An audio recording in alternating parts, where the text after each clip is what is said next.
하나 둘 셋, 하나 둘 셋, 하나 둘 셋, 하나 둘 셋, 하나 둘 셋, 하나 둘 셋, 셋, 셋, 셋, 하나 둘 셋, 셋.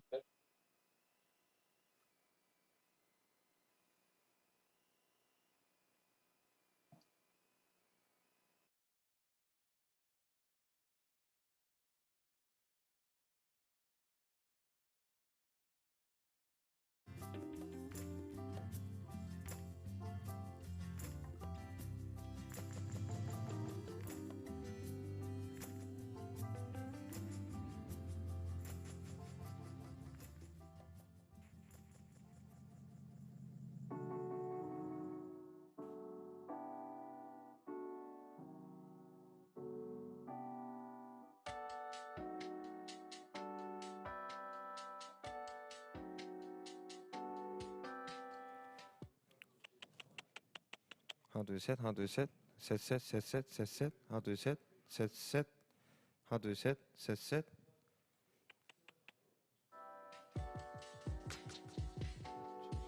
잠시만요.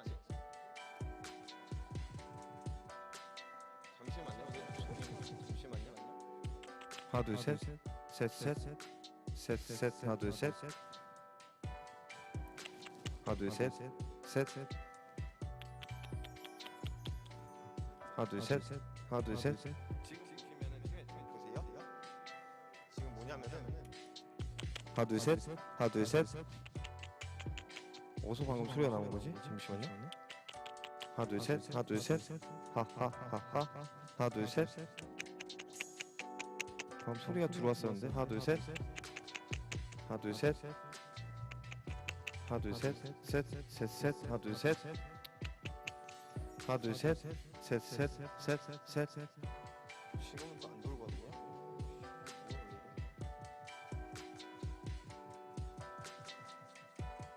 지금 소리가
Welcome to this international conference on the new normal in post-pandemic East Asia. We begin this opening ceremony. This is Il-Jun Chung, the Secretary General of East Asian Sociological Association. Let me introduce Professor Jang Won-ho, the President of Korean Sociological Association. Professor Chang, please.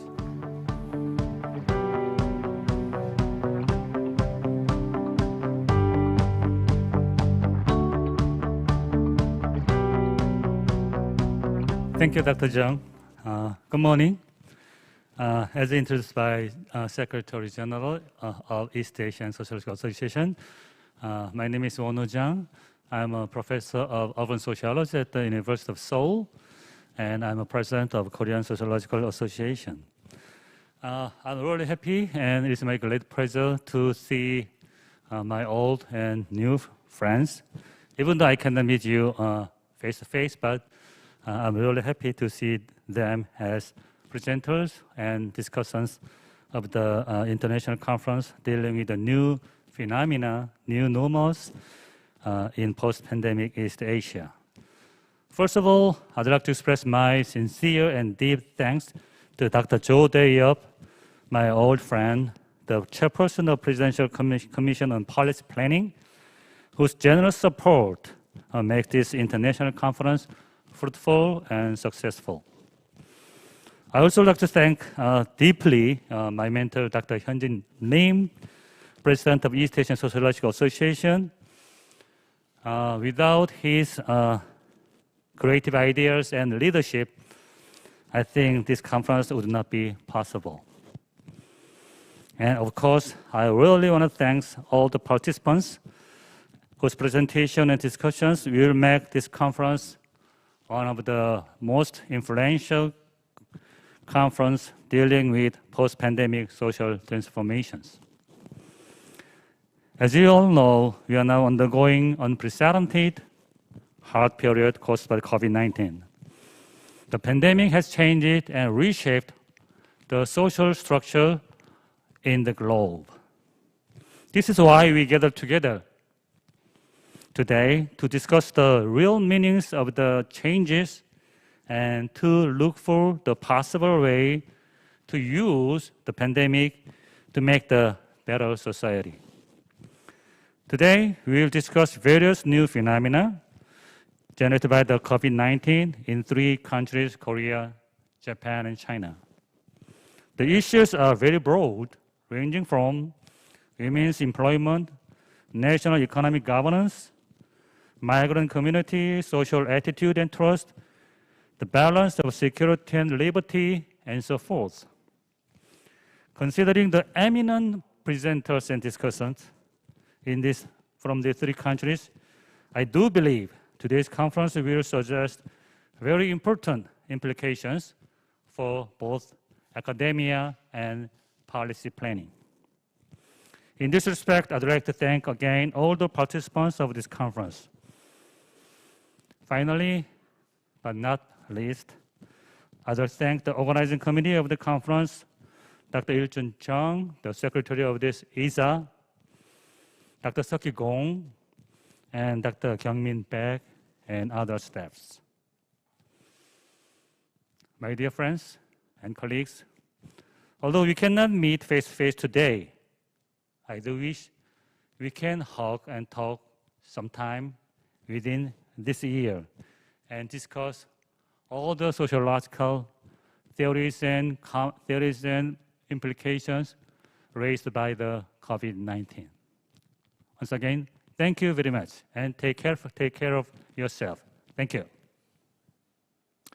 Thank you for the opening remarks by Won-ho Chang. As you know, this is Sami Core, Seoul National University Asia Center. This is a big hall. We have less than 10 participants here.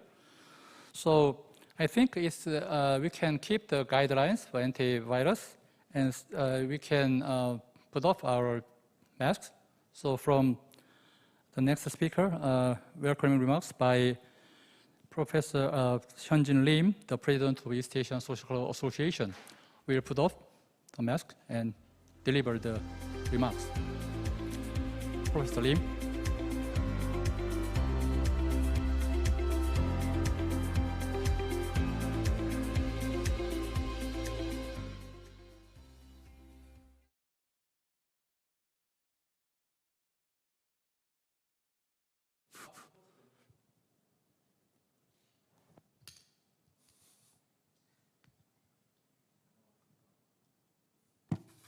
여러분 안녕하십니까? Good morning, ladies and gentlemen. Welcome to the International Conference on the New Normal in Post-Pandemic East Asia. I'm very happy to meet you remotely, speaking from Seoul, Korea.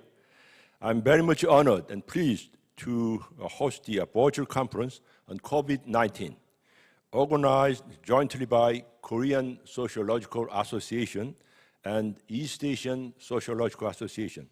That is timely, relevant, and important in this time of difficulty.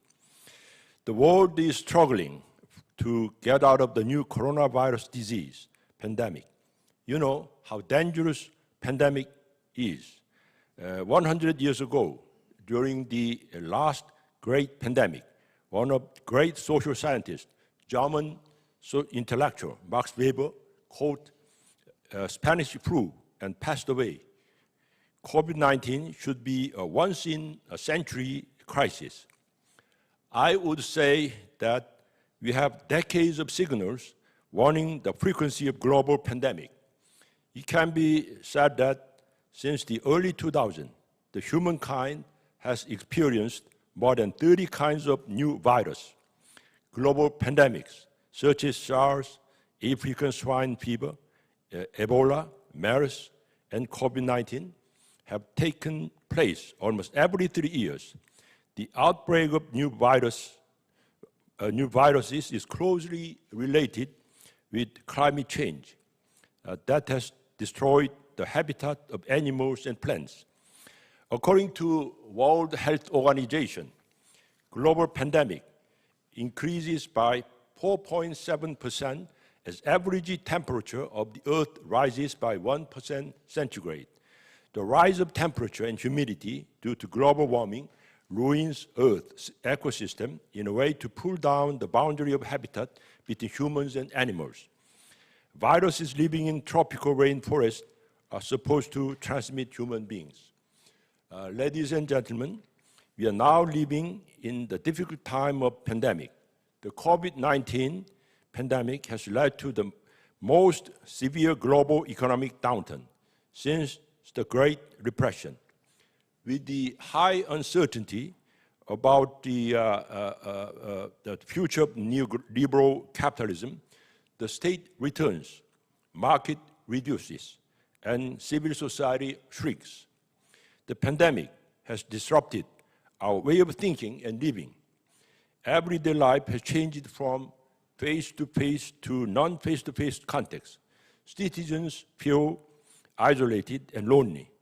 During the period of local lockdowns, the less is more logic of social distancing and stay-at-home policy has weakened a sense of social togetherness and people's solidarity.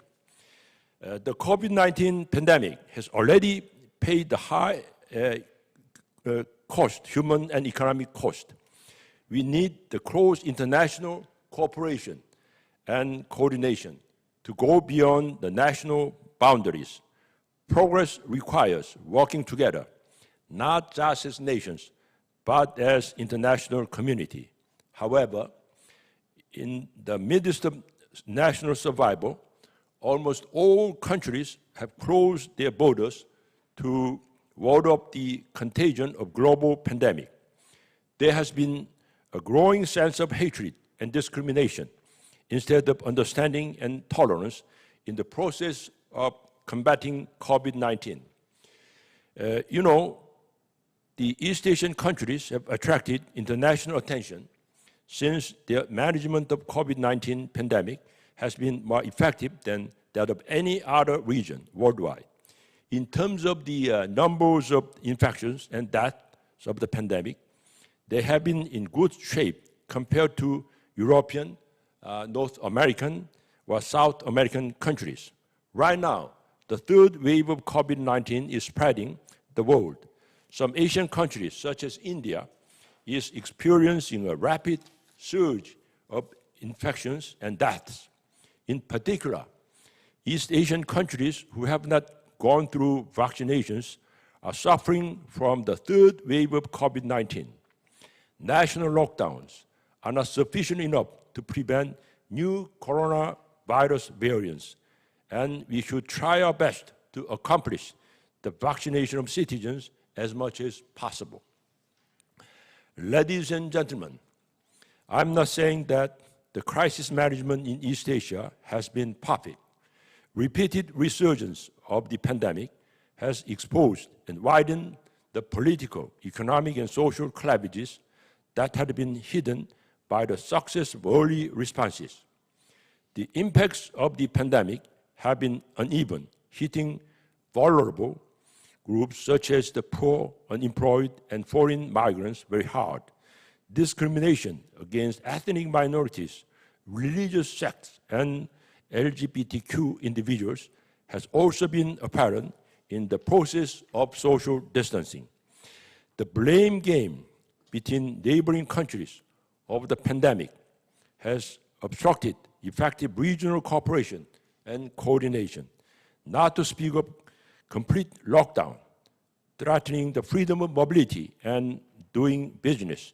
Rigorous and comprehensive contact tracing measures have also raised the question of how much privacy can be breached for the sake of public health.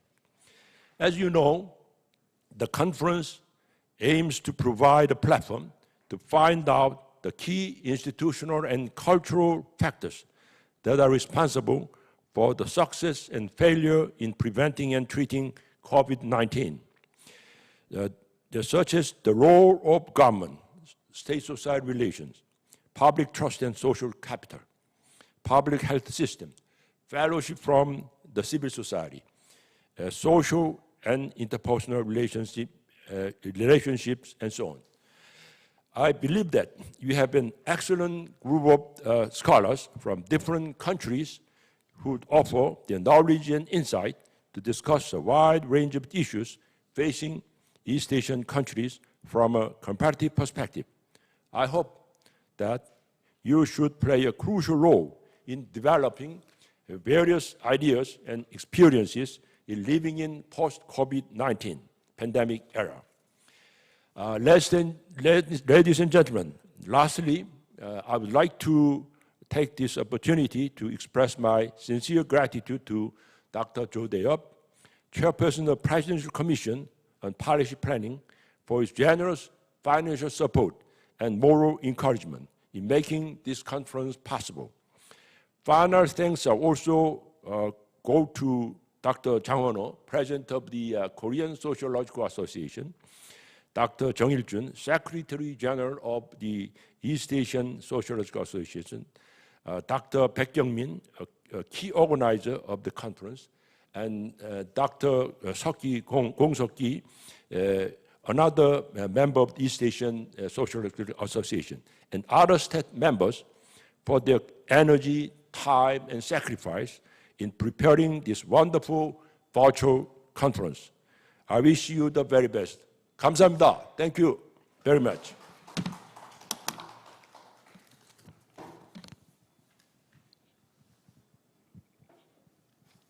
Thank you for Professor Lim for your welcoming remarks.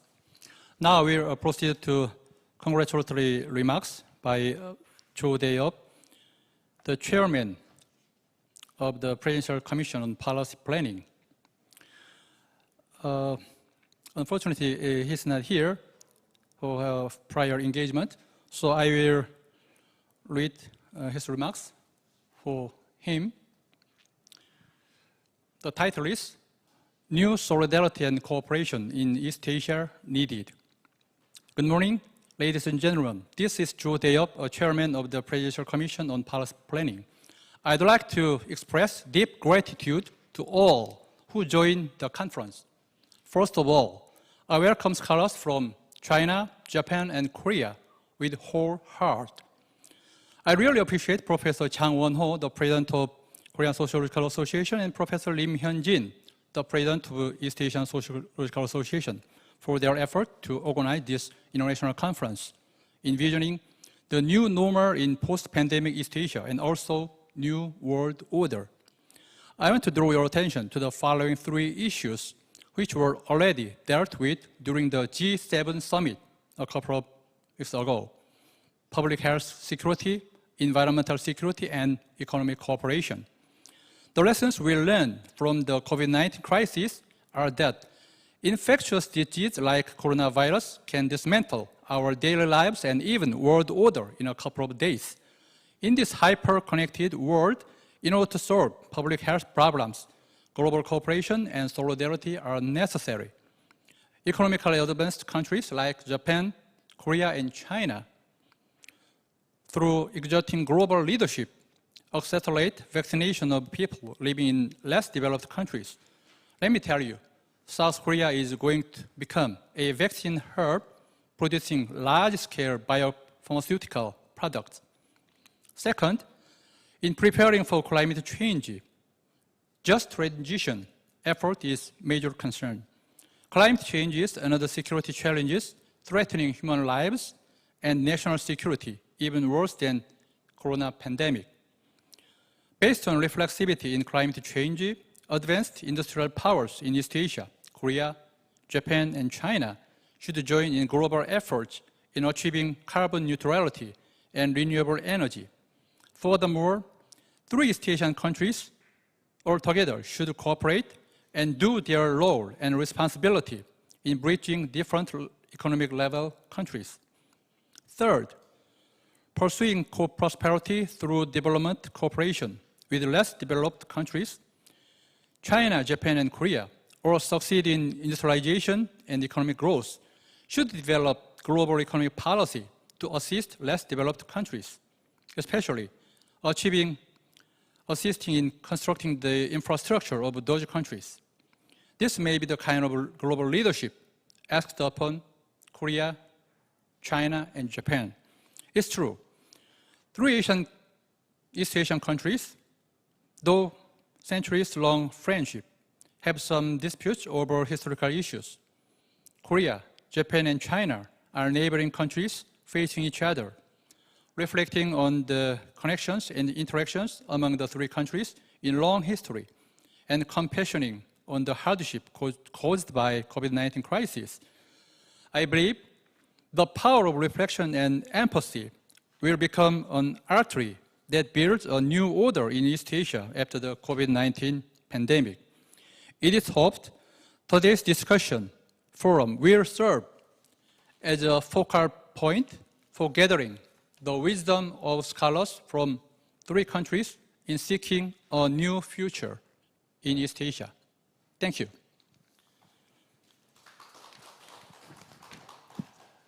Let's wrap up these opening ceremonies, and we will begin the first session of this international conference from 10 o'clock. See you soon.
Hi, let's begin the conference, the first session.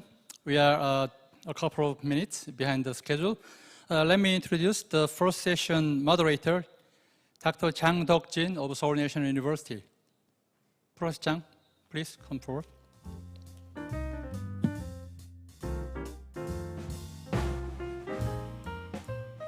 Good morning. Welcome to the International Conference on the New Normal in Post-Pandemic East Asia. This conference is organized by the Presidential Commission on Policy Planning of the Republic of Korea and Korean Sociological Association and the East Asian Sociological Association. I am Dr. Chang of Seoul National University, the moderator of the first session. In this first session, we have three very interesting presentations. The first presenter is Professor Shin Kyung-ah of Hallym University, South Korea, and the second presenter is Professor Lee Chun-ling of Chinese Academy of Social Sciences, and the third presenter is Professor Zhou Yaping and Wang Xiaolong of Lanzhou University from China. So then Professor Shin Kyung-ah, if you are ready, can I have you? Professor Shin? Yeah, I'm here in my office. Okay, please go ahead. Thank you. Please, yeah.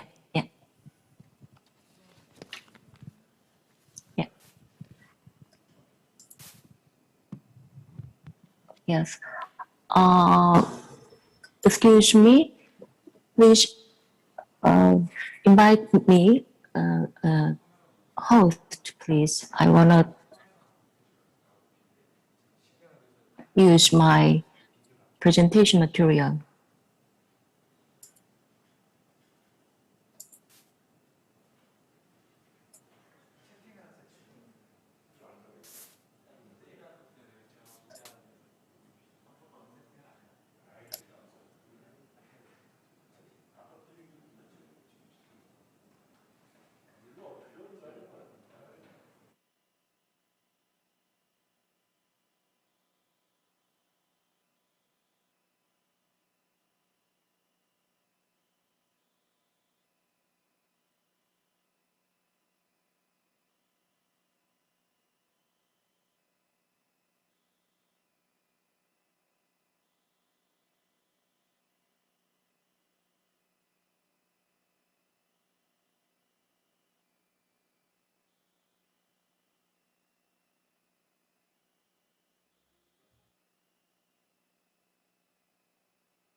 Good morning.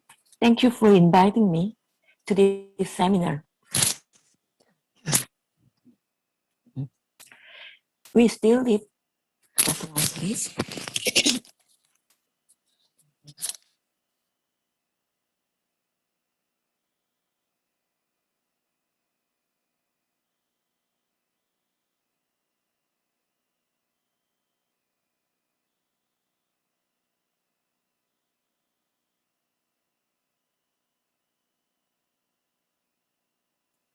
I'm sorry, let's begin.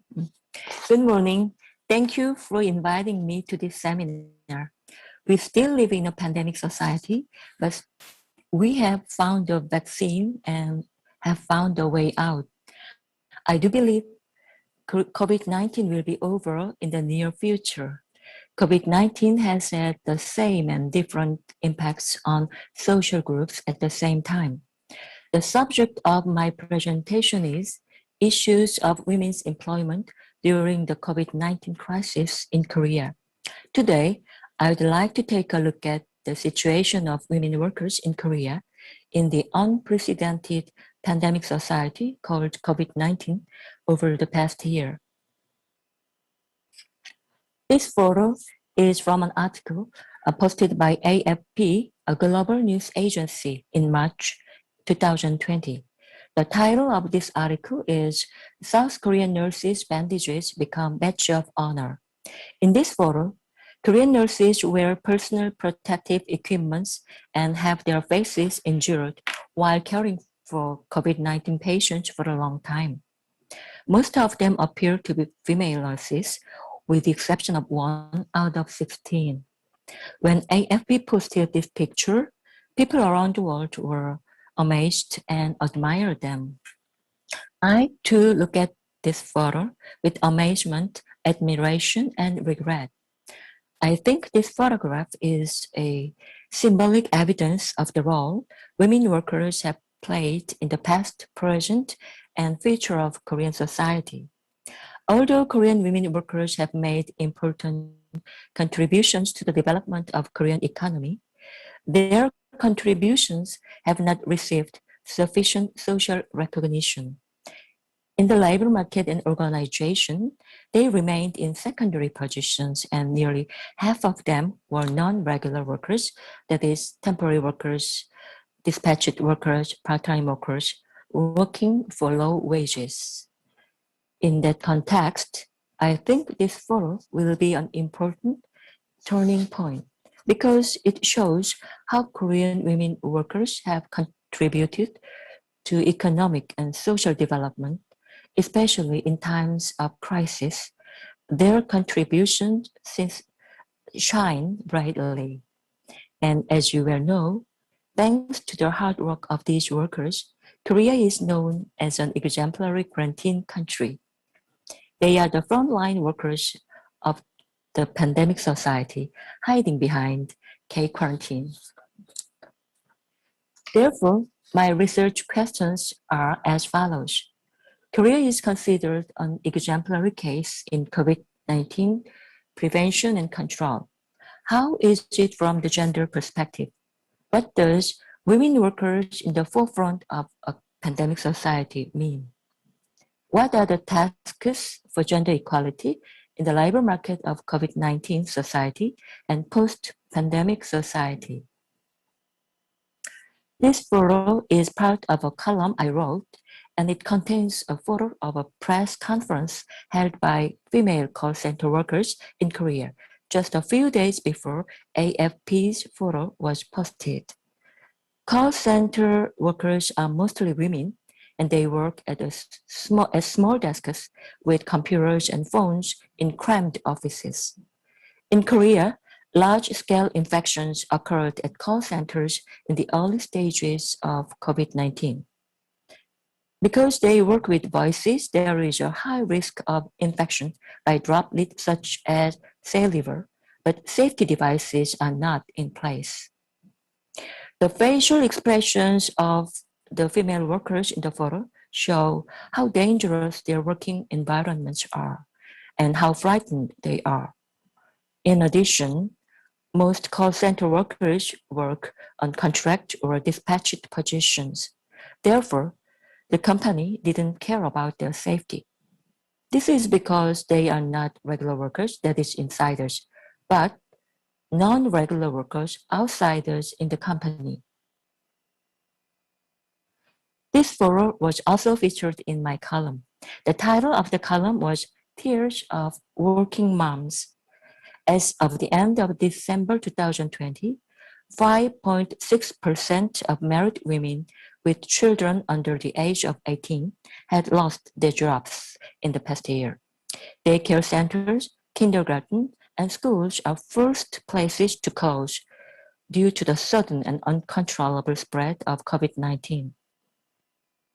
As a result, children had to be cared for at home, putting the burden on most mothers. Let's look at the changes in women's employment in Korea over the past year, from December 2019 to December 2020.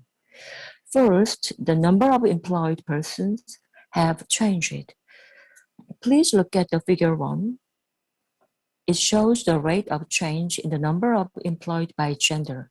Like other countries, Korea has experienced 3 epidemic waves. The first from February to March, the second from August to September, and the third from December.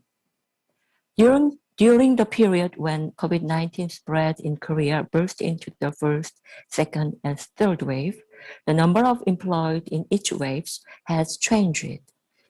Employees have decreased, especially among women.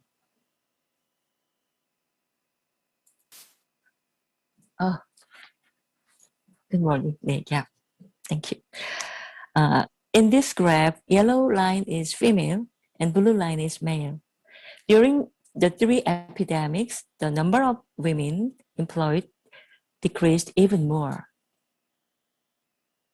Looking at the trends in the number of female employed by industry, limited to the first epidemic period, the decline is noticeable in the wholesale and retail trade, hotels and restaurants. But decreases are also seen in the construction, manufacturing, and personal service industries. Figure 3 shows the unemployment rate by gender. Although the unemployment rate fluctuates, the unemployment rate for women is particularly during the period of first, second, and third waves. This is an unusual phenomenon, and in Korea, the unemployment rate for women is usually lower than that of men. It can be seen as a characteristic of a crisis. In the unemployment rate for women is broken down by age. The 15 to 29 age group shows the highest rate, the green line. It can be said that in Korea, teenage workers who graduated from high school, part-time college students, and women in their 20s who graduated from college have suffered the most. The number of people who are economically inactive during the pandemic has also increased. With the overwhelming majority of women, we can see an even greater increase during the 3 epidemics. This is true. So, separating the trend of change, unlike other periods, during the 3 epidemics, the economically inactive female population shows a higher rate of increase than male. There may be several reasons why women are rapidly becoming economically inactive. However, the greater responsibility for family care during the COVID-19 era may also be an important factor. During this period, as daycare center and schools were closed, public care support systems such as emergency care were lacking. Therefore, the family had to take care of the children, the elderly, and the sick on their own, which was the responsibility of women. In addition, as working from home has expanded, the amount of daily housework has also increased. In times of social crisis, women took responsibilities for the crisis of care that was passed on to their families.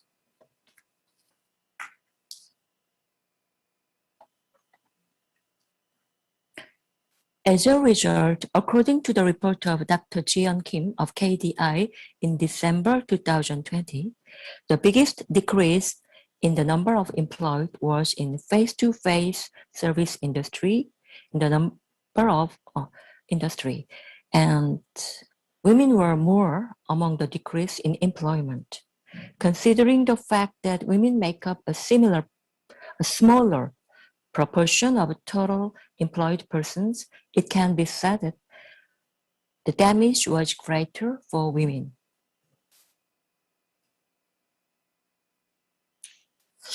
The graphs below show the result.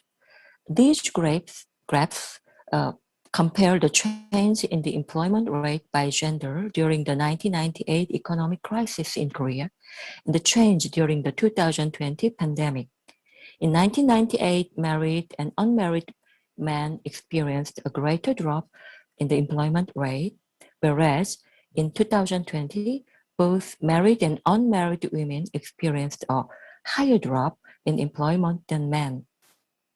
It shows just how negative the impact COVID-19 has had on women's employment.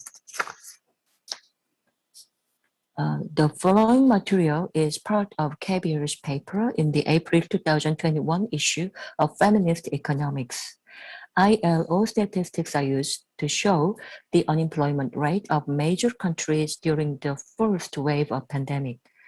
Looking at the graph, the unemployment rate is very high in many countries such as the United States, Colombia, Mexico, Canada, Australia, and Spain. In contrast, Korea has the lowest unemployment rate along with Japan and Israel. This is probably the effect of so-called K-quarantine. However, if we look at the unemployment rate in Korea by gender, the unemployment rate for women is 2.0% compared to 1.0% for men, which is twice the unemployment rate for women. Although this is a small number in absolute terms, it is the largest percentage of the countries shown in the graph in terms of gender gap. It can be said that there was a large gender gap in the number of victims of COVID-19 in the Korean labor market. Dr. Son Yu-ham of Korea, published in the same issue, proves that women suffered a lot in both leave of absence and unemployment during the first epidemic. In these graphs, women have higher rates than men for both leave of absence and unemployment, the blue line. Then he decomposed the factors of this disparity.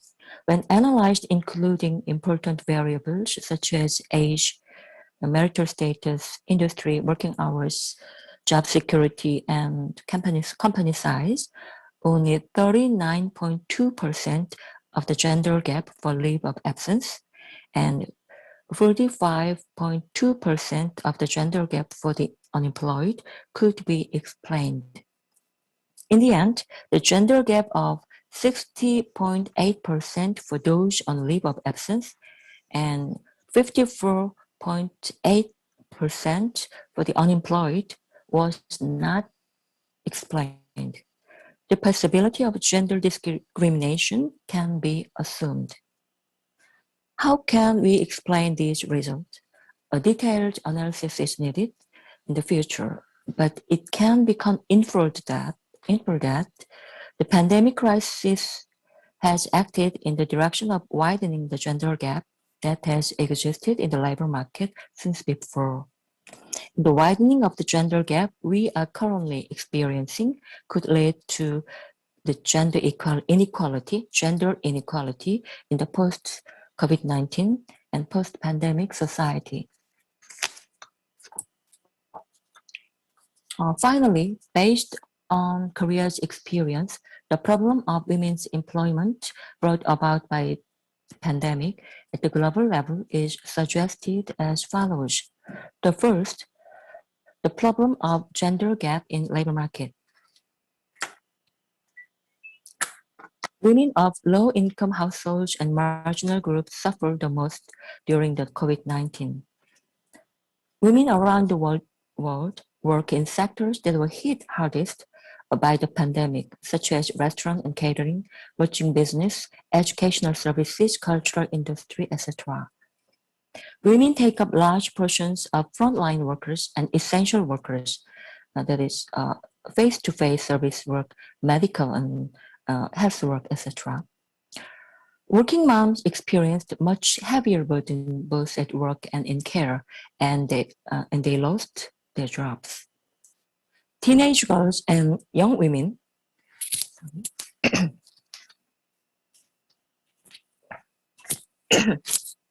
Teenage girls and young women in their 20s have become bigger victims since they are concentrated in temporary and unskilled service work. The second is the problem of care. The pandemic revealed the close relation of care, environment, macroeconomics, and the crisis of reproduction it caused. The centrality of care, the centrality of care was underestimated in most societies during the COVID-19. Women were subject to bigger burdens of work, raising children, and house chores due to shutdown of care facilities such as schools and daycare centers and working from home. A few world reports show that men have somewhat increased their time devoted to childcare due to working from home, but we are not sure this can lead to the reduction of the gender gap in care within the family. Family care leave has been available in Korea since January 2020, but it is reported that far more women, about 2/3, used it than men did. The necessity of a paradigm shift for a caring society, ecological transition, and gender equality has been raised since the pandemic. Thank you for listening.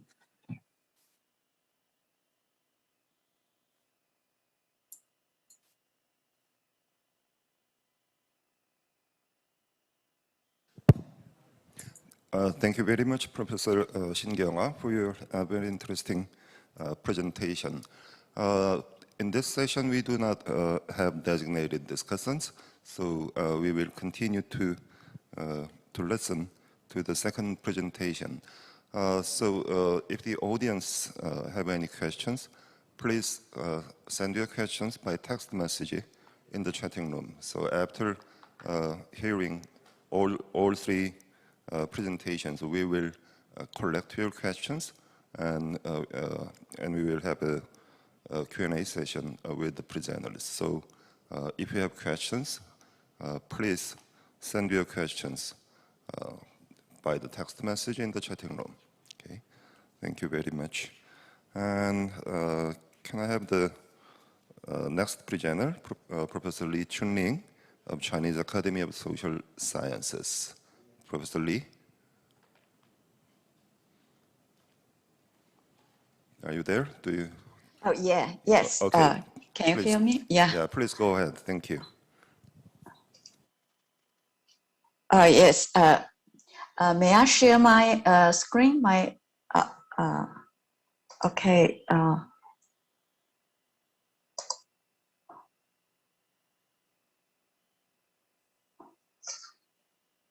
How I can share my PPT? Sorry. Yeah.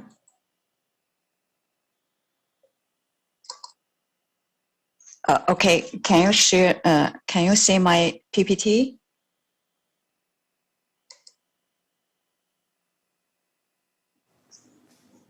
No, okay. we do not see your presentation file. If you're using Zoom, at the bottom of your screen, there should be something like a share screen button in green. Yes.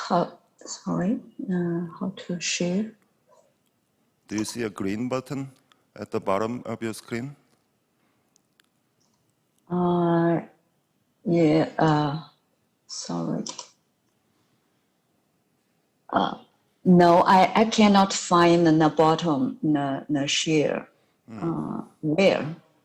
Sorry. Excuse me, how to, somebody help me? Where is, okay, I don't know. 글쎄요. Yeah. Can you move your mouse a little bit? Then the button might pop up. No, I can not find the bottle. The bottle.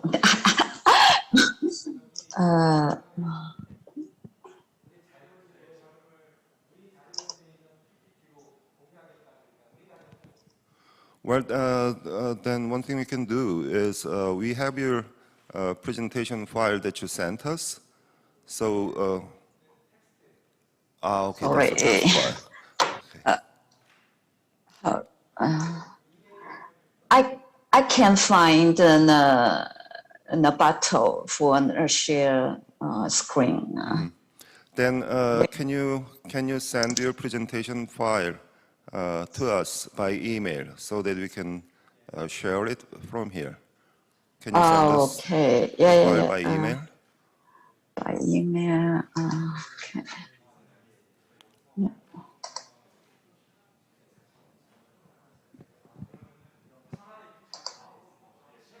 Just a moment. Okay. Okay. So sorry. while we are waiting for the file to arrive, can we Sorry. have the third presentation? Yes. Yes. Okay. So we can Yeah, change the presentation order. So Okay. can Fine. you do that? Okay. Yes. Is the third presenter here? Already? Yes. I'm okay. No. I will serve the presentation. Other people help. Okay. Okay. So do we have the last presenters here? Are you there? Okay. Yeah. Last.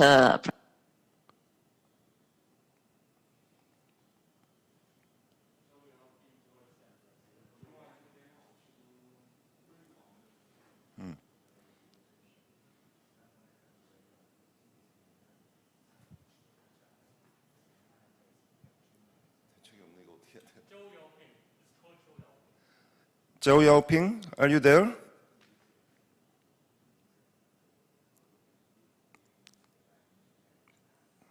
Zhou Yaoping, do you hear me?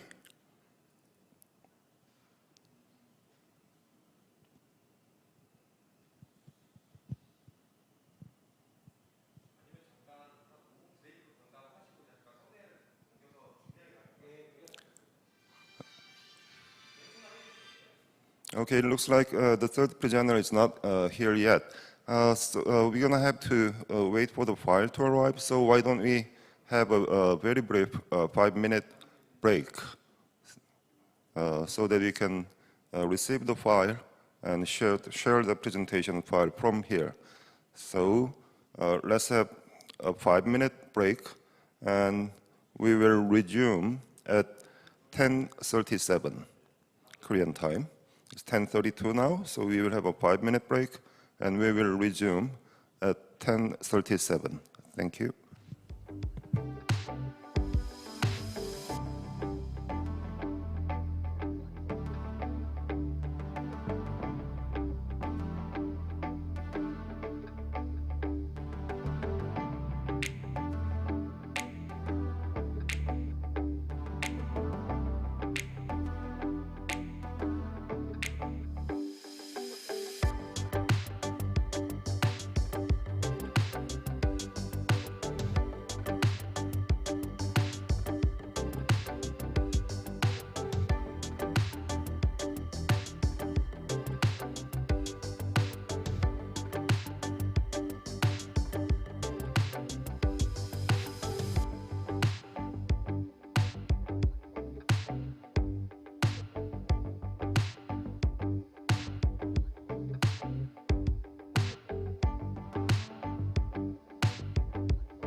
Professor Zhang.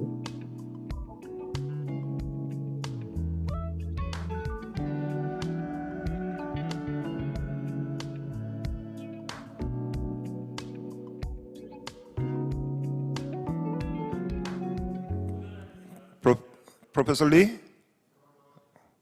Are I'm you sorry, I find in the bottle. okay? So, Sorry. I'm really sorry. so now you're ready to present, right? Yes. Okay, yeah. so Okay. I already made an announcement that we will resume at 10:37. So please wait for 1 minute, and we will start exactly at 10:37. Okay? Okay.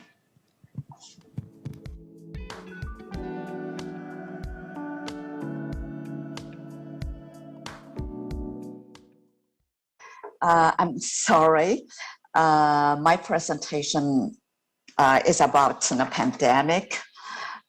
Professor Zhang Haidong told me give a talk about my research in an Eastern Asia conference. I didn't know it's the theme of conference is about pandemic. My presentation is about wealth inequality and a new emerging wealthy class in China who have lots of housing property. But I think this topic has something to do with the pandemic. During the pandemic, many people are affected by the pandemic, losing their jobs or reducing their income, which has a great impact on those who rent and are paying their mortgage, including some middle class. However, if people have more housing property, even if they lost their jobs, the influence is relatively small. So in this sense, my presentation has some relation with the topic of the pandemic.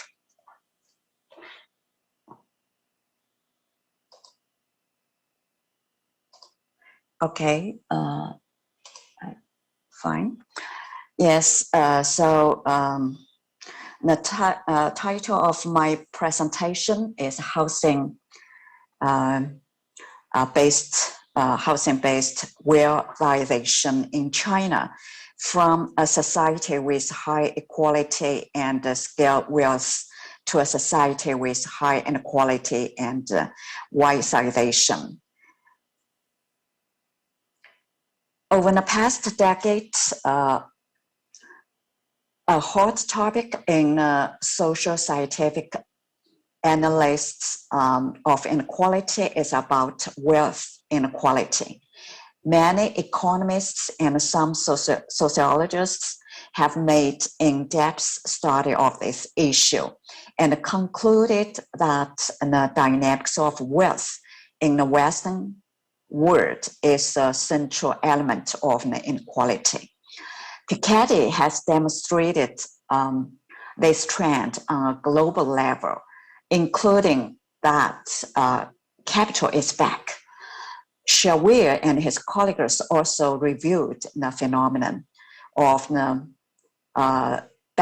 comeback of wealth and re-wealthization in America and European countries. Rising importance of wealth inequality is challenging traditional class analysis and the concept of occupation-based class.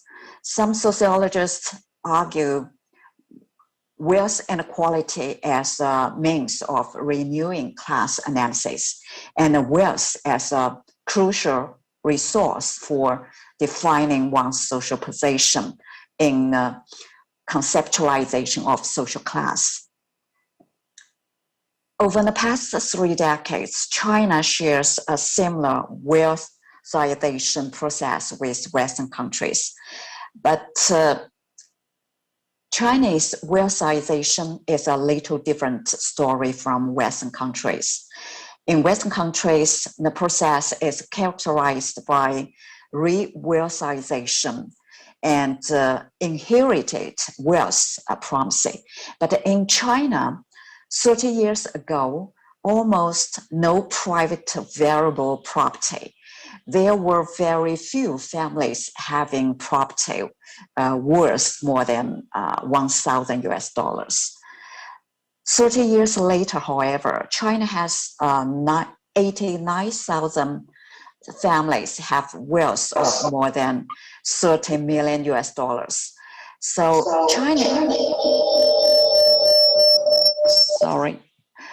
China's wealthization is a process of new wealth accumulation and aggregation, driven by marketization and privatization, which are different dynamics of wealthization from that of Western countries. Such process is most prominent in housing wealth because housing property is the most important wealth of Chinese families, which on average accounts for 71% of total family wealth. This graph shows the process of China from a society with a few private property to a society with a growing private property.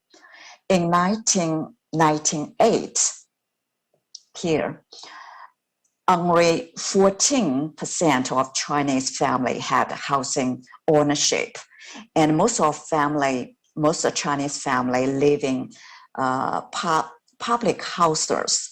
But after 2008, more than 90% of Chinese families have housing property. The average family housing wealth increased by 56 times, from about 2,000 yuan in 1995 to 96,000 yuan in 2019. Wealthization has brought about a shift in a major source of economical inequality, from income inequality into housing wealth inequality.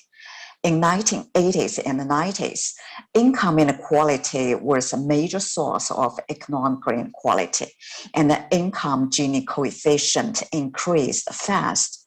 However, since 2000, with the growth of housing wealth, housing wealth inequality has become the major source of economic inequality, and its Gini coefficient is much higher than income Gini coefficient.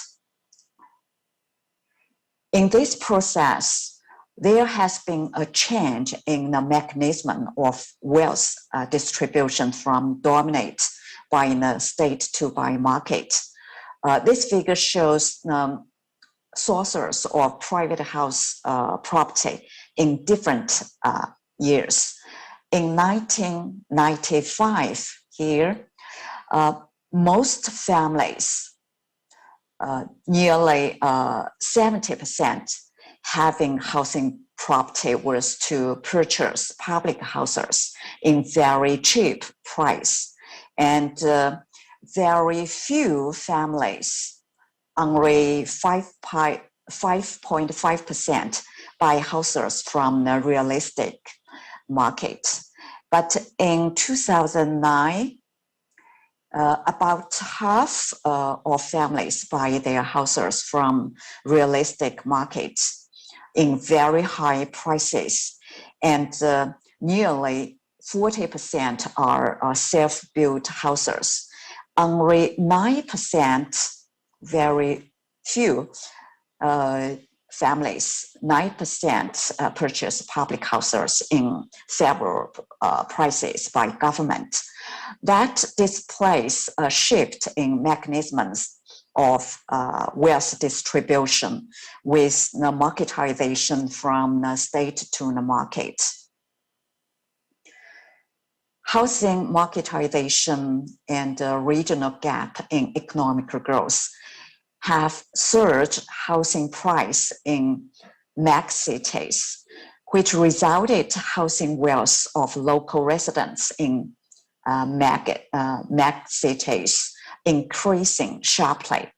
This figure compares the housing wealth of families in different cities. It demonstrates the gap of housing wealth between cities enlarged over time. The families in megacity like Beijing, Shanghai, and Shenzhen have more and more Recording in housing. progress. Okay. Oh, okay. So in the residents in Beijing, Shanghai, and the Shenzhen have more and more housing wealth. Even working class and peasants in megacities, they became rich. They were very poor before housing marketization. Some families invested in real estate market and got huge profits. The wealthization has created a wealthy class having lots of housing property. The members of the group are from different occupation groups and traditional or occupation-based classes. About 5% from elites, 65% from middle class, 30% from the working class and the peasants. Wealthization leads to differentiation inside a class. For example, the middle class has been divided into a wealthy middle class and a regular middle class, and working class also into wealthy working class and a regular working class. So China has experienced a different process of wealthization from Western countries, but got similar social consequences as the Western countries did. That is emergent class system under the age of wealthization. I refer to the new class structure proposed by some European scholars, such as Savage and Rabin. They proposed new class structure in European countries. The elites, they are very rich, a lot of wealth is the up class. And the patriarchal class, that is wealthy class, wealthy middle class, is in the up middle class. And the regular middle class, that they are the insecure middle class, and the working class is the low middle class. And then the bottom is the patriarchal class, who are the unemployment people or the low income people there. So I proposed, I developed a new version of the Chinese version of emergent class structure under the age of wealthization, in which elite is up class. They have more wealth and a high occupational prestige. And wealthy middle class is up middle class. And regular middle class and the wealthy working class and peasants is in the low middle class. And regular working class and the peasants are low class. So the bottom is precarious class. So that is my presentation. I think limit the minutes. So it's all. Thank you, everyone.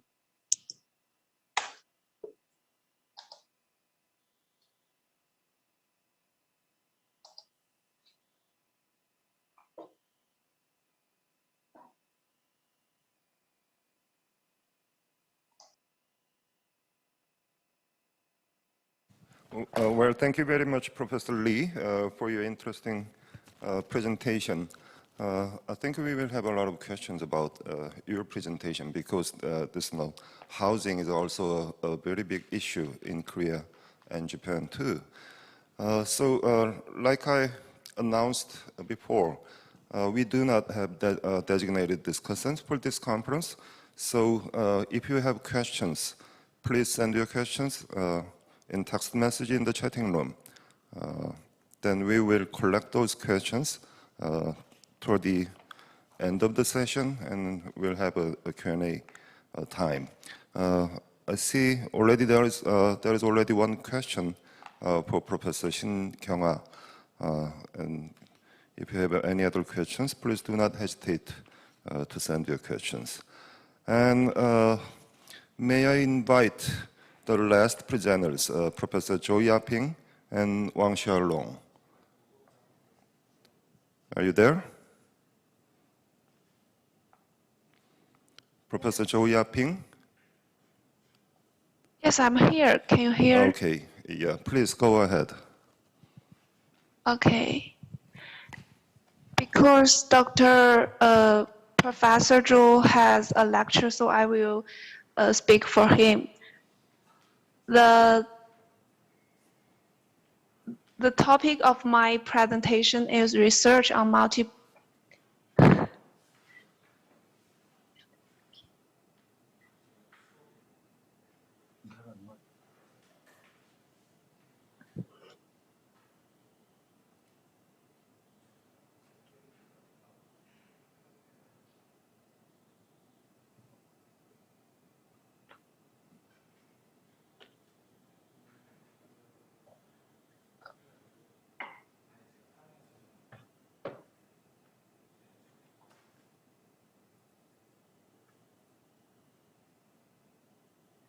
Okay, the topic of my presentation is research on multipath dependence mechanism of economic governance under the impact of global epidemic. We have 5 parts. The first one is introduction. There were some questions. The first one is, during the epidemic period, are the economic governance paths of non-affected countries consistent with those of the affected countries? Are there interaction effects among the affected countries due to different economic cycles, political systems, geographic locations, and development levels? Specific to epidemic countries, international economic governance paths, health system, tax measures, rural development, urbanization, infrastructure construction, and so on. What is the focus of the improvement? Furthermore, comparing the economic data of the epidemic countries in the period of controlled epidemic and out of control epidemic, which country governance approaches are the reasons for the different results?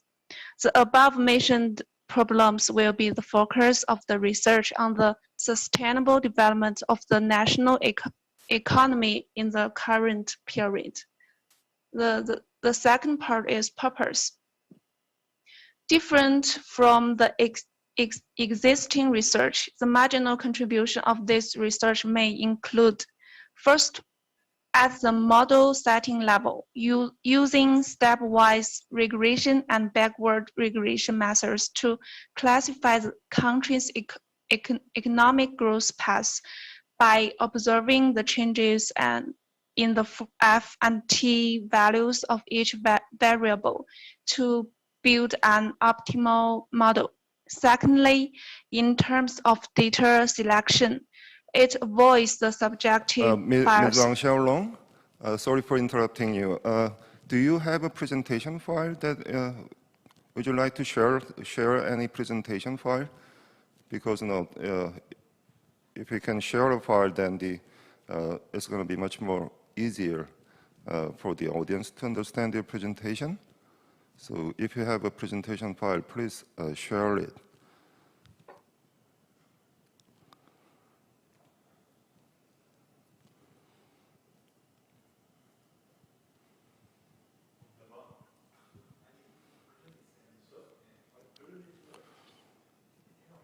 do you have a presentation file to share? We know you already have the paper that you sent us. So if you do not have a separate presentation file, then you can also share the paper on the screen.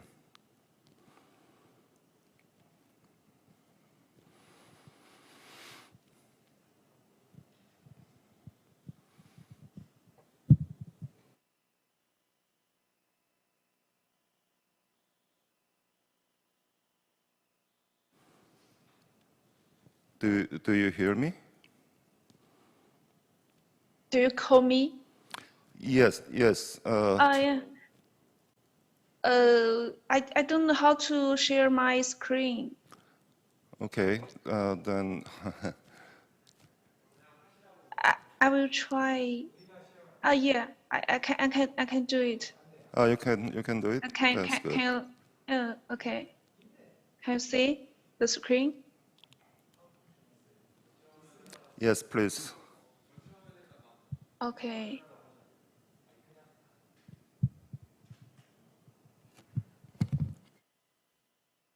Okay, I will go on. Different from, this is my second part. Different from the existing research, the marginal contribution of this research may include, first, at the model setting level, using stepwise regression and backward regression methods to classify the country's economic growth path by observing the changes in F and T values of each variable to build an optimal model. Secondly, in terms of data selection, it avoids the subjective bias of previous studies that are classified according to specific geographic location, specific industrial or capital factors, and matches different sample data of global economy from 1960 to 2018. The problem of selective bias in sample data has been solved. Furthermore, in terms of research methods, indicators are used as the path factor of national economic governance to examine their impact on the gross national product, and double interaction terms and triple interaction terms are examined. Finally, at the empirical level, a comprehensive use of OLS regression and differential casting methods are used to sort out different influential factors and give the best economic governance path selection for various types of economics under the impact of the epidemic. These above results provide theoretical support and practical guidance for the current international community under the impact of the novel coronavirus on how to protect national economic growth.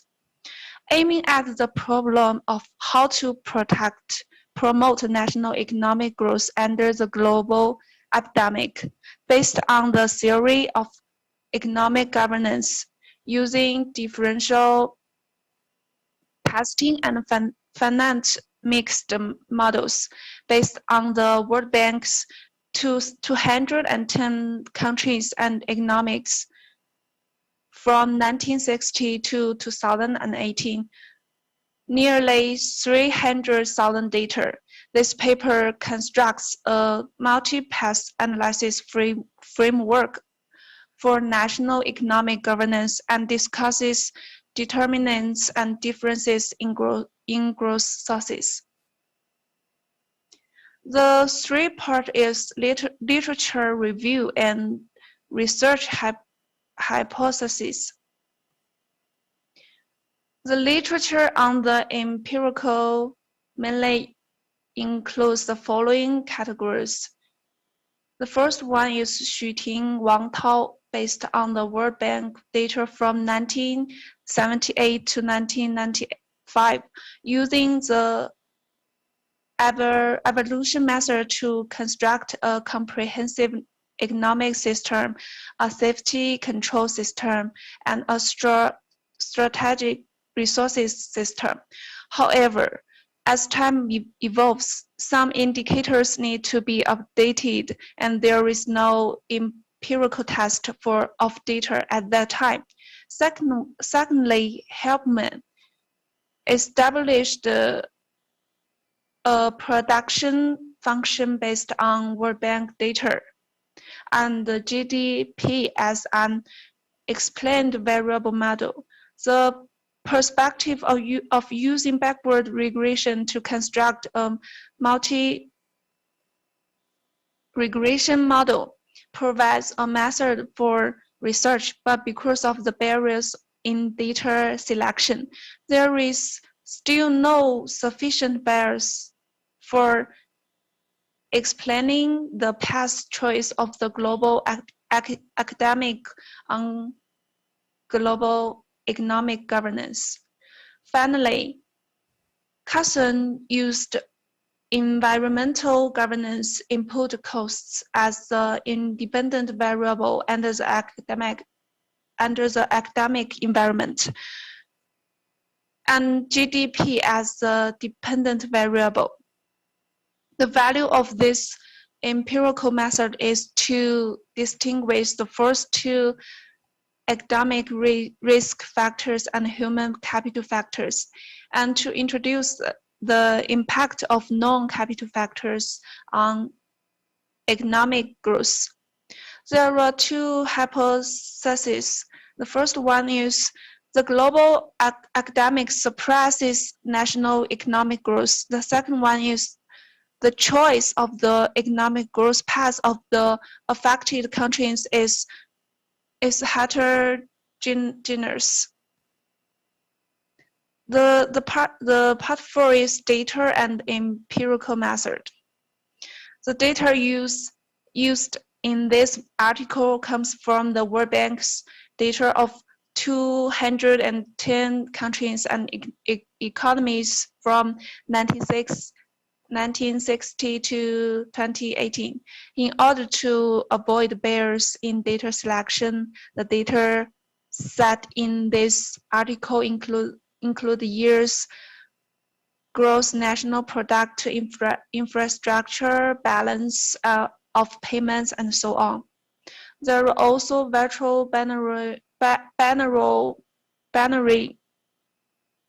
variables such as the degree of development, continent, economic cycle, form of government, and epidemic control.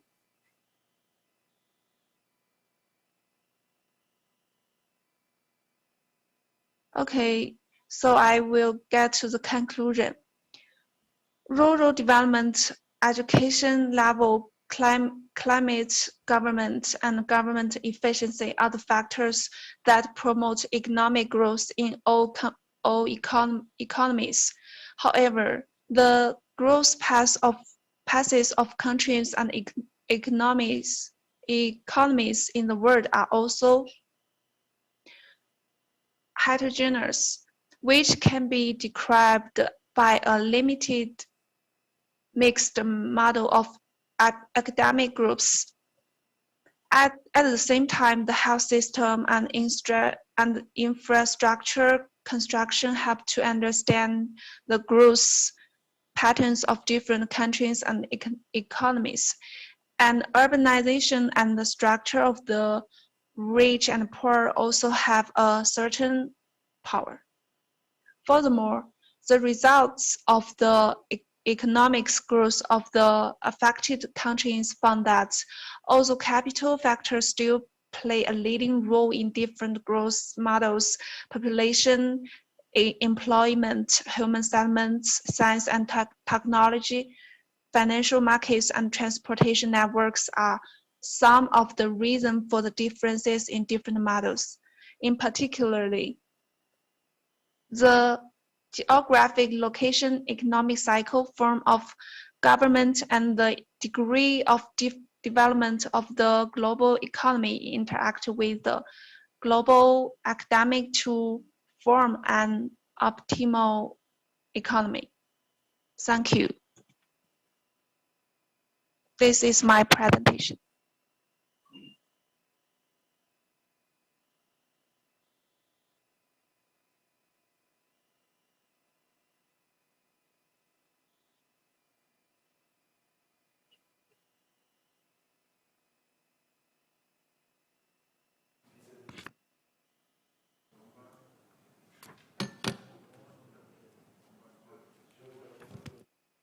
Well, thank you very much for your interesting presentation.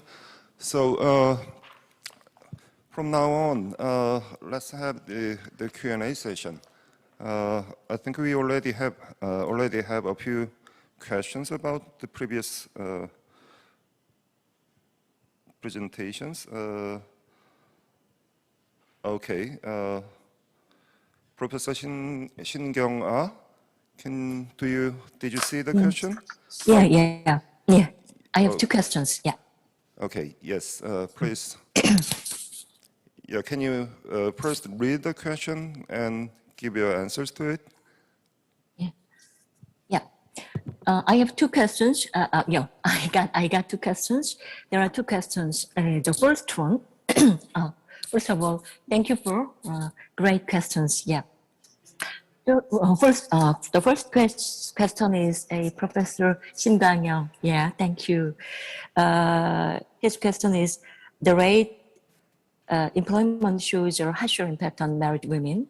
What is the possible policy for the working moms? Yeah. My answer is two areas. First, a gender-sensitive perspective should be included in the labor market policy. The Korean labor market is largely dominated by patriarchal culture and practice, so it will be require government effort to change it. Currently, Korea's employment policy does not actively incorporate the values of gender equality from a gender perspective. So there is an urgent need for gender mainstreaming in employment policy. The second is, as in the Western society such as United States, the gap is growing within women. Even in Korea, the gap is widening according to marital status. In the United States, it is known that marital status has a greater effect on women's working conditions than gender. In Korea, in order to prepare for such a phenomenon, the employment stability of working mothers is necessary. Specifically, reduction of working hours and flexibility of time and space are important. Recently, the Moon Jae-in government has implemented a 52-hour work week, reduction of working hours, and so this has a huge impact on married women's ability to balance work and care. From this year, we are expanding to small and medium-sized enterprises. I think the success of this policy is very important. In addition, the flexibility of working hours and working places will help working mothers to keep their job. Yeah.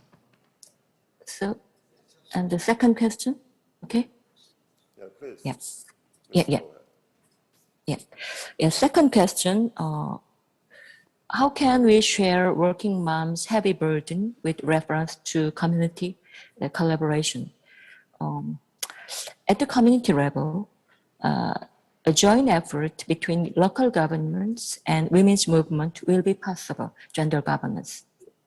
Local governments should improve the quantity and quality of daycare centers, etc., and establish a system that matches working hours of working moms. The efforts of women in the community may involve cooperation between working moms and full-time moms, but the issue should be promoted by the women's movement network. Yeah. Thank you very much. Dr. Gong-Seok-Ki, do you have any probing questions? Okay. All right, let's move on to the second paper. To Professor Chunling Lee, you also have a question in the chatting room. Did you have a chance to read it? Oh yeah, one question I asked. I just answer simply because it's a large question. Ask about the question is say the wealth and occupation are two main dimension of the new social class in China. Wealth is a new source of inequality, whereas income from the occupation is an old source of inequality. Sociologists in stratification didn't pay attention to both wealth and income. Instead, they focus on occupation. I agree. This opinion. The question is, do you observe an increasing variation in income within occupation in China? Yes, that it is true. It's a large income disparity in one occupation. But it is still a less important factor than wealth in explaining inequality in China. I think in China, the income inequality is very important for the public. They think the income is very important. But now in recent decades, the housing wealth is more important than the wealth. For people, the location in stratification, especially during the pandemic period, and now is a stage. You know, in China, the economic growth is slower than the period. So now wealth is very important than the income, because income is not stable. And in the larger cities, even you have a job with a very high income, but you can.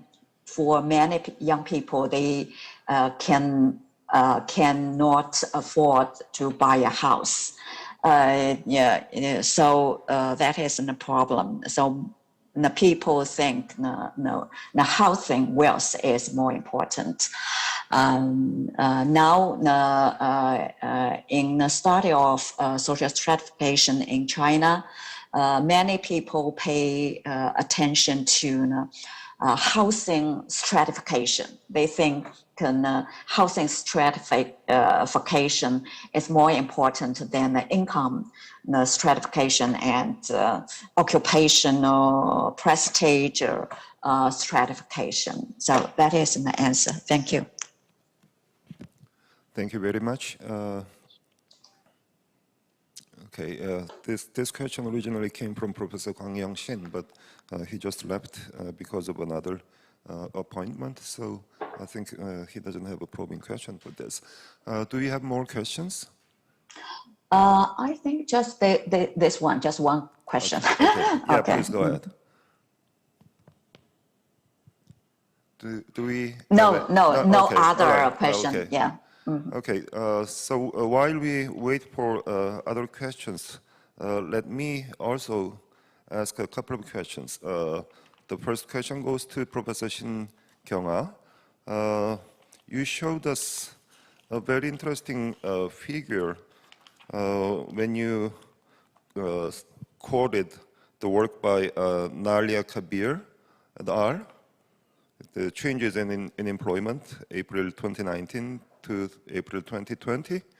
Okay, according to this figure that you showed us, although there were big differences between men and women in the Korean labor market, but according to this figure, despite that gap between genders, compared to other countries, the situation of women in Korea looks better than the situation in these other countries.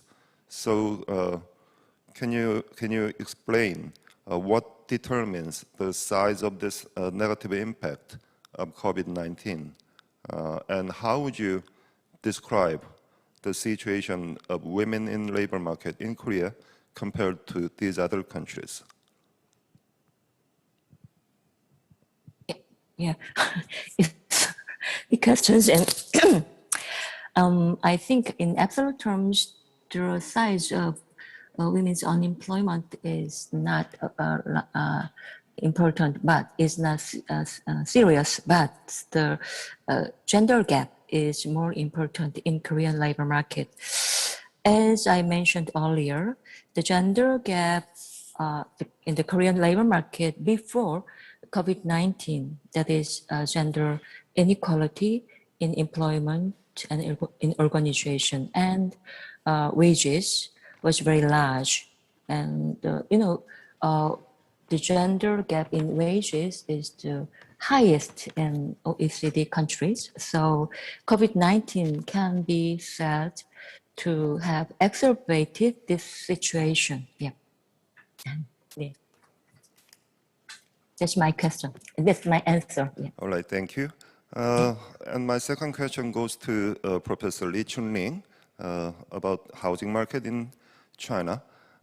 Yeah, thank you very much for your very interesting presentation, because this data about housing market in China is very hard to come by. So it is a rare opportunity to come across this interesting data. So when it comes to housing market, there are many comparative research on the institutional complementarities of the housing price with other policy mixes, such as tax policy and public social expenditure. So if you look at the housing market from a comparative perspective, housing price usually goes hand in hand with the level of taxation and also the amount of expenditure on social welfare. So when there is a high housing price, there is usually low tax and low public social expenditure. When there is a low housing price, usually you pay a lot of very high level of tax, and you also have a high level of public social expenditure. So the housing price in China is rapidly going up, which means that you will have room for lower tax and low spending on social welfare. So do you see that because of this housing price in China rapidly going up, do you see that there will be any changes in the tax policy or the social safety net in the long term? Is it related in China, the housing price and tax policy, for example, and housing price and the social welfare? Is there any such a relationship in China?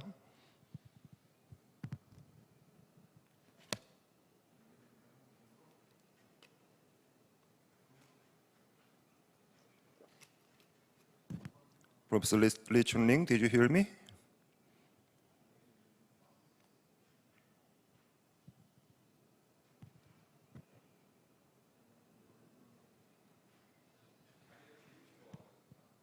looks like she's not here. Okay.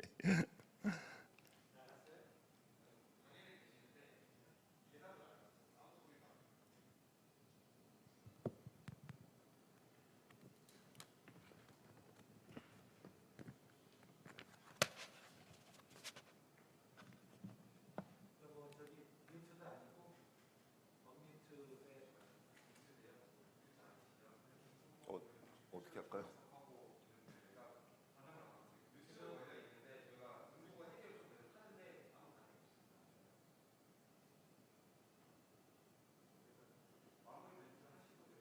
일찍 끝낼까요? Okay, unfortunately, seems like Professor Lee Chun-ling is not here with us for some reason. So, because there are no more questions pending, so I think we can call this a session. Okay. All right. Thank you very much for your presentations and interesting questions. Thank you.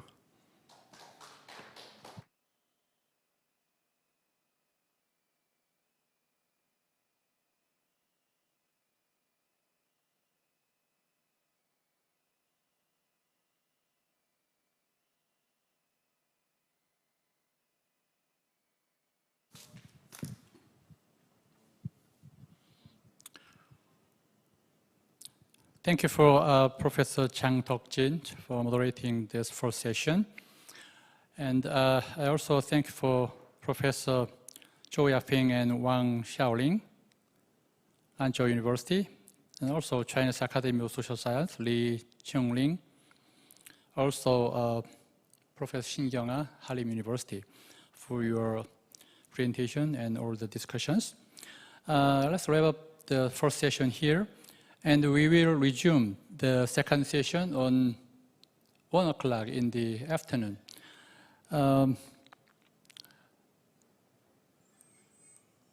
Thank you for your attention, and have some break, and then we will begin the second, third, and fourth session in the afternoon. Thank you.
Recording stopped.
Welcome to join this afternoon session.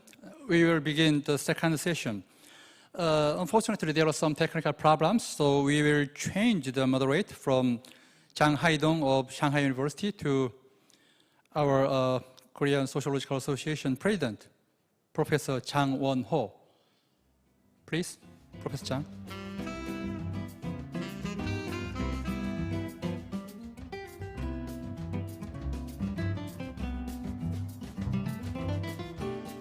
Good afternoon. My name is Won-ho Jang again. I'm a professor of urban sociology at the University of Seoul, and also I'm a president of Korean Sociological Associations.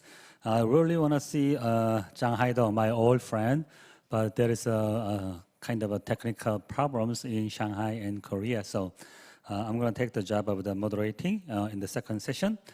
Before we hear the presentation of the first presenter, Professor Mizukami, I'd like to say that we don't have a discussion, formal discussion here. So if you have any questions, the audiences and the presenters as well, please write your message to our chatting room, online chatting room on Zoom. So you can write text message anytime to online chatting room on Zoom. Okay, now shall we begin the second session? And okay, the second session will start with the presentation of the Professor Tetsuo Mizukami, who is a professor of sociology at Rikkyo University. Okay, Professor Mizukami, please. Okay, thank you. Thank you for introducing. I'm very glad to be here. Thank you for coming to the session. Dr. Huang, may I use my PowerPoint or by doing PowerPoint by myself? Or are you going to operate? I don't mind.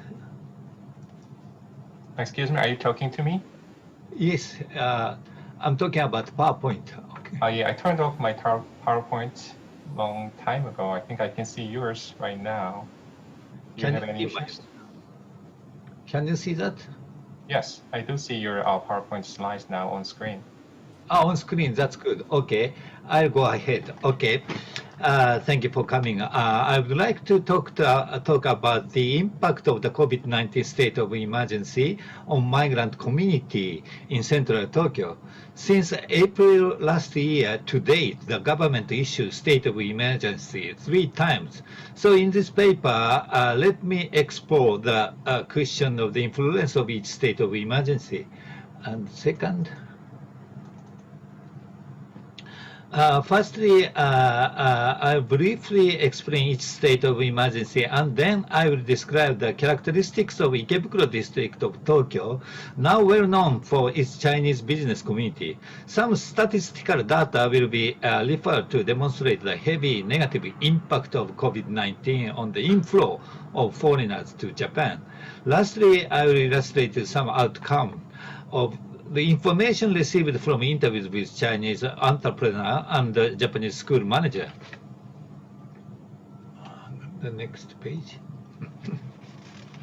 The state of emergency and special measure law after 2020, following the pandemic of new coronavirus, governments around the world have one after another implemented lockdown measures to severely limit the movement of people. Some states have introduced penalties for those violating the restrictions.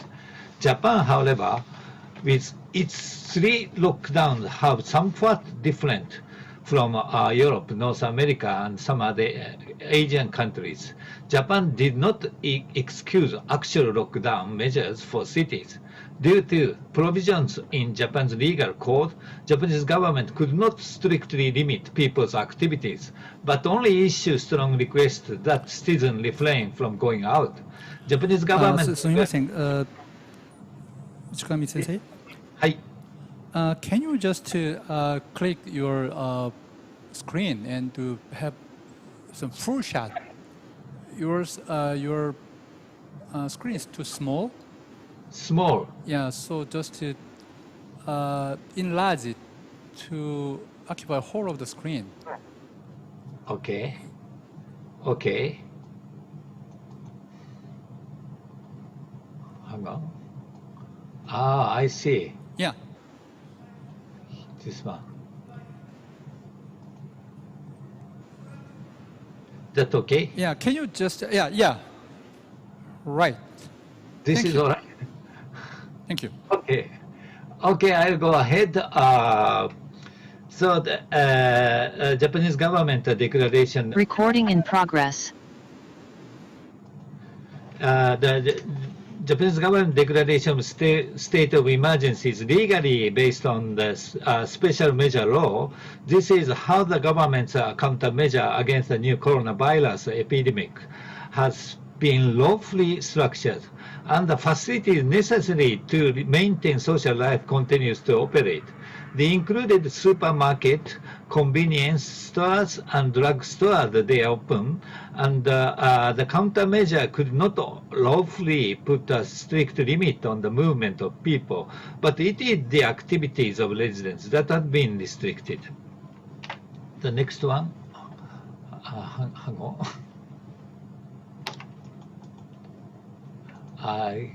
Sorry.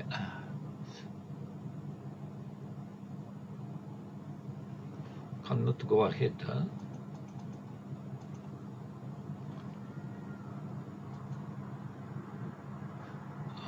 I'd like to go next page, but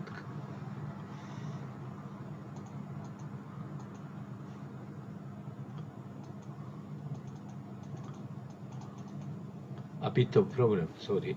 Professor Mizukami, how about you just enter? Click the enter.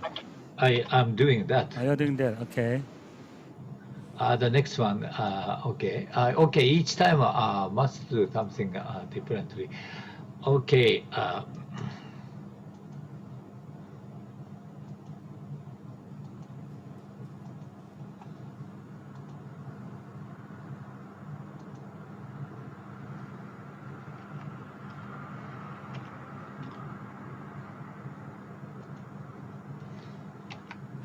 Okay. Three states of emergency I'd like to explain. Even though these have been three major similar declarations in special measure law, the relative characteristics of infection differs over time, and so the target area and the measures taken to restrain the spread of the virus have also differed each time. Let me delineate the characteristics of the past three states of emergencies. The first one, from 7th April to 25th of May last year, Japan's initial confirmed infection was on January 16th last year. The first death occurred in February. The infection spread throughout March, so-called first wave. The period was initially set as 1 month. The target area was then expanded, applied nationwide, and the period was extended. A wide range of industries such as gyms and live music house and theaters were requested to leave of absence. Some universities could not start the scholastic year of April and started online classes from May. This is the first time online classes spread widely in Japan. The second state of emergency from 8th of January to 21st March last year.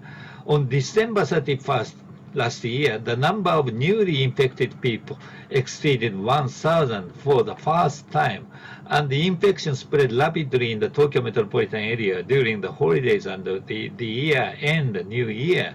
This second stage of emergency was initially issued to 4 prefectures, including Tokyo, Kanagawa, Chiba, Saitama. Its initial period was 1 month, as with the previous time, but after that, other prefectures were added for state of emergency target areas, and thus 11 prefectures were eventually declared under the emergency. This policy not only encouraged restrictions on the movement of people, but also on restaurants. The government requested restaurants to shorten their opening hours until 8 o'clock. The third state of emergency from 21st to 20th June, that last month, this month, in the third state of emergency, the initial target was Osaka, Hyogo, and Kyoto, as mutant virus were widespread. Tokyo was also included. The number of newly infected people was on the rise. The government emphasized short-time concentration, and the initial period was declared as 70 days. But the number of newly infected people remained at a high level, and the period was extended to the last week. Other prefectures added to 10 prefectures.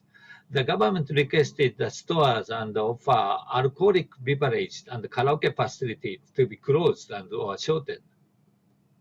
Then, the effect of COVID-19 is quite obvious when we look at the statistical data on foreigners' arrival from April 2019, almost 2.9 million entered Japan. But however, in April last year, only 5,000 foreigners entered, and its ratio was only 0.2% from previous year. This is in table 1. Chinese are by far largest group among foreigners, and the number of arrivals were 674, nearly quarter of total of foreigners. But in April 2020, the number was only 700 something, and it was only 0.15% when compared to the previous year. The departures as well in the same year period, nearly 3 million foreigners departure in April 2019, but only 30,000 departures in April last year, which means about 1.0%. Accordingly, 655,000 Chinese and 6,000 Chinese. It is quite obvious that the measure taken by the government contained the spread of COVID-19 has at least prevented many foreigners from moving around. Then next, let me briefly explain about the distinct contribution of Ikebukuro in central Tokyo. The Ikebukuro area is located in Toshima Ward, one of the Tokyo 23 wards, or especially designated as municipalities. In January this year, the population was given the official estimate 287 and 300. During the day, the population is much larger than at night. This daytime swell is not, in number is brought on by commuters. There are many urban amenities located in the vicinity, and the Ikebukuro station is one of the largest terminal stations. In fact, the Ikebukuro district is the consumer hotspot, and the ethnic businesses, particularly those that have been developed to sell Chinese cuisine and groceries. It is also observed that the unique character of this area is ascribed to the number of Chinese commuters who travel to and from the precinct, as well as availing themselves of various free Chinese papers. Thus, in addition to the more than 12,000 registered Chinese, nearly the same number of Chinese visitors from outskirts of Tokyo gather in the area every day. Just before COVID-19 shock in January 2019, the number of foreigners was 30,000, which occupied 10% of entire population of the world. In this period, the number of residents from China was 14,250, which was nearly half of the foreigner population, and nearly 5% of the overall world population. After the COVID-19 crisis, the number of foreigners and Chinese population have slightly been decreased, but not much different after the onset of COVID-19 crisis, because it is considered the residents in the area have considerably difficulty in moving into the area or away from it, due to the restrictions that have been in place to reduce the spread of the virus. But the crisis has affected the activities of Ikebukuro commuters, continue to play an important role in the area, as there are students attending many schools of the area, and also workers and clients of Ikebukuro businesses. In order to clarify the current situation of the residents from China, I have conducted interviews with a school manager and entrepreneur from China. because many Chinese youth in Japanese language school in the Ikebukuro area. The manager from one of the Japanese language school located near the Ikebukuro station told now they have 400 students and all of them are from China. When the first state of emergency was issued, we could not run classes until we are able to introduce online teaching. We started hesitantly with online lessons. After the state of emergency was lifted, we started the classes half online and half face-to-face. That means with a class of 20 students, 10 actually attended the class, while the remaining 10 participate online. The next day, online students will attend, while classroom students will use the online service. When the second state of emergency was issued in January this year, they conducted all classes online, but this time it ran very smoothly under the recent third state of emergency. Their courses and style was the same as twice previously, and have now introduced complete online classes. When the state of emergency was lifted, they introduced half face-to-face classes and half online classes. He said, with the classes brought about by COVID-19, the student cannot develop the social networks that are actually formed in education setting. The number of depressed students have been increasing under the corona crisis, and it is hard when teaching contact is online to tell whether or not they are sick. And so now the school staff received a lecture from educators concerned with the mental care of students. He has experiences to take students to the airport as their parents wanted them to return because the students become very sick to China. Another informant is an entrepreneur from China who runs a few Japanese restaurants around Ikebukuro. She said when the first state of emergency was issued, suddenly no customers came and sales decreased. February was usually busiest time of the Chinese New Year festival, and this has been the busiest time for business in Ikebukuro.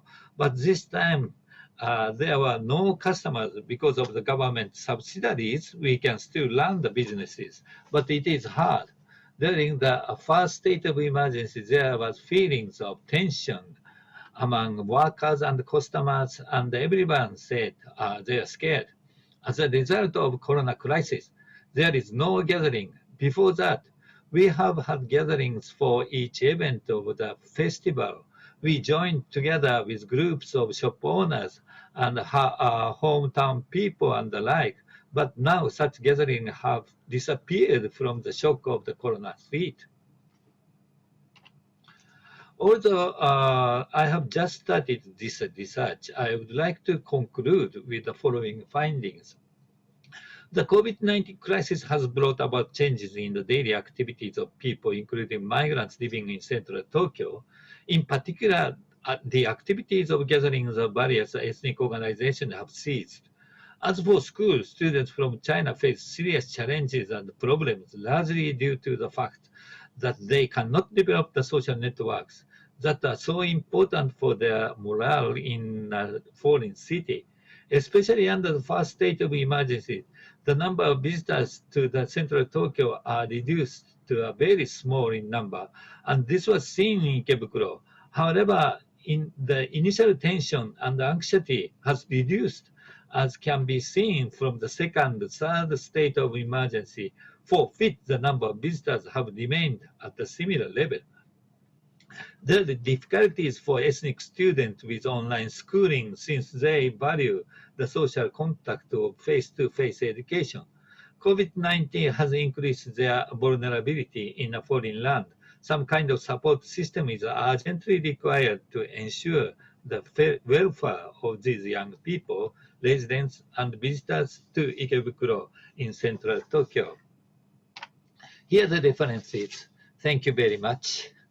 Thank you.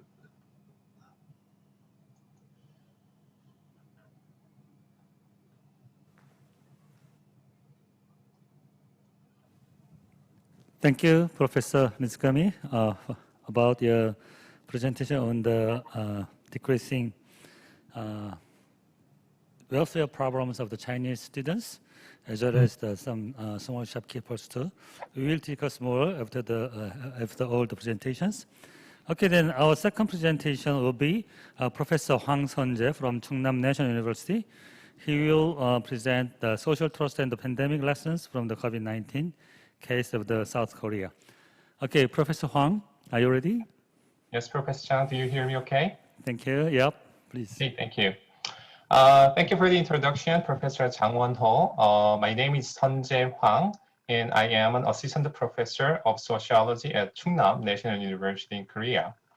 Today, first of all, it's a great honor to have an opportunity to share my work here at the East Asian Sociological Association Conference. Today, I'm going to talk about social trust and its roles and implications in this ongoing COVID-19 pandemic crisis. So before I get started, let me share my PowerPoint slides first. Okay, do you all see my slides okay? Anyone?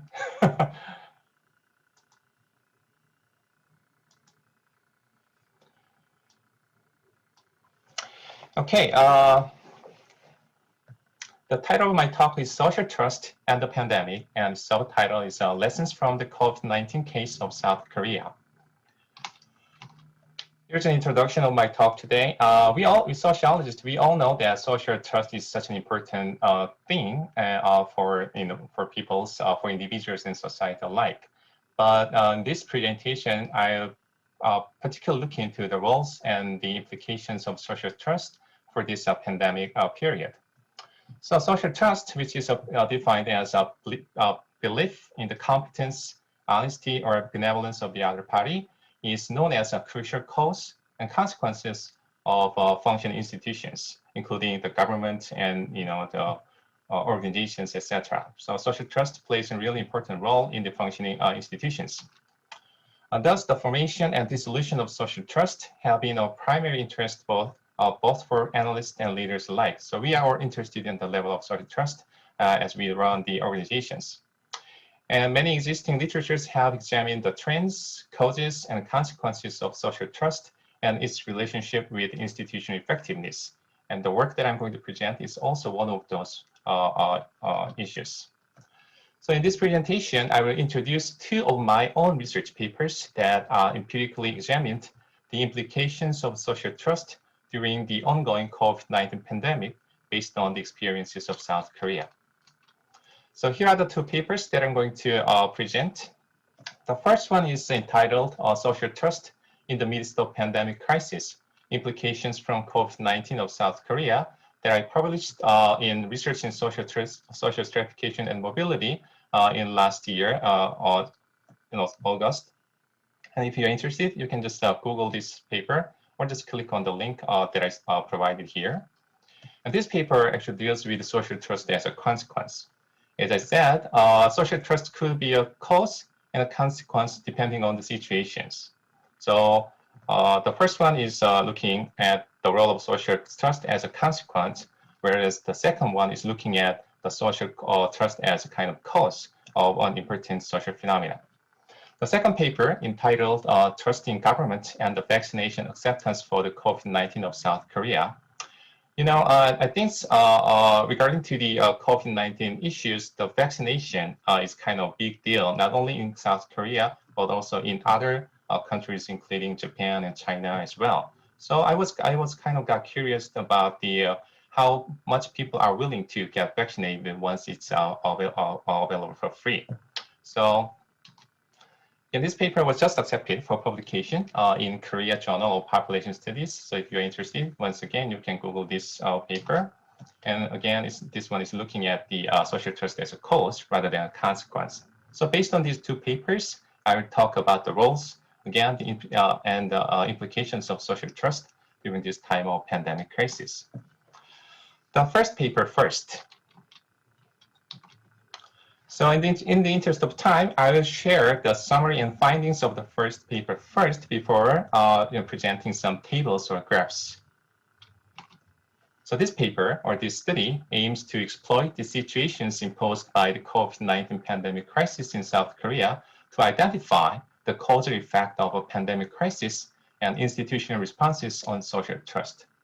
Basically looking at how the organizations manage the crisis situation. I believe that risk management and the effectiveness of institutions actually affected the level of the social trust toward that institution. So with unique panel data collected in the course of the COVID-19 in South Korea, which was last year, and the use of individual fixed effects models, we examined how social trust in various social institutions changed and identified the causal effect of crisis management on social trust. So according to the results, trust in South Korean society, people, and the central governments and the local governments actually improved during this period substantially, while trust in judicature, the press, and religious organizations sharply decreased. And I will explain why later with the tables and graphs. So the reason why there's such a variation in the changes in the level of trust is that is highly associated with the the so-called performance or the risk management of specific institutions. So improvement in trust in the central and the local governments, as I said, was highly associated with the proactive responses to the pandemic crisis. And failure to take appropriate actions was responsible for the deteriorating trust in religious organizations in particular. So these findings illustrate the importance of risk management in the trust formation and imply that South Korea, which is actually known as conventionally known as low trust in the low generalized level of trust, which means trust level to the others or society or the foreign institutions compared to the individuals or the people that they know is low. But as we go through this pandemic period, we actually saw the possibility, potentials for the changes toward better changes in the level of social trust toward those conventionally low social trust groups. So let me show you some tables, simple statistics and graphs that is the base of the findings that I just shared with you. So here are the 10 social organizations or institutions that I was interested to measure the degree of social trust. And I collected this national representative survey over the 5 years between 2016 to 2020. So I actually didn't expect that the COVID-19 is going to happen in 2020, but luckily I didn't intend to actually to measure the effect of COVID-19 between 2019 and 2020. But luckily enough, my data actually had a data between these two periods, so that I was able to the changes in social trust before and after the COVID-19. So here are the 10 institutions that I measured the level of social trust. The first one is the Korean society. Second one is Korean people, central government, local government, Congress, judicature, private company, press, civic group, and religious organizations. And as you can see, actually, the level of social trust decreased towards all social groups and organizations up until 2019. For example, the trust level of Korean society to Korean society was 5.49 in 2016, but it was 5.35 in 2019. And all these trends are all the same for all these organizations. The level of social trust was deteriorating up until 2019. But we saw some change, sudden change in 2020. The top 5 groups here at the list saw actually extra increase in the level of social trust, while the 5 organizations at the bottom of the table saw a great actual decrease in the level of social trust. So the biggest gain was we can see is the trust toward the government, central government. Actually, there was about a 1-point change, which is out of a 10-point scale, is a pretty big deal. And we saw a 1-point change increase in the level of social trust towards central government, while the biggest loss was made by the religious organizations at the bottom of the list, which saw about 1.7 points decrease between 2019 and 2020. And these trends are actually associated with the, as I said, how they actually performed during the COVID-19 period. So South Korean government was at the time, this is still controversial at this point, but at the time, the Korean people actually thought that the Korean government was effectively responding to the COVID-19 situation. So we gained some kind of confidence in the management of the COVID-19 that resulted in the positive change in the level of social trust. But on the other hand, there was some issues with the religious organizations in Korea, and there was some pseudo-religious groups in Korea called the Shincheonji, and or there's some factions of the Christian groups. They somehow did not comply to the rules and suggestions by the government, so that some places they became a kind of epicenter of the spread of the COVID-19 viruses and disease, so that they lost kind of confidence or trust in Korean people's minds, so that resulted in the changes in these trends. So I'm a quantitative person, so that and I also had the survey data, so that I wanted to see whether the changes in the level of social trust was real, not as a simple statistical artifact. So that I implemented all those statistical tools and skills, and to see whether the changes that we saw in the previous slide was real, or statistically significant changes. And it was indeed statistically significant as well. So the first four groups here, Korean society, Korean people, central government, and local government, we saw the positive changes to these four organizations, and they are also statistically significant changes, positive change after controlling for all those confounding factors. And the negative changes for for these groups, particularly the religious organization, was also a real thing, that the level actually indeed decreased after the COVID-19 period. And this actually, which I don't have to elaborate a lot, but shows the same pattern as well. So what I found was interesting, particularly in the first study, was that there was a huge variations in the level of social changes depending on the social institutions, but plus the degree of changes differed by the political orientation or political ideology.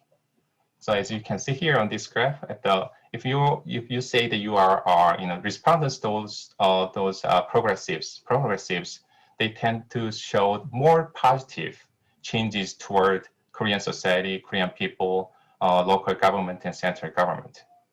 For the respondents who identify themselves as more conservatives, they actually saw negative changes rather than the positive changes we saw in the progressive side. So that depending on your political orientation or political ideology or party identification, however you define your political orientation, there is a strong actual variations in the level of changes of social trust as well. So that so what I found after the first study was that the COVID-19 situation is just as much political as medical in Korea. So if you want to truly understand the socioeconomic impacts of COVID-19, you also have to look at the political side of the COVID-19 as well. So that was it for the first paper, and I will briefly show or talk about my second paper, which deals with the relationship between the trust in government and the vaccination acceptance rate in South Korea. So once again, as I was conducting the first analysis and writing the first paper, I realized that COVID-19 issues just as much political as medical, so that I got interested in how the level of trust in government is actually associated with the vaccination acceptance rate. Once again, I will show you my summary and findings first. So this second study, again, empirically examines the relationship between the level of social trust in government and the vaccination acceptance for COVID-19 in South Korea. I think this is almost also the issue in Japan and China as well. And based on an online survey this time, which conducted last February, which is also national representative of the Korean population aged between 25 and 45, and there is a reason why we actually limited the respondents between 25 and 45. I'll explain this later. We investigated the role of trust in government and the other political factors on the level of COVID-19 vaccination acceptance. So according to the results, those who have a higher level of trust in government tend to show a higher level of vaccination acceptance, controlling for all other confounding factors that you can possibly imagine, such as the political orientation, party identification, level of education, level of household income, your age, gender, sex, etc. So controlling for all these potential confounding factors, we saw a strong association between the trust in government and the level of vaccination acceptance. Then why, right? So let me show you some interesting graph first. This is a simple descriptive statistics of the dependent variable, which is the vaccination acceptance rate. So basically, the respondents were asked to answer the question, would you be willing to get vaccinated once it gets freely available? And out of 2,000 respondents, 72.61% said yes, and the rest of them said no. And this acceptance rate is actually pretty much average compared to the international standards. What I mean by the international standard is that there are some studies actually who conducted the vaccination acceptance rate across the countries, and they also show that about 70 to 80% the range of acceptance in those different countries. So that Korea is pretty much the average in that sense. And this graph shows the vaccination acceptance rate that we just saw in the previous graph by the level of trust in government. So here are the groups of people who shows a high level of trust in government, and the medium level of trust toward the government, and the low level of trust to the government. And actually the yes rate is pretty high across all the groups, but the rate actually decreases as we move on to the right, which means that for those respondents who show higher level of level of trust toward the government also shows a higher level of acceptance rate, and it decreases across the groups. And there's a strong association between the trust in government and your own or respondents' own political ideology or political identification. So that I also look at the relationship between the vaccination acceptance rate by those two political factors as well. The first one by the vaccination acceptance rate by party identification, and the second one is the vaccination acceptance rate by political orientation. So on the left graph, respondents who actually support the ruling party say that they show higher level of yes to the the vaccination acceptance question, and which is way higher than those who oppose, who are in the opposition, who support the opposition party. And we also see the same pattern on the right graph. So that once again, this is a vaccination acceptance rate by respondents' political orientation. The left one is who are progressives, and those on the right are who are center, and those who in the middle are who identify themselves are more right, leaned political identification. So that we also see that for those who think that they are on the left or they are progressives, are more willing to get vaccinated compared to those who identify themselves as a right party. So this graph shows the trust in government and the relationship between the trust in government and vaccination acceptance rate, controlling for all those things that I just mentioned, and statistically based on a logic model. See that if you are interested, here's a list of controls at the bottom of the graph, and we can clearly see the positive relationship between the trust in government. I'm sorry for Korean. I forgot to translate that into English.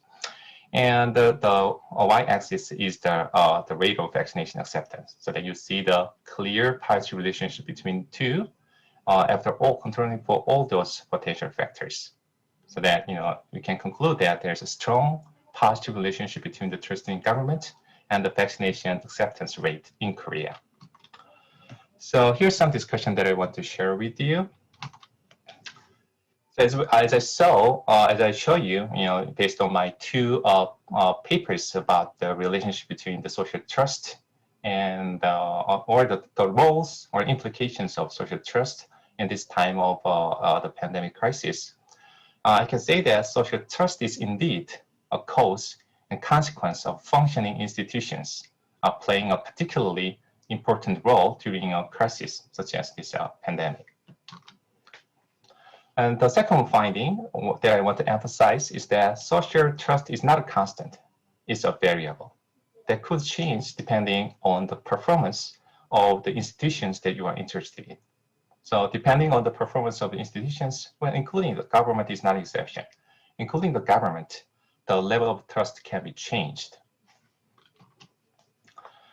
And particularly in the second paper, due to the close link between the trust in government and policy compliance, for example, the vaccination acceptance, trust building, I believe that trust building is just as important as implementation of policies for the government. So in most cases, or in a lot of cases, the government is interested in the effective implementation of social policies. But according to my second study, that's important.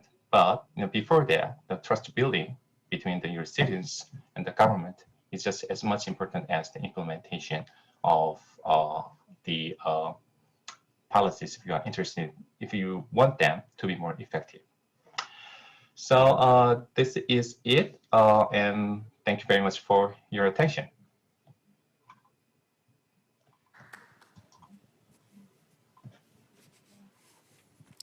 Thank you, Dr. Hwang, for your wonderful and very interesting presentation about the relationship between social trust and government performance and the acceptance of the government policies. We will talk about that later too with the question of the audiences. Okay, then our third presentation will be Professor Yao Yaoling, Juan, and Zhang Haidong. I don't know whether he's here or not, but maybe his co-author will present a paper. The title would be Media Use and Anti-Pandemic Confidence, an Empirical Study of Shanghai. Okay, are you ready, Zhang Haidong? Or Yao Yaoling?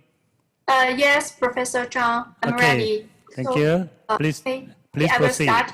Yep, sure. Okay. Hello, everyone. This is Yao Yaoling from Shanghai University of Engineering Science, and it is my honor to be here to attend the second Congress of East Asian Sociological Association. And my presentation is about the media use and antipathic confidence. This is an empirical study using the data from Shanghai in 2020. My co-authors are Professor Zhang Haidong from Shanghai University and Dr. Zhang Juan from Shanghai Business School. And this is the content of my speech. It includes 5 parts. Firstly, I will introduce the research background and the significance of this study. And the second part is the literature review and the research hypothesis. Then I will describe the research design of this study, including the data source, the variables, and the models we used in this paper. Based on the analysis of the survey data, I will present the research findings, and in the last part, I will give some conclusions and discussions. So let's move to the first part. The COVID-19 pandemic outbreak since the end of December 2019. It is a public health emergency with the fastest spread and the most comprehensive infection rate and the most consequential difficulty in prevention and control. That has occurred in China since the founding of the country. By June 24, 2021, there were more than 100,000 coronavirus cases and 500,000 cases in deaths in China, very few new local cases per day. But on the other hand,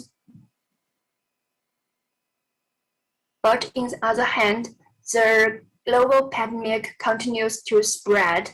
The situation against the pandemic is in several countries like United States, India, Brazil, France is still severe.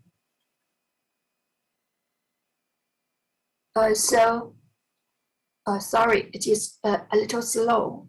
Just wait for a moment. And pandemic prevention and culture should not only focus on tangible methods such as medical treatment and material security, but also recognize the intangible methods of building a positive social mentalities, and so as to properly guide the social mentality in the direction favorable to pandemic prevention and culture.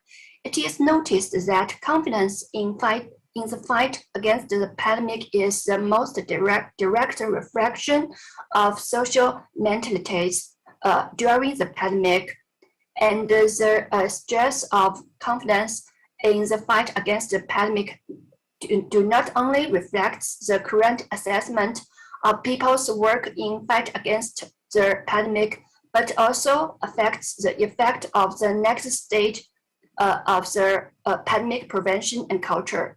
So only by enhancing the pandemic confidence can truly unite the social force to fight pandemic. So just wait a moment.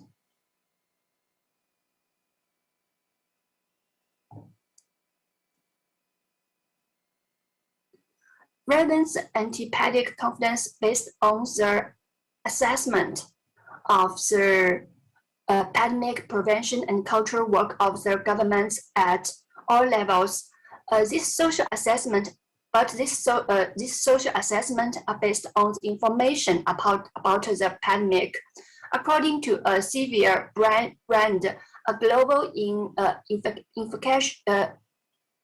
infectious disease preparedness expert at the WHO, the outbreak of the COVID-19 pandemic is accompanied by an information pandemic, which refers to the difficulty of finding trustworthy information sources. In media convergence, the information dissemination channels are more complex. The volume of information is more overwhelmed, and the subjects and the objects of information are more diverse. All this making the information pandemic phenomenon during the COVID-19 pandemic more prominent. So based on the large-scale online survey data obtained at the beginning of the pandemic in Shanghai, this paper analyzed the residents' media use during the pandemic and examines the media use influence on the residents' pandemic confidence. So our research questions includes 4 parts. The first one is, how is the anti-pandemic confidence in Shanghai at the beginning of the pandemic? And what information dissemination channels did the residents use to know the information of the pandemic? And what are the subjects who publish the information about the pandemic? And the last one is, does media use affect the anti-pandemic confidence, and how? So now let's move to the literature review and the research hypothesis. Firstly, let's see the existing studies about the social confidence.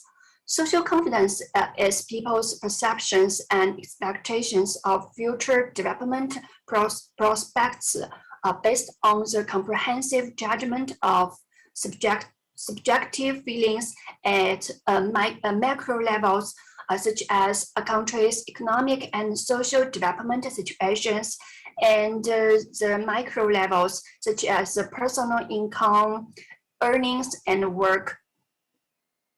Chinese scholar Chu Songyan understands social confidence at 3 levels of mutually interacted dimensions, that is the confidence in state power, in society, and in oneself.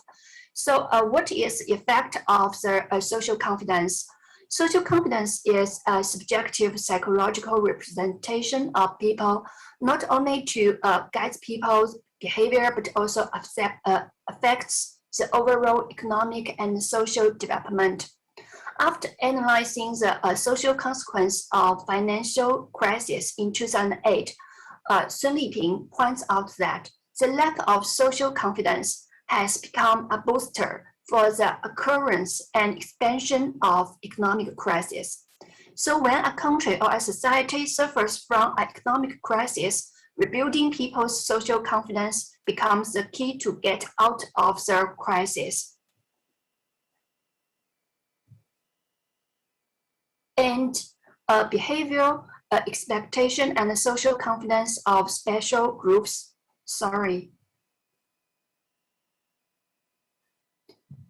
The behavioral expectation and social confidence of specific groups at specific times can have a crucial impact on their behavior, which can have positive or negative consequences on the social development. The COVID-19 pandemic is a major public health emergency that has spread the fastest, affected the most widely, and is the most difficult to prevent and control since 1949. It makes the economic and social life of residents face a comprehensive crisis. So boosting the social confidence is related to the success of pandemic prevention and culture, and motivate individuals to participate in pandemic prevention and culture. So now let's see the second part of the literature review. The media use and the socio-political attitudes. Existing studies have shown that media messages can influence public perceptions of reality even more significantly than the socio-demographic characteristics. In the context of media to society, the media has increasingly become an essential channel for political information dissemination. Chinese scholars have also found that with the rise and prosperity of mass media has become an important source to obtain political information and form political cognition. Related studies have mainly concentrated in the fields of communication and political science. Besides the media's political influence on the public is not limited to the transmission of political information, but also influence people's political attitudes. However, existing research findings on the relationship between media use and political attitudes are inconstant, forming several main theories. That is the media depression theory, virtuous circle theory, limited effect theory, and comprehensive theory. Due to the limited time, I will skip the content of these theories, but existing studies point out that to break through these research dilemmas, some scholars suggest, starting from the macro level, we should thoroughly investigate and analyze what kind of effect the media has on what kind of audience and under what circumstance. As an important concept of research field in communication studies, media use has gone through a process from a secondary position to research centers. The indicators of the media use for 3 basic types. that is based on the time, the space, and the media type. Limited by the questionnaire, our study only focuses on the two factors of the media usage, that is the media usage time and the media usage type. In terms of the media usage time, there are controversial studies. Governor concluded that the longer a person watches television, the more likely his perception of social reality is to be influenced by the TV content. And Feldman's research on the Japanese people found that the more frequently they use various media types, the more they trust the government institutions and the political systems. And the Wilkins studies the relationship between the media use and their political disputes during the political transition period in Hong Kong. The research found that people watching TV frequently will reduce their trust in the Chinese government because Hong Kong TV stations broadcast adverse reports against the Chinese government, which affects the public's recognition of the government. And Chinese scholars also found that residents who spend more time using the internet, the more negative trust evolution in government officials. And now let's see the influence of the media usage type influence in existing studies. The classification of media types is crucial for studying people's socio-political attitudes. So we can see that different scholars give different classification of the media usage type. Someone classifies media usage time as the emerging media and the traditional media. Someone just classifies the media usage type into the official account and the personal account. So my question is whether it is possible to provide a new typology of the media types.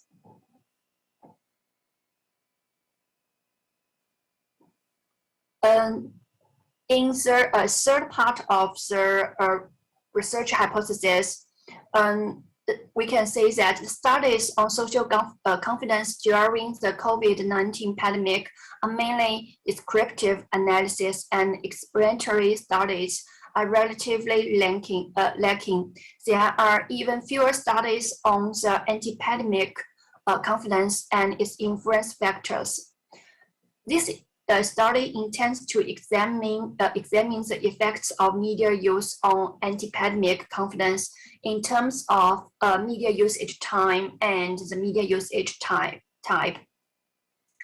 So I would point out the first set of the hypotheses. We can say that considering the hierarchy governance pattern among the Chinese government at all levels, we observed the residents' anti-pandemic confidence in China and Shanghai respectively, and propose a set of competitive hypotheses. The hypothesis H1A is compared with the local government, residents have more anti-pandemic confidence in the central government, and the competitive hypothesis is compared with the central government, residents are have more anti-pandemic confidence in the local government. Then I will give the second hypothesis about the media usage time.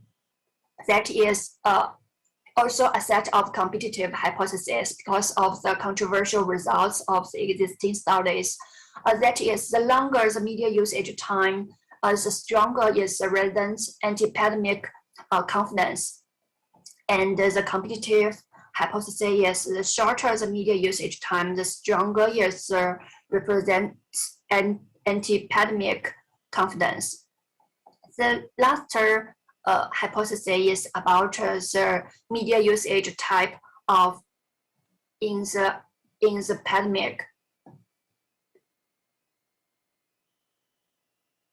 We can see that scholars generally agree that there are differences in the effects of different media types on residents' social political attitudes.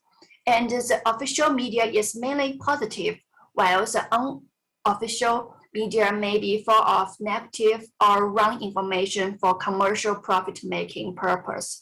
So the hypothesis is the use of official media is more beneficial than the unofficial media to raise residents' confidence in fighting the pandemic.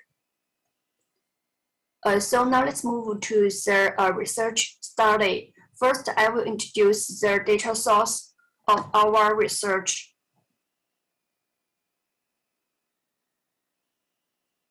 Just wait a moment, sorry.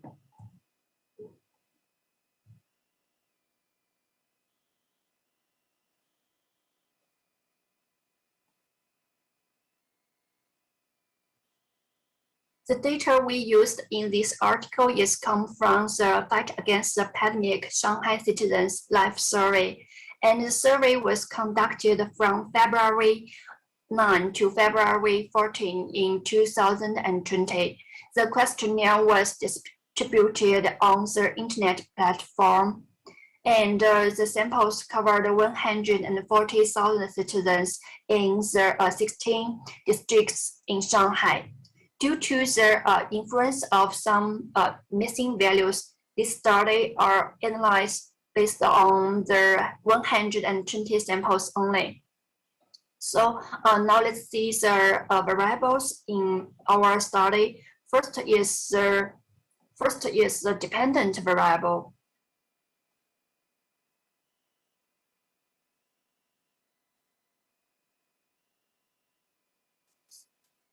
Okay, the dependent variable of our study is the antipandemic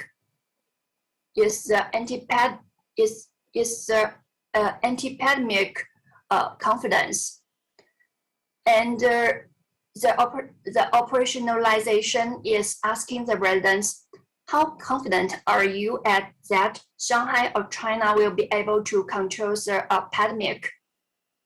The option includes not confident at all, not very confident, moderately confident, quite confident, and very confident. So from this table, we can see that the residents are more confident in China than in Shanghai. Specifically, almost 70% of residents are relatively confident or very confident in overcoming the pandemic in China, but only 52% of the respondents are relatively confident or very confident in overcoming the pandemic in Shanghai. And now let's see the independent variable. The co-independent variables includes two parts, that is the media usage time and the media usage type. Firstly, let's see the media usage time. Residents were asked in the past 3 days, how much time did you spend on information related to the pandemic each day? And the option includes less than 1 hour, 1 to 2 hours, 2 to 4 hours, and so on. So we classified the option into two parts. The first one is the low media usage time, and the other kind is the high media usage time. And the other co-independent variable is the media usage type. The respondents was asked, what are your main information sources about the pandemic?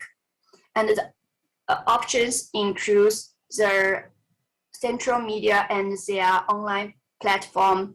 For example, the CCTV, Xinhua News Agency, People's Daily, and so on. The local media and their online platform, such as Shanghai TV, Shanghai Post. And then is a domestic social media or WeMedia, that is WeChat official accounts or Weibo. The First one is the domestic commercial media, that is the Life Week or Caixin. And the last one is overseas media, such as the BBC, Facebook, or the Twitter. We can see that more than 80% of Shanghai residents use the local media and their online platforms to get the information about the pandemic. So to give a new ideological type of the media usage type, we use the cluster analysis to analyze the media usage type. We start with specifying 2 clusters to analyze 5 information sources, then gradually increase the number of the clusters. Table 3 gives the financial results of the cluster analysis. Based on the characteristics of media use in each type, these papers summarize 4 media usage type during the pandemic. That is the restricted media, the social media, the official media, and the multiple media. We can see that in the first media usage type, the percentage of individuals who use the media to obtain information about the pandemic was deficient. So it was named the restricted media type, and it is account for 40.08%.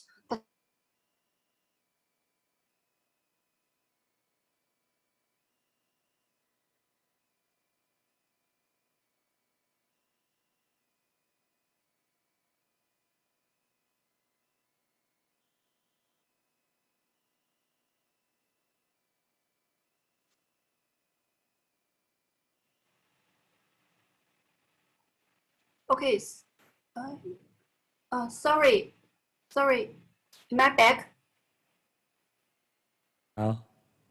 Okay, I will go on, and this is the cultural variables of the in this study.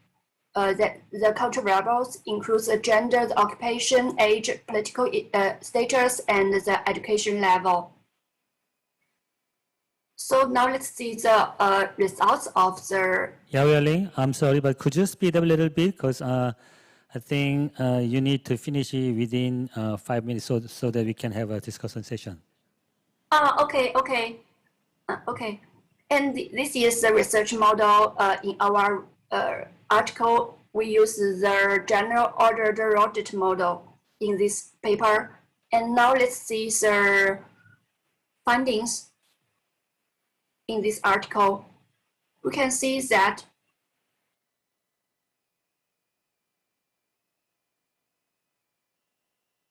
sorry, the network.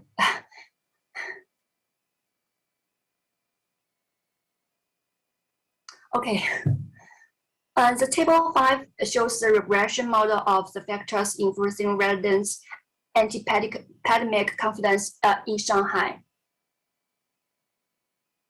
We can see that media usage time significantly decreased the respondents' anti-pandemic confidence in Shanghai, and there are differences in the effects of different types of media usage time on anti-pandemic confidence in Shanghai. Then now let's see the anti-pandemic confidence in China. Media usage time was also be able to significantly reduce residents' anti-pandemic confidence in Shanghai, and both the social media and official media significantly increase the respondents' confidence in China's fight against the pandemic. So I would like to give some conclusions and discussions. Firstly is to this is the validation of the research hypothesis. I will go through quicker. And this is the first conclusion of our study, that is there are differences in residents' anti-pandemic confidence in Shanghai and China.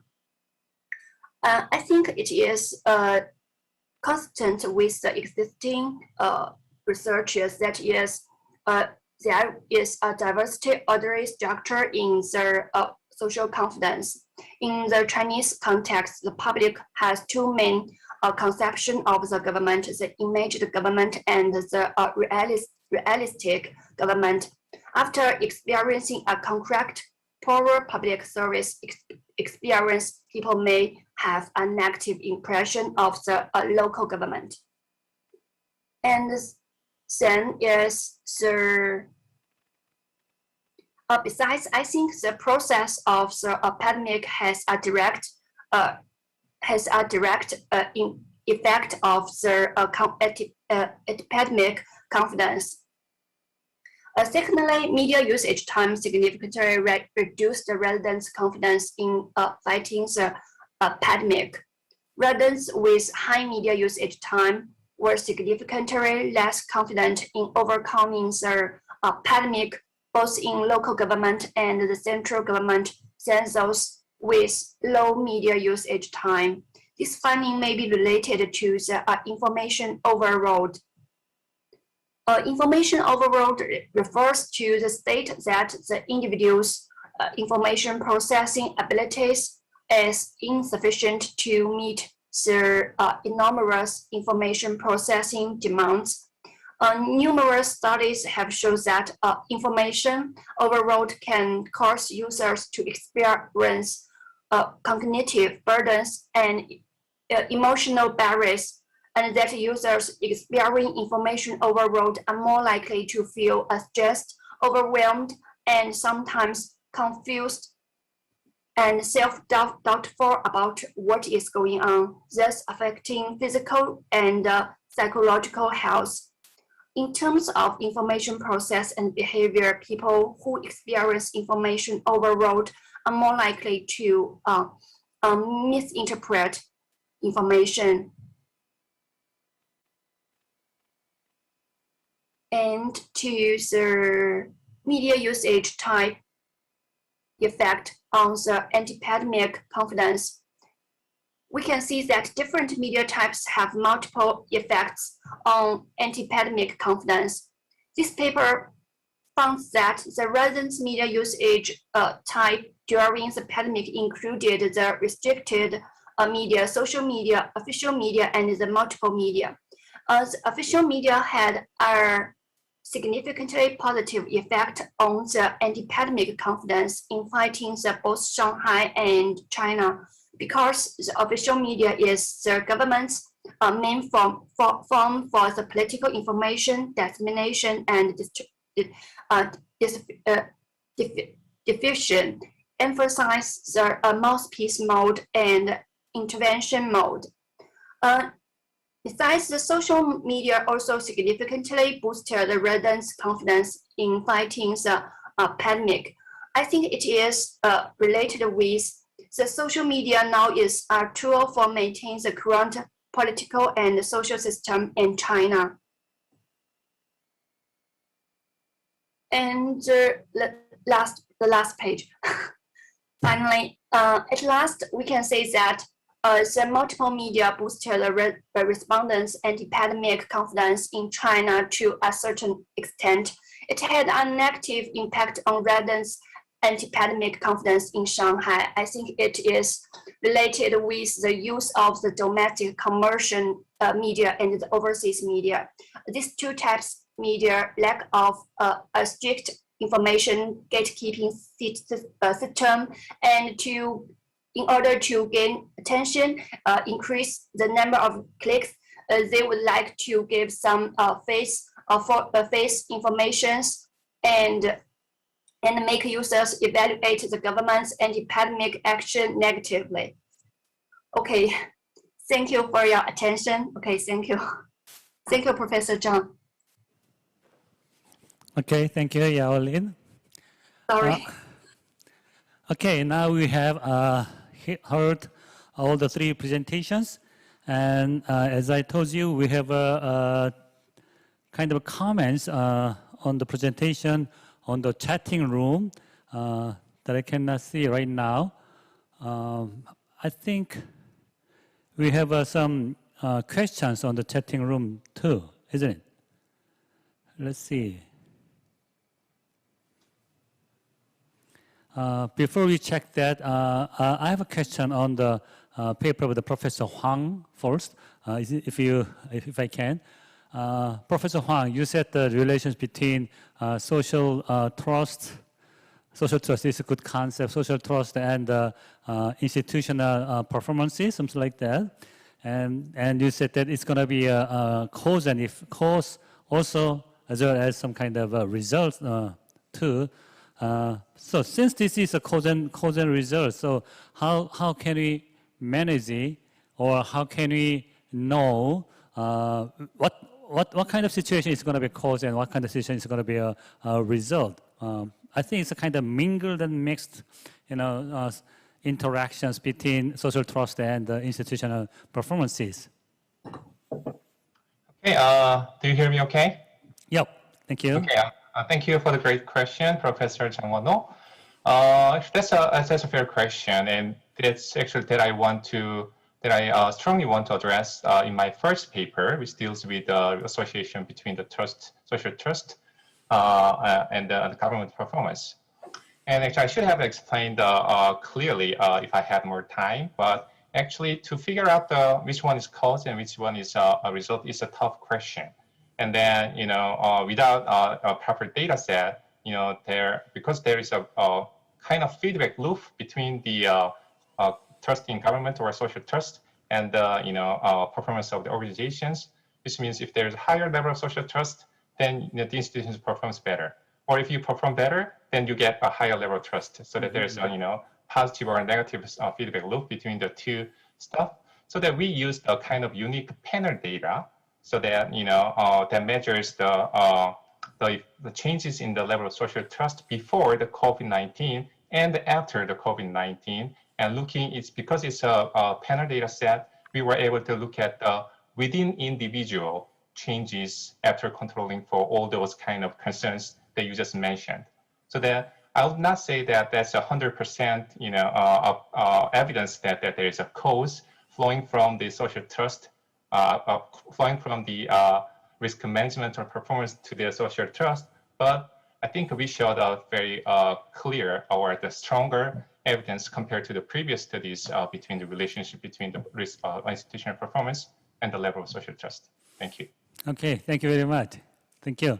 And to Professor Mizukami, Mizukami Sensei, very nice to meet you here, even though we meet in online. I hope to see face to face and drink Japanese sake or Korean makgeolli, either in Seoul or Ikebukuro or in Tokyo. And we will do that within this year, I'm sure. And I have one question. You are describing the situations of the Chinese young people in Ikebukuro, and you said that we need to have some kind of policies to reduce the problems and to enhance the social networks of the Chinese residents in Ikebukuro. Do you have any specific policy or solutions in mind, Professor Mizukami?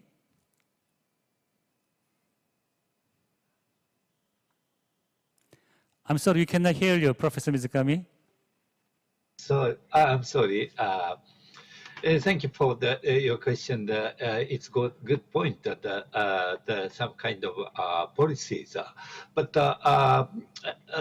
so far I couldn't find any appropriate policies from the local government or the Japanese central government on to the vulnerable situation of overseas students, because it's not they are also panicking that I think, because it's not expected, and probably the government under the pressure because they cannot offer the vaccine properly or something. There are a lot of problems government face. And then I had a board meeting of the university yesterday, and I mentioned about the overseas student care.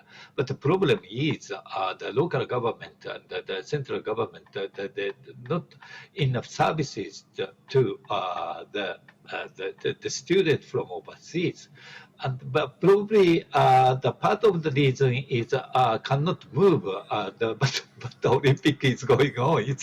It's a controversy. That's a different topic. But unfortunately, I think the local, particularly local governments, needs to prepare or think of the situation of overseas visitors. So I propose an agenda or something to the government or organization that assisting overseas visitors.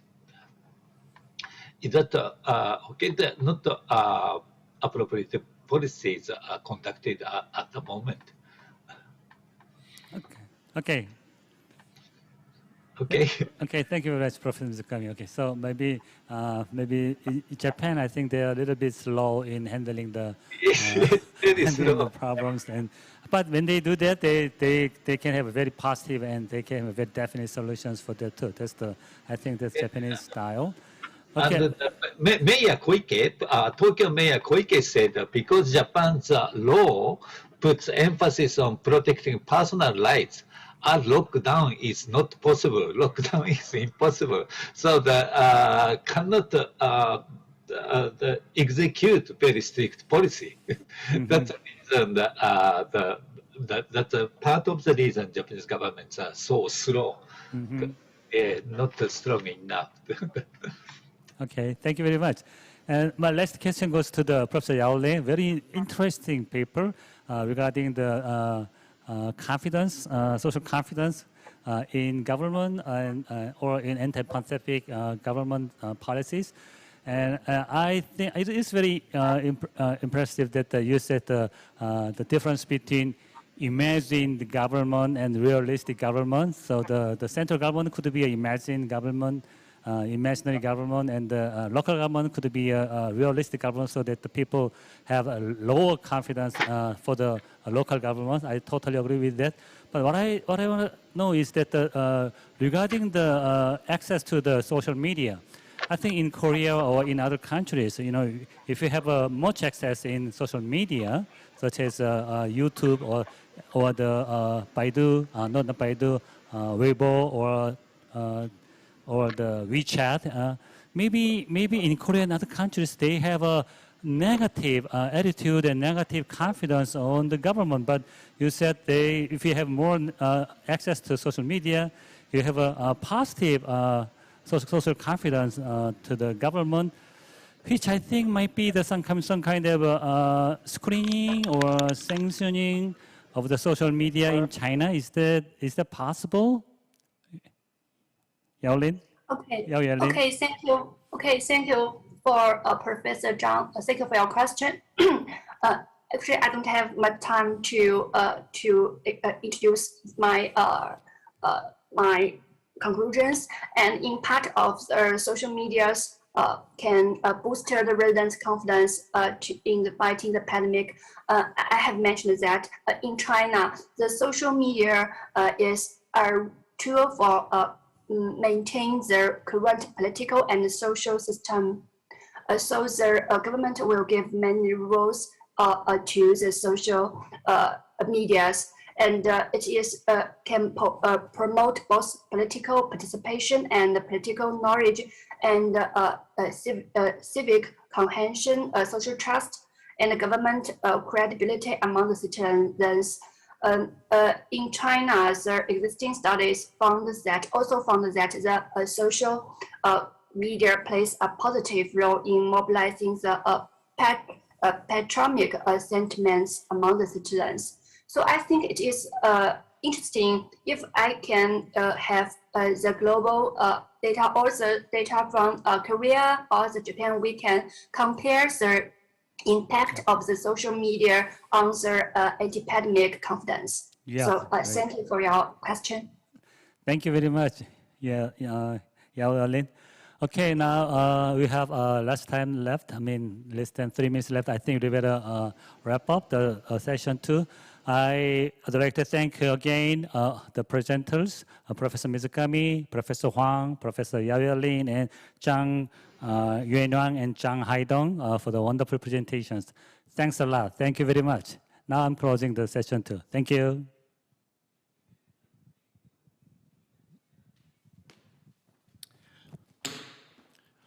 Thank you. Professor Chang? Yeah. We will resume the session 3 2:30. We will resume in 10 minutes. See you in 10 minutes. Thank you.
Hey, let's start session 3. I'm the moderator, Jung Il-jun, Korea University. In this session, we have 3 presenters. Lu Peng, Chinese Academy of Social Sciences. The title is Digital Technology and China's Anti-Epidemic Battle for COVID-19. And second presenter, Yi Won-jae from KAIST, Perception and Attitude of COVID-19, a survey of 16 countries. And third, Hiro Yoshinori of Kyoto University. The title is Policy Proposal Using AI and the Concept of a Decentralized Society. Let's begin from Professor Lu, and the presentation time is 25 to 30 minutes. But in order to have some question and answer sessions, please keep the timeline at 25, I think. So I turn back to Professor Lu. Professor Lu?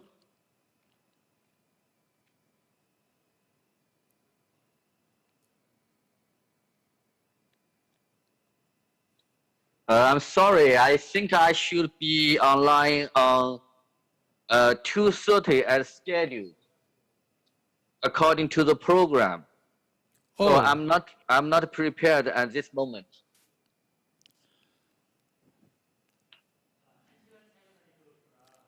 Ah, I see. Yeah. In the case, I think we will invite the second presenter, Professor Yi Won-jae, first, and let's change that sequence, I think. Is it okay, Professor Lu?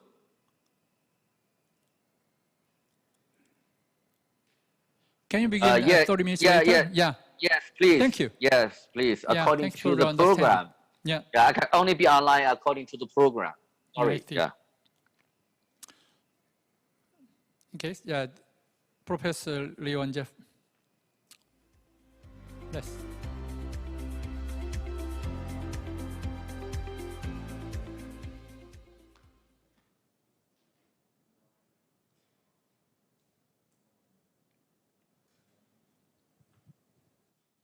Let's begin. Yeah, should I start? Okay, thank you everyone. First of all, I wish to be forgiven for my sunglasses because I got some eyelid surgery a week ago, so my eyes is not hard to watch, so it's just for you. I'm trying not to annoy you with the presentation. Okay, I'm Won-jae Lee from KAIST. It's very interesting. It's time of COVID-19 we are calling this time is untact society. Probably I'm the only one actually be in the conference room, only presenters, everybody in this wired from their places. The thing is that I don't even live here in Seoul. So I took train this morning and I reached here, it's like hours ago. Anyway, I'm a sociologist in the KAIST. KAIST is an engineering and science school. So actually I'm working with mostly with computer scientists and physicists.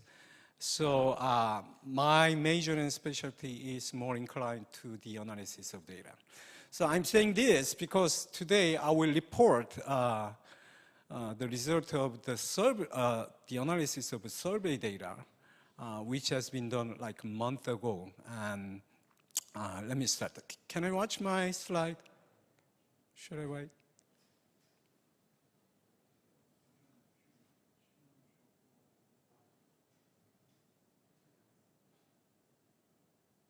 All right, this is the cover. Let me start explain what the data was. And this data actually gathered like, as we can see in the September and October 2020.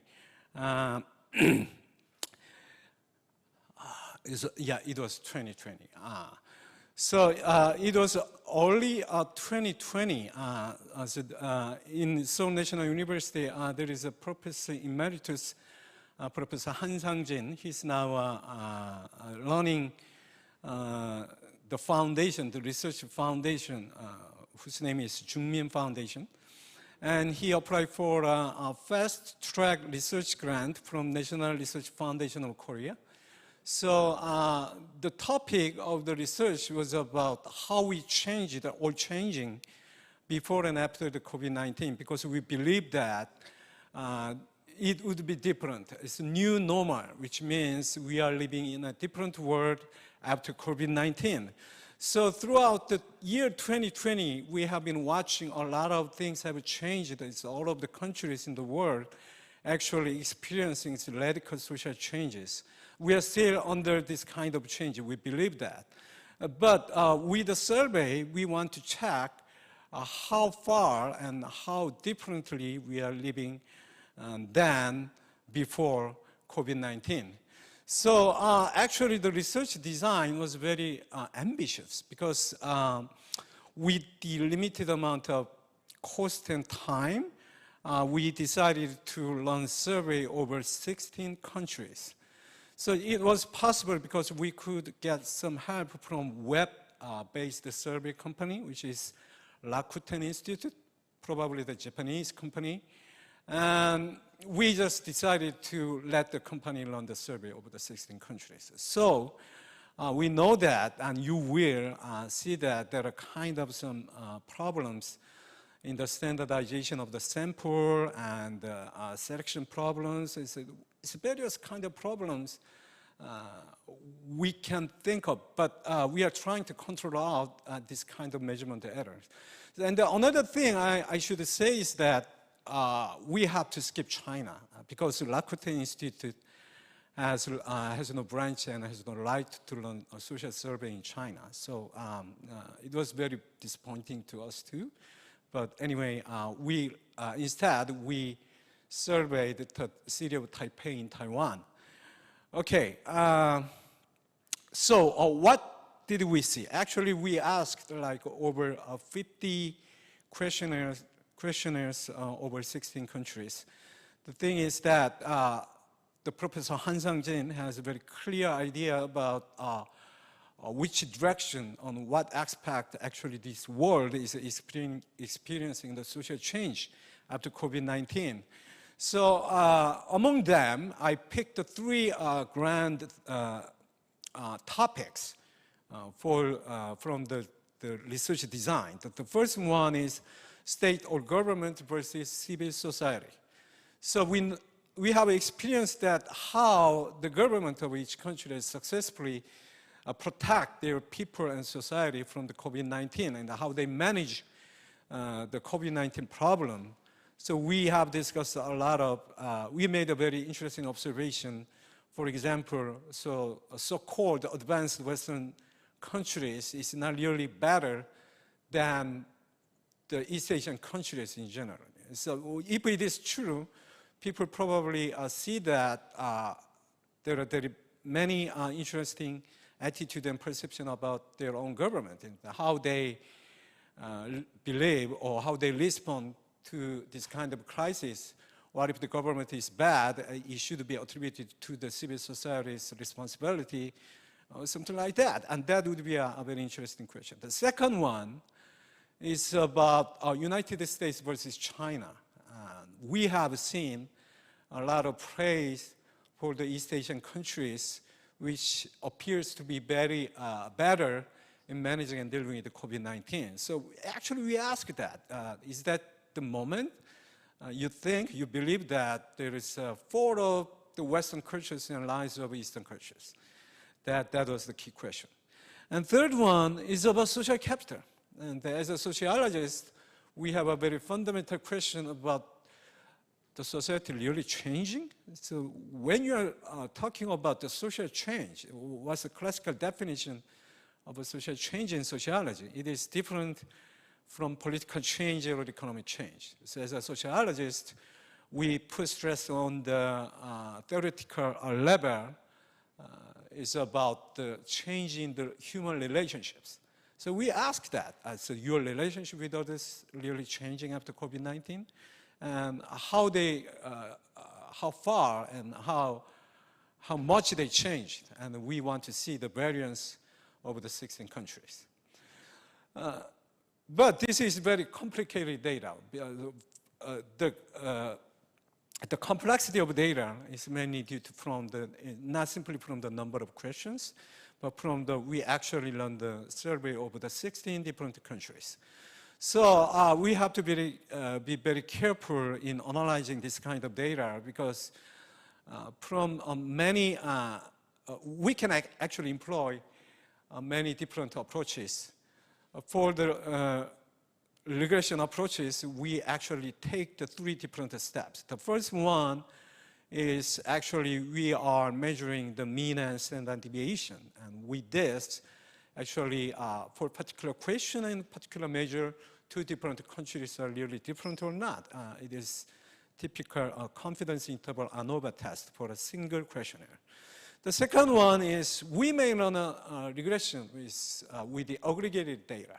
So we combine all the data and run a single regression line and figure out the relationship with particular dependent variables and independent variables controlling for other control variables. That's the second approach. The third one is that, well, we have to controlling for many unobserved heterogeneity over different countries. So for this, one typical way is to fit the model with the fixed effects for each 16 countries. So with this, we are controlling for many unobserved time constant heterogeneity, including measurement error unique to particular countries. That was our strategy. The third one is the random regression for each and every country separately. So in this way, we are taking into account different slopes for different effect, the degree of effect for particular independent variables. So for these 16 countries and survey data, I did everything for this. Actually, I learned and made an output of 100 and 100 of regression result because I have to do this all. But today, I will present with you for the summary of the data analysis, particularly with the first approach and third approach. So I picked results which are consistent over the 3 or 4 different analyses. So with the 4 different types of regressions, I figured out there are some very constant and common effect I could figure out from the analysis, and I will present to you with today. Okay, that is the regression for the third approaches. Let me approach the screen because I have to read this. And okay, 16 models with 21 independent variables for 16 countries, and that is the example for the South Korea and Seoul. And I did this for the another 15 countries. So from the next slide, I will show you the common effectiveness of particular independent variables over the 3 theoretical interests. Okay, the first one is government versus civil society. So look at this. I put the different colors for orange for the East Asian countries. Blue is North America, and probably red is European countries, including Russia, and Southwest Asian countries is probably in Beijing, like Jakarta, and purple is South American countries. Okay, so when you are looking at this, you may see any consistent trend over this, but to me, it looks like, look at this Madrid. It's a upper left. There's Madrid, which is the capital city of Spain. And you are seeing that Madrid is very skeptical about, they think after COVID-19, they can no longer believe and trust their own government. So relatively, they trust medical experts and medical professionals. But look at South Korea. South Korea is relatively on the right, bottom right, and then which means it believes government more than medics and the medical professions. That is a general trend. And then from next slide, we are going to see why this happened. So on what ground they don't believe the government anymore, or they don't believe in medics anymore.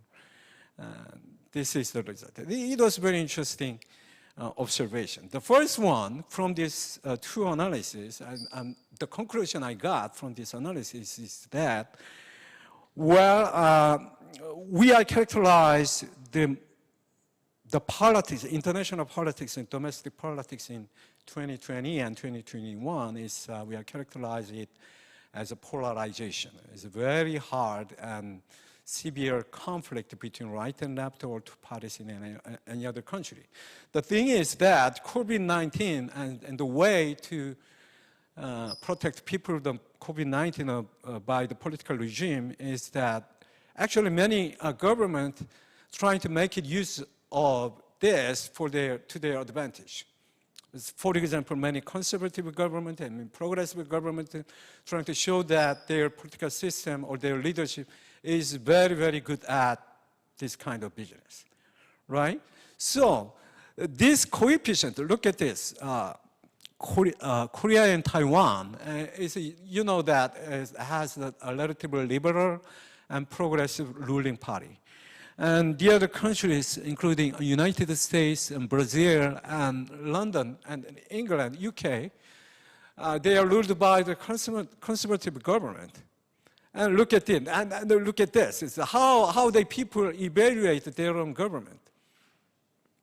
It depends on the respondent political orientation. So controlling for other 19 control variables, these two factors, as two independent variables, political conservative, support their own government when their government is conservative. And their government is liberal, they criticize them, like in South Korea and Taiwan. And economic conservatives do the same thing. It's like generally, when they are economically conservative, they criticize their own government in dealing with the COVID-19.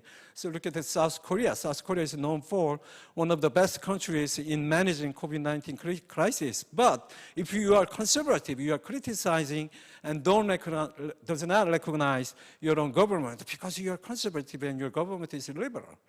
And look at the other countries like United States.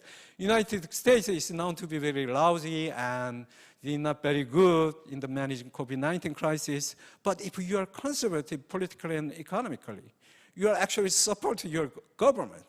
Brazil, right? Brazil shows us one of the worst records in keeping, tracking down and vaccinating and maintaining their own internal order under the crisis of COVID-19. But the evaluation of your own government is not simply by the track record of your government's COVID-19 management, but mostly by your own political orientation. That's actually what happened after COVID-19 crisis. So I think the people's idea of government versus civil society after this worldwide crisis still follow the path which has been established before COVID-19. So we are not actually changing this structure itself. Okay, that is my interpretation. Okay, US versus China. It was one of the most interesting findings to me. So look at this. The y-axis, we are asking the people, do you think United States actually losing hegemony over the world?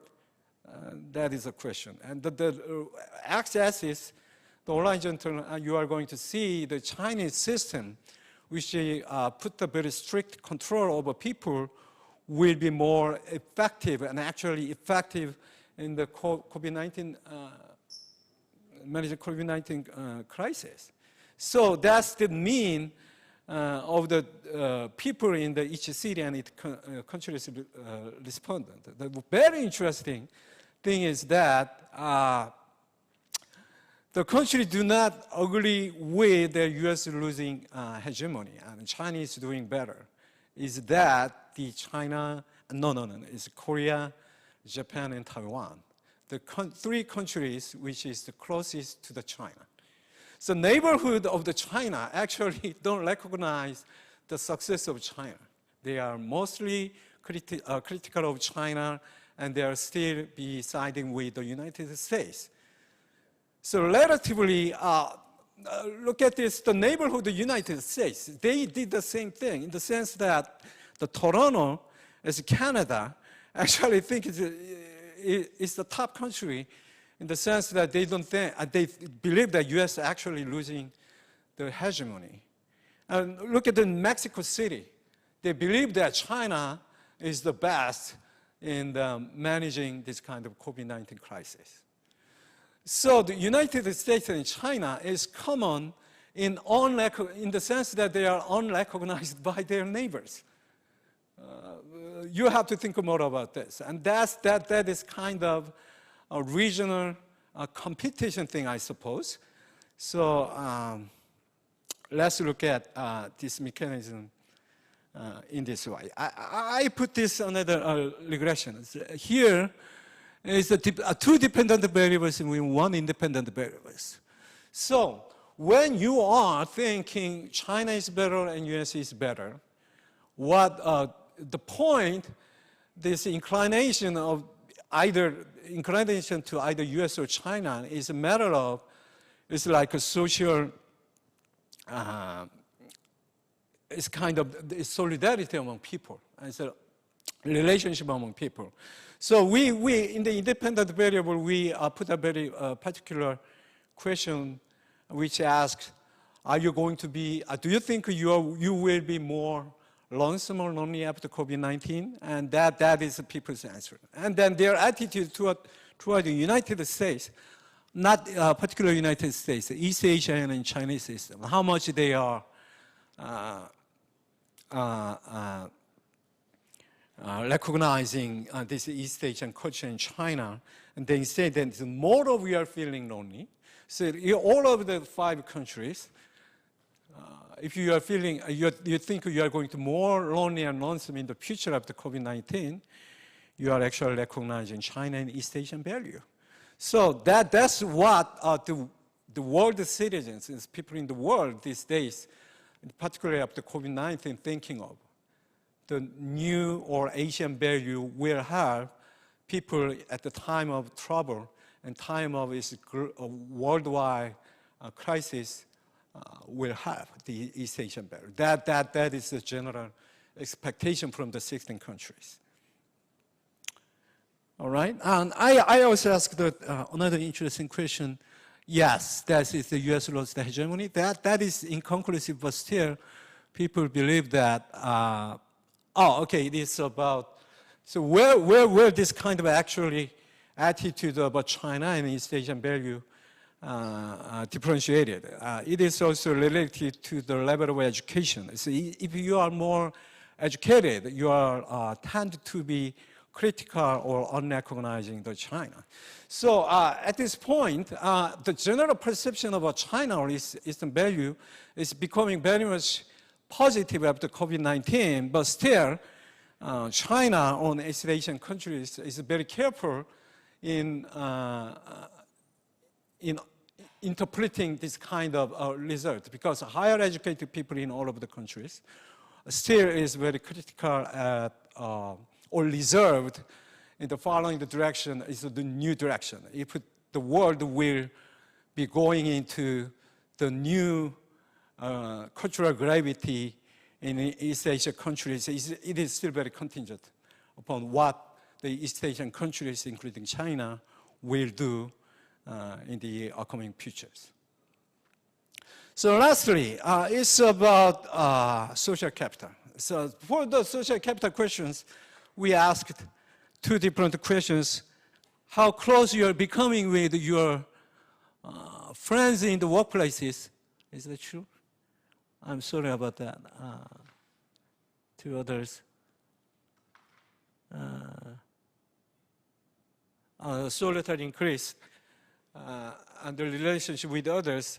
And the one interesting finding is that in both levels, in East Asian countries, is generally don't think they are becoming lonely.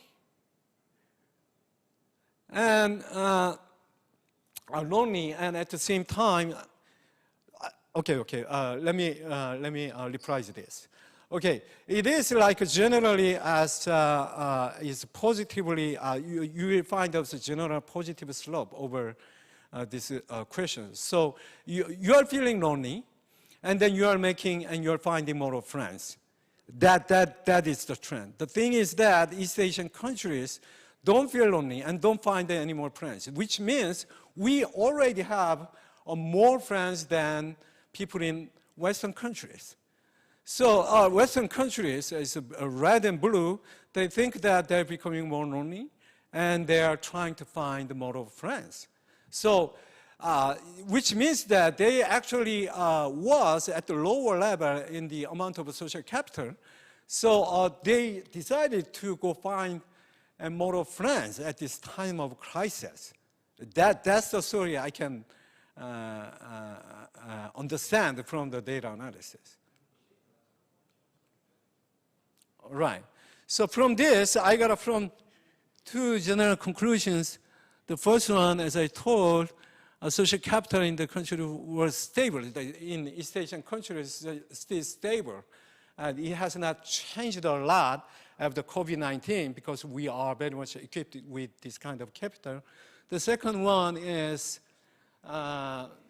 in terms of social capital, the people in the Western countries feel it is increasingly necessary to hang out with the friends or the people in the workplace and family more and more under this kind of crisis. So under this crisis, people find the social capital is kind of a way to overcome the crisis. And with this reason, people will evaluate the relationship between US and China and the culture and civilization of the East Asian countries.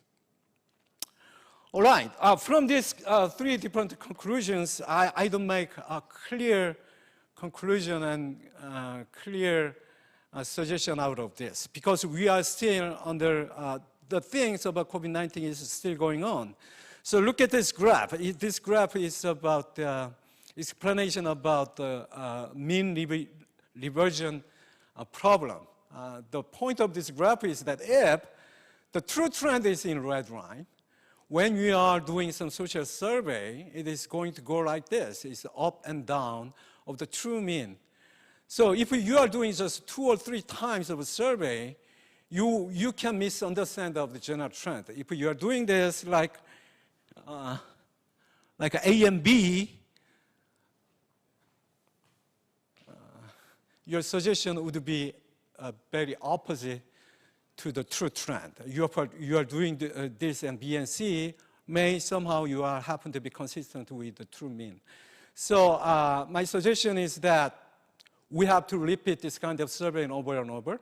So for this, we need more of, it is more and more necessary to get collaborated with the scholars in other countries, like this conference. The participants in this countries, hopefully, we are working together and more closely and look at this kind of general trend toward the East Asian countries as the COVID-19 will be true and will be truly repeating itself. We have to be very carefully observe this trend with the repeating surveys. For this, we need more of international collaboration and cooperation will be necessary in the future. Okay, thanks for listening. Thank you. Yeah, it's very impressive. 16 countries. Yeah, it occurred to me there are so many questions in mind. And I will move to Professor Yoshinori, Kyoto University. Professor Hiroi? Okay, yeah. Oh. Dojo? Okay. Thank you. Thank you very much. Thank you very much for inviting me for this very valuable conference. My name is Yoshinori Hiroi from Kyoto University, and I am very honored to be here. In my presentation, I would like to think about a little bit long-term perspective, a vision of society in the so-called new normal age, based on some AI-based simulations. And as an introductory remark, let me point out a basic perspective in thinking about such a topic.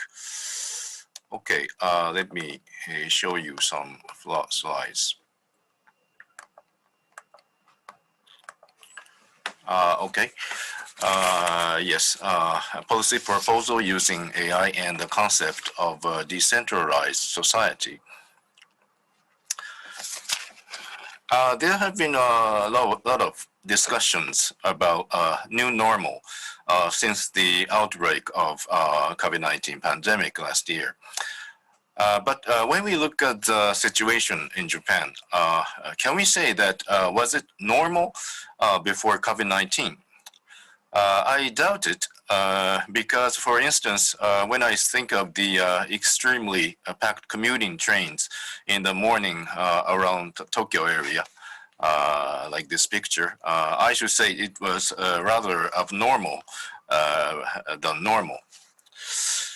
What I would like to point out here is that based upon such understanding, the outbreak and experience of COVID-19 should be regarded as a kind of opportunity rather than crisis for realizing a truly normal way of living or society where people can lead a humane life of better quality and realize a sustainable society of well-being.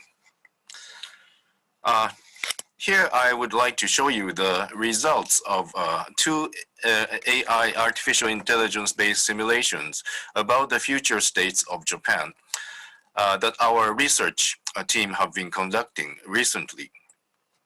One is a simulation about the sustainability of Japan towards 2050, conducted a few years ago, and the other is a simulation about the post-COVID-19 Japanese society, which was made public in February this year.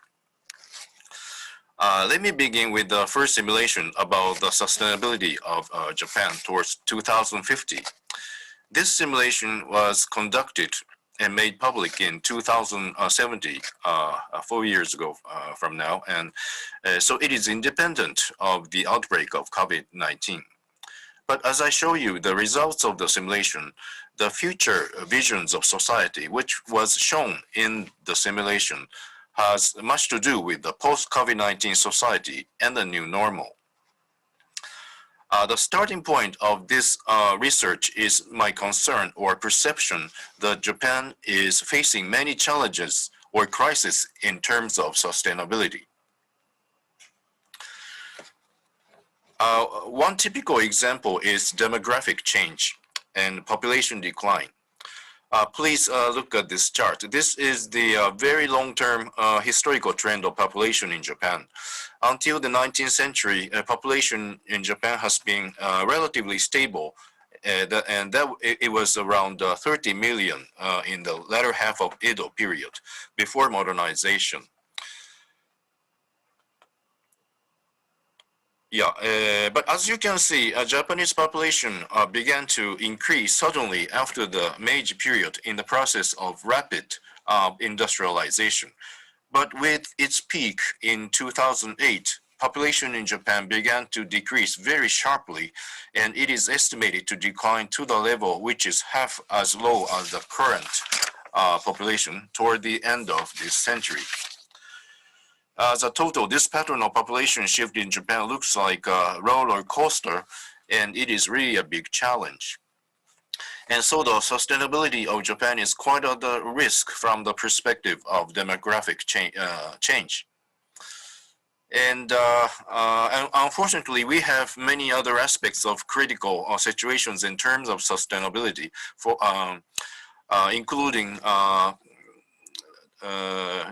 demographic sustainability I mentioned, and also a financial and interdimensional sustainability, sustainability of community, environmental sustainability, and so on. This is the background that we raised the question, will Japan be sustainable towards 2050? And I tried to seek for the help of AI in a sense, as it is a good tool in analyzing complicated relationships of many uncertain factors. Fortunately for me, a laboratory called Hitachi Kyoto University Laboratory, one of the collaborative projects between academia and industry, was set up in 2016, and there are many experts in the area of AI in the laboratory. And in this context, we began a research project combining public policy and AI analysis. In this project, first we made a model consisting of about 150 social factors, such as population, GDP, aging, environment, energy, social capital, and so on, interacting with each other. And we conducted 20,000 simulations regarding the future states of Japan towards 2050, and assess them from the perspective of various dimensions of sustainability I mentioned, as well as 4 social domains, that is employment, inequality, health, and well-being. As a result, AI-based simulations and analysis show the following things. First, fundamental divergence between localization model and centralization model is likely to occur in 8 to 10 years from now.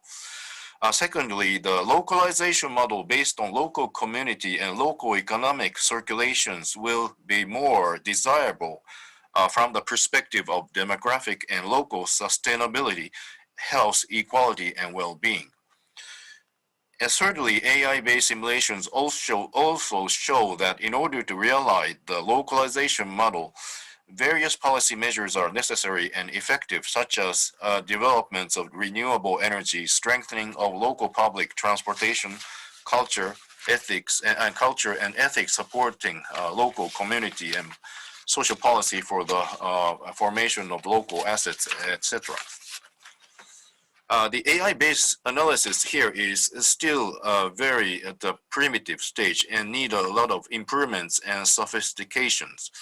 But one of the interesting things of the result is that AI, which is likely to be associated with the centralization, shows that the localization model of society is desirable from the perspective of sustainability.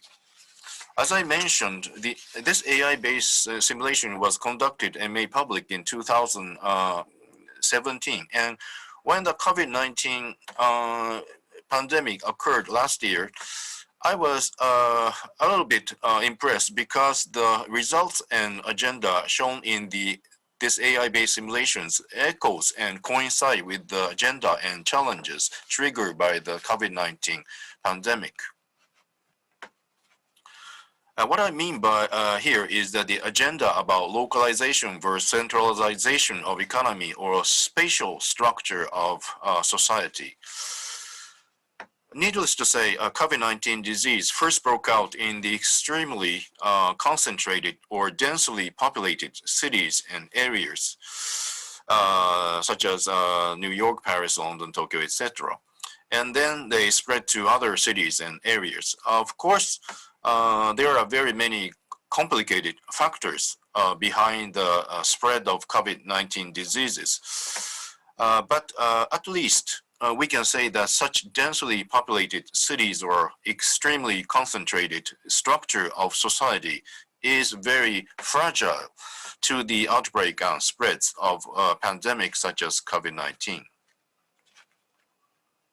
I don't mean to say that our AI-based simulation about the future sustainability of Japanese society predicted the outbreak of COVID-19 pandemic, but interestingly, the agenda shown there, that is the fragility and risks of too concentrated structure of society and the importance of localization model are common.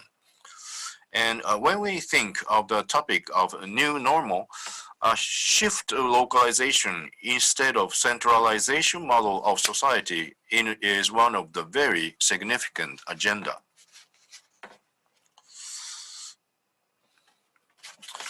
Okay, I talked about the first AI-based simulations conducted in 2017. And in the wake of the outbreak of the COVID-19 pandemic last year, our research group started the next AI-based simulations. This is about the post-COVID-19 society, and we made a new model consisting of about 350 social factors, incorporating the new elements that arose or surfaced after the COVID-19, such as the number of companies which introduced satellite offices, spread of online communications and digitalization and so on. And based on such a model, we conducted again 1,000 simulations regarding the future states of Japan towards 2050 and assessed them from the various perspectives as we did in the first simulation in 2017. The chart now I'm showing indicate the pattern of divergence of 20,000 scenarios towards 2050. And as a result, AI-based simulations and analysis show the following things. First, post-COVID-19 society in Japan is likely to diverge first into two directions. That is, the more centralized scenario groups with population decline and the decentralized scenario groups with recovery of population.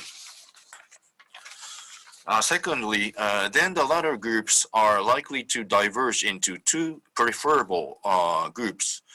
That is, the model of accelerated decentralization and the more balanced model of the kind of combination between localization and decentralization, a balanced model of big cities and rural areas. And the latter is the most preferable from various viewpoints such as financial sustainability and the activation of agriculture in rural areas and so on. Thirdly, in order to realize this desirable model, various policy measures are necessary and effective, such as policies to promote more active roles of women in society, increases of wages for women, increases of satellite offices, increase of double income households, flexible work and life balance, support for the younger generation in the local areas, including the ones engaged in agriculture, and so forth. I think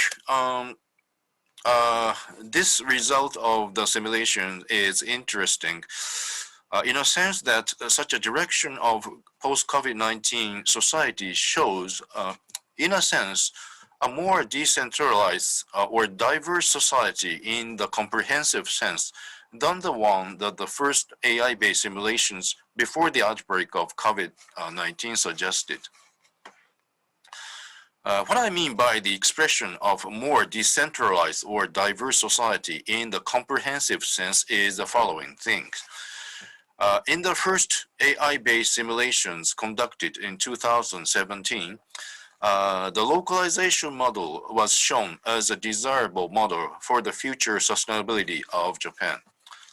But it was about the spatial structure or relationships between concentrated areas such as Tokyo and local areas.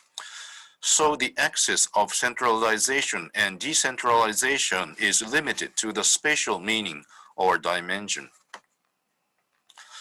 On the other hand, however, in the second AI-based simulations regarding the post-COVID-19 society, the axis of centralization and decentralization in the broader sense has emerged.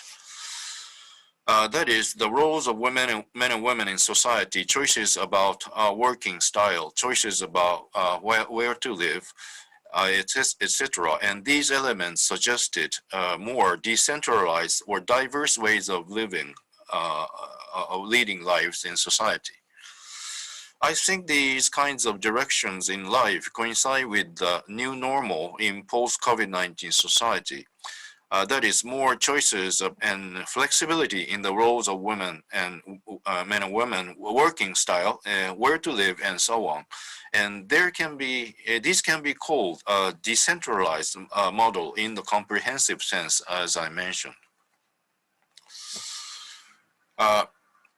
In addition, such directions also coincide with the agenda of for Japanese society from the long-term perspective. Independent of the COVID-19 crisis.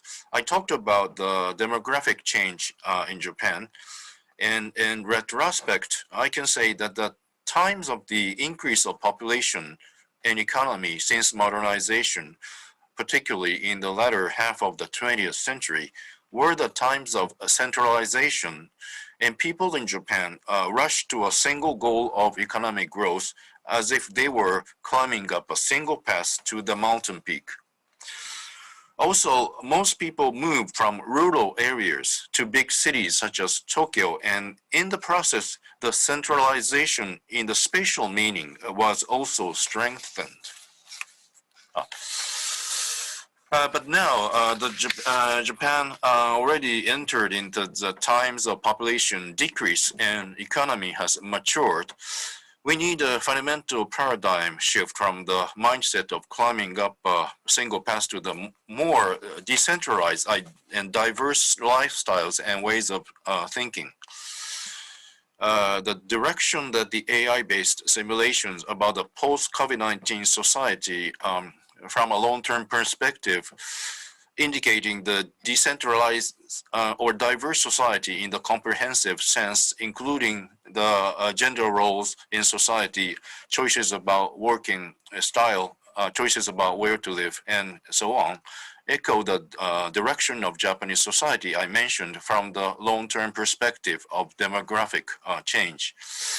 I think these directions coincide with the agenda of new normal after the COVID-19 crisis. Okay, I thought my presentation time is about 20 minutes, but now I know that it's 25 to 30. So I just a little bit add another point. This is a little bit independent from COVID-19. It's a rather a little bit broader topic. I talk about the concept of sustainable welfare society. AI-based analysis showed that the localization model is desirable for sustainability, and in this context, I would like to talk about the concept of sustainable welfare society. When I refer to sustainable welfare society, the point is the integration of environmental concerns and welfare concerns. In other words, sustainability and distributional justice. Generally speaking, discussions about environment mainly concern the total volume of wealth and its sustainability, while the discussions about welfare mainly concern the distribution of wealth and its equality or justice. Both these concerns are essential for realizing desirable society, and we should have them both in perspective. This graph is the rough images of sustainable welfare society.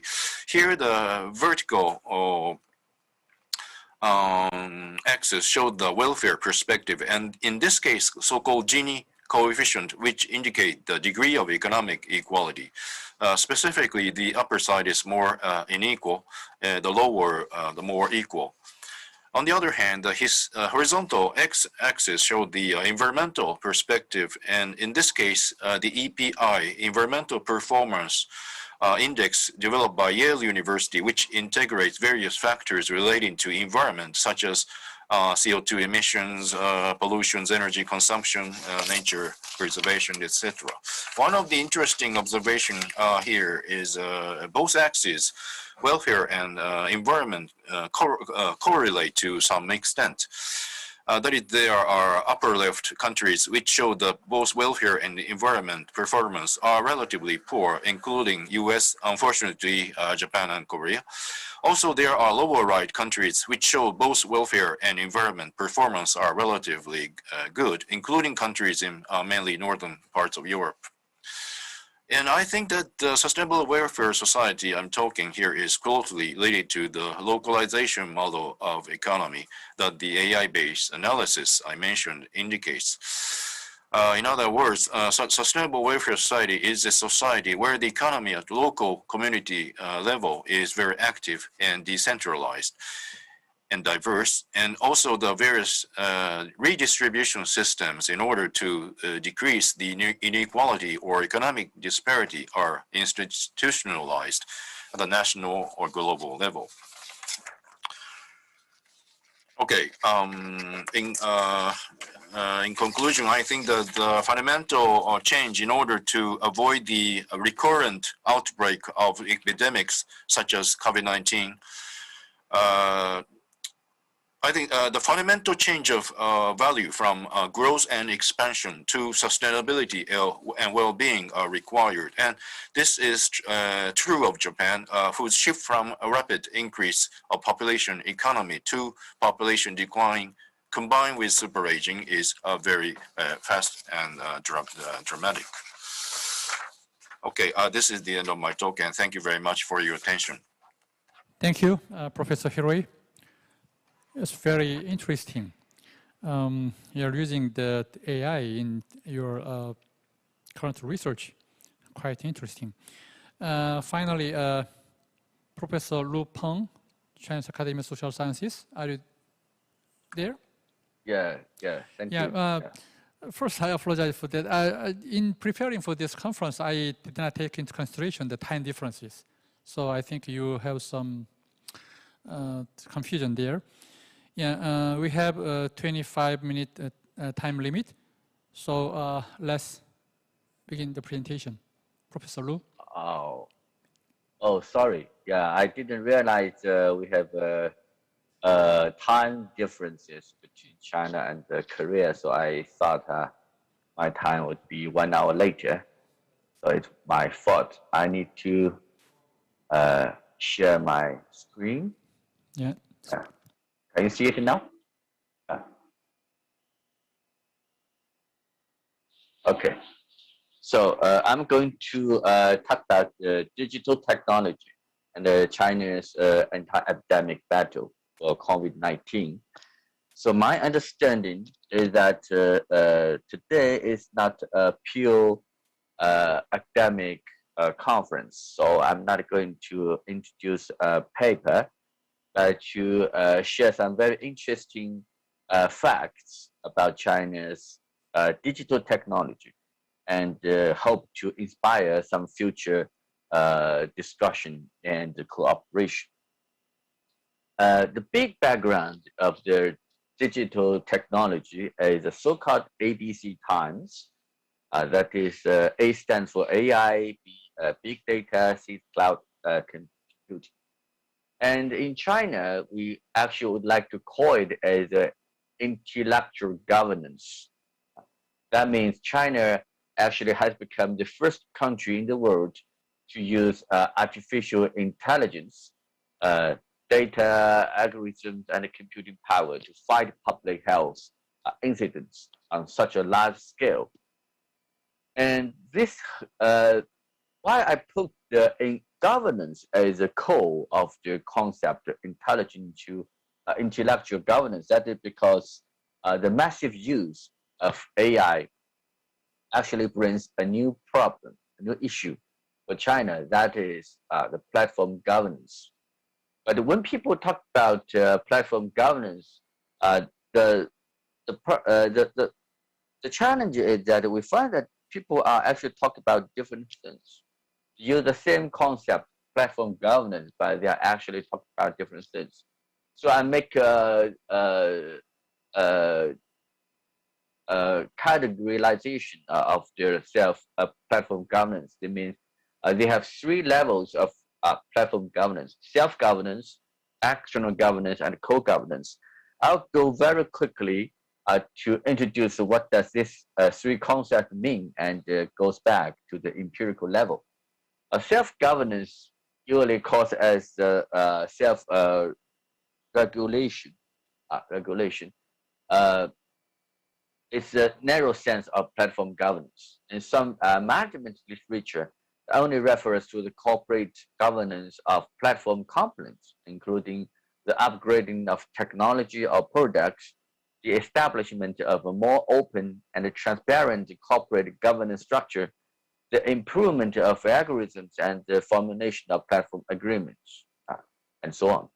But there is no pure self-governance, actually, because many of the changes implemented within these components will also involve how the platform components standardize its ecology of B end and C end, which is a type of governance by the platform, merging with the so-called co-governance. I'll give you an example. That is, look at the picture. It's Zuckerberg was testifying in the U.S. Congress, and a congresswoman actually was criticizing Zuckerberg, said like, Mr. Zuckerberg, the user agreement sucks. And Zuckerberg's response is that it does. I never read those things. Actually, not only Zuckerberg, but others, including users, never read these user agreement. But these agreements actually have a very deep influence of our life. For example, like self-regulation, the deep fake storm. What is deepfake? Deepfake is a technology by using artificial intelligence and machine learning techniques that can change or swap your face with others, like a celebrity. So in China, we have an app called Zao, which uses this technology. This Zao app allowed users to swap faces with celebrities in movies or TV shows. It went viral as a tool for creating deepfakes, but concern soon arose as people noticed that Zao's user agreement gave the app the global rights to use any image or video created on the platform for use for free.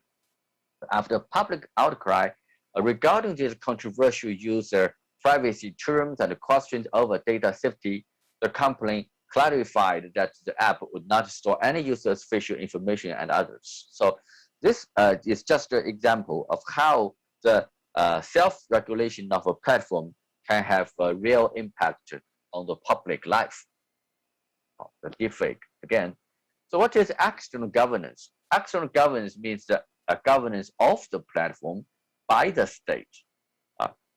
Due to the numerous public scandals, large-scale data disclosure, monopoly of platform industry, and increasing public attention to polarization, false information, fake news, and algorithm colonization, the supervision of these platform complaints has become the focus of many critical studies. But what about China? China actually also promulgated a series of regulations in the market fields of price mechanism, payment mechanism, consumer rights protection, reasonable taxation, fair competition. But compared with the EU's controversial and harsh governance, the Chinese state was relatively tolerant when it comes to issues related to public policies like privacy and ethics. So this is whether this is good or not is debatable. For many entrepreneurs, they think this actually is a huge advantage for China's industry in the AI technology to grow. For example, when Zuckerberg testified before Congress in early 2018 on Facebook's data practice, he warned that regulating the platform's use of personal data would cause the US to fall behind Chinese companies when it comes to data-intensive innovation, such as AI. However, even in China, this unbalanced protection of unbalanced external governance is also changing. China's personal data protection law will lead to a comprehensive framework for individual data rights and protection. This law, called the Data Security Law, is already drafted and is going to be passed by the Chinese Congress this year. So that is why Tencent Institute, Tencent is a leading Chinese company in digital technology, claims that 2019 will also be the turning year of internet regulation from loose to strict in China, and the platform governance is becoming increasingly complex and diverse, interweaving with regulation on data, content, and other aspects. And the last one is co-governance. There are two levels of co-governance. One is indirect. That means platform participate in one part of national governance architecture. But I'm going to talk about the second one. This is the direct one. That means platform becomes so-called private governance by creating rules and making decisions in many fields related to basic civil rights. They form a mixed public-private governance structure. This is a very rare situation in the past. We could not imagine that Twitter, a private company, banned Donald Trump, sitting U.S. president, on its account. This is barely happening in the past, but now you can see that a private company can just make the most powerful politician in the world to shut up. Okay, so this is the background of theories, and in this session, I'm going to talk about some scenarios, those application scenarios that impressed me the most during the Chinese anti-COVID-19 battle in the past years. So I'm going to just give a very brief introduction of these scenarios. The first one is the info and the knowledge center. Every major Chinese app has added dedicated hubs for their COVID for the coronavirus and smoothly integrated tons of different tools to help people to get through the crisis, including statistics, check your exposure, e-medicine, e-commerce, tools for quarantine. I can just give you a picture how it looks like. This is Baidu. It's a Chinese Google. And if you log on Baidu, you can find a specific tab called anti-COVID-19 here. And you can see if you log in this tab, you'll find everything you need to do with your COVID-19 in the one single integrated tab, including news, actions. You can take many actions like to check the academic map, to donate to charity. You can see whether a certain news is a rumor or not. You can check nearby epidemic, whether people have been diagnosed. And if you are a fan of celebrity, you can check whether your idol has been diagnosed. You can also have health QR. All the things you need to do, you need to be able to do, can be just to come here. And not only Baidu, like Ali, Tencent, all these big companies in China has provided this kind of service. But compared to many other leading apps in the world, like Google, Facebook, Twitter, and we actually found that they actually cannot provide such integrated information center. So another one is health code. You might have known that the health code is a QR code on people's mobile phone that raises the user's risk of catching the coronavirus. There are three colors: green, yellow, red, just like the traffic light. The green code granted unrestricted movement. The yellow code required 7 days of quarantine, and the red meant 14 days of quarantine. This is partly similar to Google and Apple's tracking app exposure notification, but it is essentially compulsorily enforced as a prediction were entering everywhere. This whole health code is based on GIS. I'm going to talk about this. It's based on GIS system. So the Chinese, the technology companies has already used the GIS information to locate the individual people and to predict the risk of people catching the coronavirus. But this GIS system is not only used by the government, the public can also use it. The public can check the daily population migration trends and urban travel intensity of the country on the platform of the big companies, so as to have a clear understanding of national population activities and the travel conditions. For example, like in Google, this is a dashboard of Google Map, of Baidu Map. It's totally publicized. Everybody has access to it, and you can check that. Like for example, to Wuhan, which cities are the most traveled destinations of people travel out from Wuhan?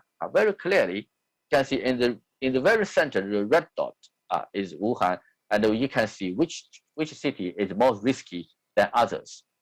And you can also make this kind of dots by yourself, and also check the trajectory of the ordinary people.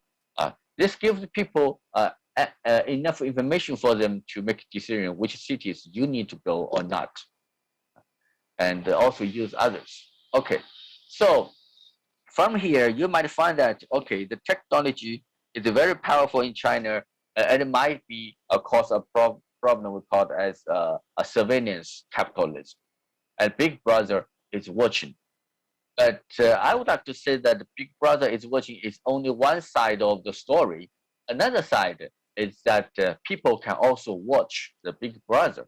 So I'll give you another example called Cloud Overseers, All Eyes On. But this is not the eyes of the state to the public, but the public's eyes on to the state. So from January 27 to May the 21, construction and maintenance of 2 new makeshift hospitals were witnessed live with 24-hour, 7-day live streams via state media's app. Over 100 million Chinese were online a day and have nicknamed the bulldozers and the trucks as yellow, a little yellow, yellow, blue, like this. This picture is the app. If you log on this app, you will see the whole construction site, how it look like, and where the people are really work. And what is even more amazing is that you can zoom in. You can simply zoom in by yourself. So people actually can see very clearly how these trucks, bulldozers, look like. They give them like different nicknames. These are all the pictures the users took by their own on their own computers, and people really love this one. So they make a lot of posters like Transformers, and make cartoons. So the whole thing actually provide a very powerful tool to communicate between the government and the state. Because when the government announced that we are going to make hospitals, people did not trust the government. They must think, okay, you are just telling us to come down, but you did not are really making new hospitals. So the government just let the people to see whether we are really doing such a construction. And how could this happen? Over 100 million Chinese were online a day because of the 5G facilities. This is a picture shows workers were installing 5G facilities surrounding this construction site. This is why it can afford so many people online 24-hour unstopped.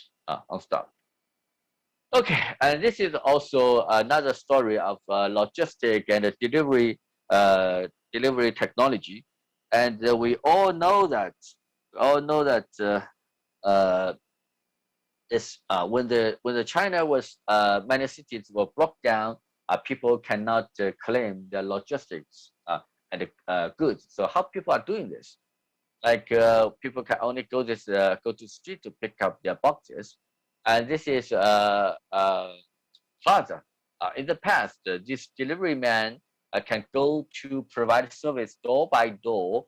Right now, they can only, they could only wait outside the plaza, and the specific person came down to claim their lunch boxes. This is called a contactless delivery service, and this is why the Times magazine in the U.S. use a cover of a Chinese delivery man, and I love the title is "When the World Stops." The world stops. Who are these people making China functioning and running? These are the delivery men. And how could these delivery men working?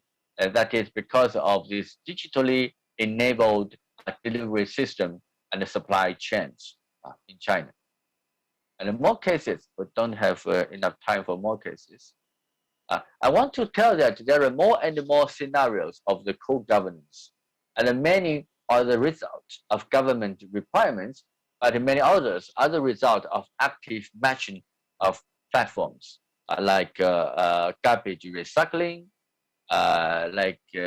this is health, this is Baidu Map to check the clinics.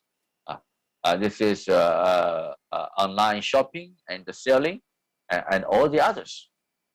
And all these scenarios actually reflects a very big ambition of Chinese future on the new infrastructure. Infrastructure is a new catchphrase. Means the concept of a new infrastructure is more expansive than simply building out 5G.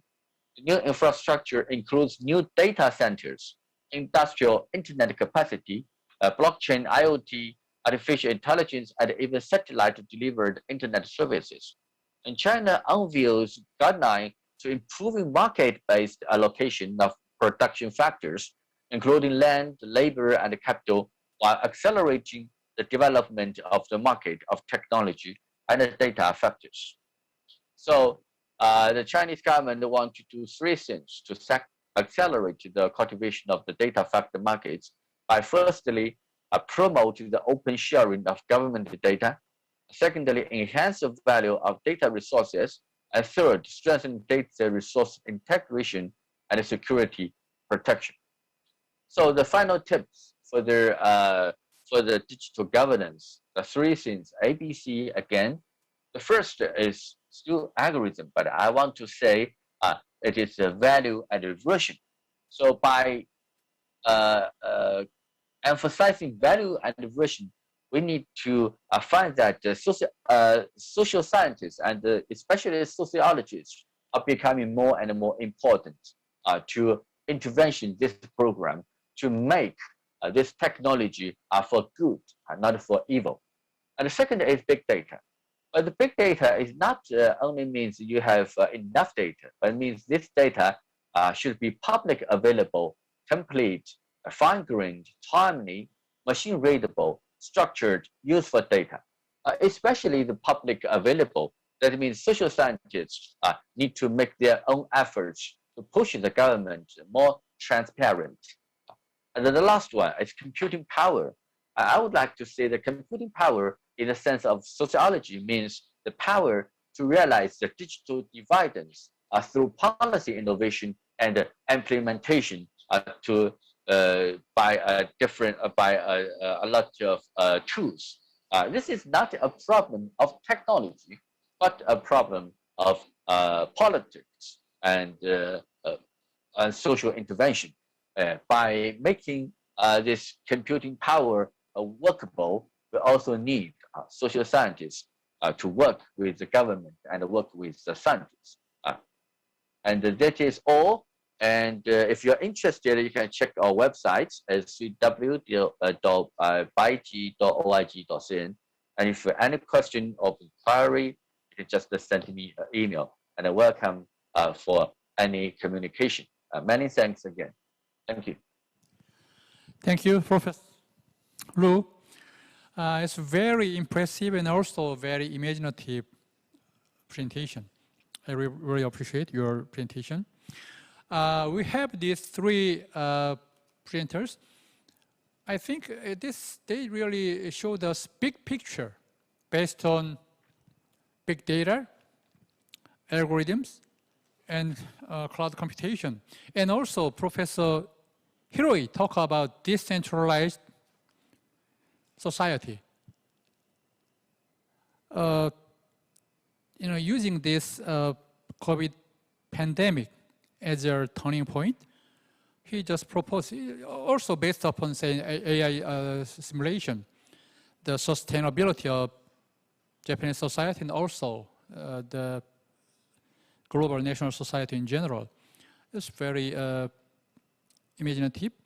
And let me give some comment and questions in each and every one of you. In reverse, I want to give questions for Professor Lu Peng. You're talking about this governance, self-governance, external governance, and also co-governance. And my question is, I think this concept, self-governance, external governance, and co-governance, I think there are some assumptions behind this theory. Namely, there are many different ways how the power is exerted upon individual and institution and in some national and global level. You are talking about this governance model in one nation state. And my question is, you are talking about actually this ABC times, AI, big data, cloud computing. It seems to me it just transcends the national boundaries. So if that's the field upon which you imagine some new future, I think you should have modified or enlarged this theoretical frameworks, this platform governance, not just national level, but some global level. What's your opinion about that? And just one more. I think as the philosopher Michel Foucault told just generations ago, he's talking about the panopticon, and you're talking about the big brother, and also there are people watching, keep on watchful eye on the big brother. So you're talking about panopticon and synopticon at the same time. But in this big data, I think actually each and every citizen, when they input their data in the system, big data, that's the beginning of the system. As you know, the statistics literally means the science of the state. So the state, central government, gather all this data. Then they began. I think the gathering data and the production or the making of subject, each and every citizen, their identities, I think that occur at the same time. So in that sense, I think there are some, not just correlations, but some causations in this model. The state, company, and the individual level governances.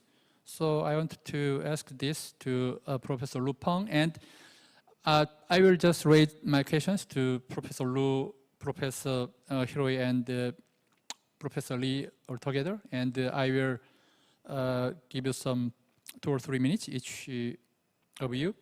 So Professor Hiroi, I think you are talking about the sustainability. My question is, you are talking about the density really matters, and now the centralization, the modernization model is no more, it's sustainable. So you are proposing the decentralized society. But let me ask you, so we have to pay some cost. Who will choose and who will pay the cost? So that's my question. You really showed me based upon the AI simulation, our future. I never imagined, never have that time horizon, but you showed me. It's really fascinating. And finally, my last question goes to Professor Lee. I'm just wondering, I think the 16 countries, and you have so many variables and so many round of analysis, and then you just choose some meaningful, the relationships. And my question is, I'm always wondering, when you are talking about the Asian value, after this era of modernization and all this globalization, in my opinion, this is just my personal opinion, not as a sociologist. When I'm encountering youngsters, teenagers in their 20s, even 30s, and even 40s, I don't think in Korea they even share any kind of Asian value, any kind of collectivism or some group-oriented mind or it's like that. So in my opinion, even in Korea, the younger generation, they share some kind of cosmopolitan, some global value in their heart. I don't think they share some kind of Asian value, just like my generation, 50s and over, 60s, 70s. So how can you measure the Asian value in your survey? And I want to know the questions. How can you just identify Asian value in different countries? Yeah, that's my question. So Professor Lu, can you give me some short answers? Yeah, thank you. Yeah. Okay, thank you very much, Professor. I think very interesting and important questions. First one is whether the platform governance is bounded to the nation state. The simple answer is no, because actually in the global levels, we absolutely have the problem of the platform governance, and we also need more and more governance on the global level. And the three different levels of platform governance actually are not only for a nation state. Actually, it can be expanded to analysis of the global areas. I just did not have time to elaborate it. But for example, the self-governance, the self-governance of a company actually can involve many actors globally, like the user agreement again. A user agreement of a company like Apple is only a policy made by a huge company of Apple, but actually it can have a global impact.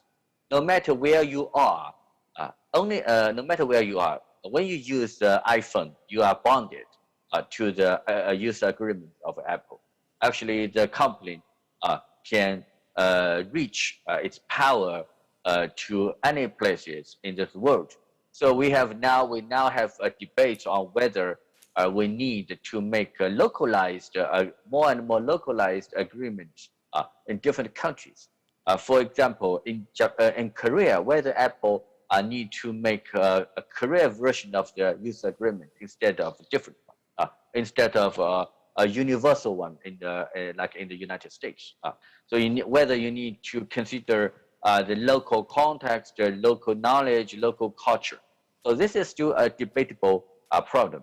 And for external governance, it's also globally, like whether we need to the international institutions like the United Nations or others to pass manifesto regulations and so on to make these big companies to be more responsible and act globally in the world. And the second question is about the big brothers and its roles. And I think in China, the thing is that, of course, the more and more data and information actually are in the hands of the state and the big companies. And this is true. And actually, not only in China, I think all over the world, it's a trend.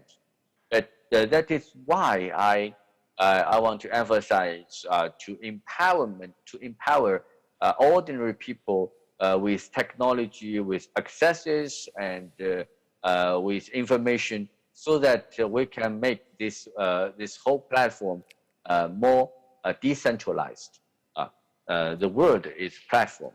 The word is plat. It should not be a centralized word. Many thanks. Thank you, Professor Lu. Yeah. Next, Professor Hiroi. Yeah. Okay. Thank you. I was very impressed by the presentation by other two speakers, and through those presentation, I think the issue of centralization versus decentralization kind of emerged as a very important issue. And yes, this is very important and interesting topic, centralization and decentralization. And one perspective is you mentioned time horizon. I mean, short-term perspective and long-term perspective may be different. I think from the short-term perspective, in order to control the pandemics, some sort of element of centralization is very important and effective. But on the other hand, from a longer term perspective, if we continue that kind of response, it is likely that we will be faced with the recurrent outbreak of epidemics sometimes. And actually, recently those pandemics have increased in the recent years. So too much, say, centralized society is fragile to those kinds of epidemics and may occur. So those kinds of epidemics. So from a long-term perspective, some sort of decentralization response may lead to the more desirable state of society. And one is that kind of time horizon issue, and the other is that a difference between issue of spatial structure, as I mentioned, or socio-economic perspective of the centralized or decentralized, and the other is political governance structure, centralized or decentralized. So we should distinguish such dimensions when we talk about the centralized or decentralized and so on. But anyway, this is a very interesting and important topic. So as a matter of fact, AI-based simulations show that some sort of kind of optimal combination of centralization and decentralization realize the best performance. So we should seek for such, what is a good combination of centralization and decentralization. Thank you very much. Yeah, thank you. Yeah. Professor Lee, yeah.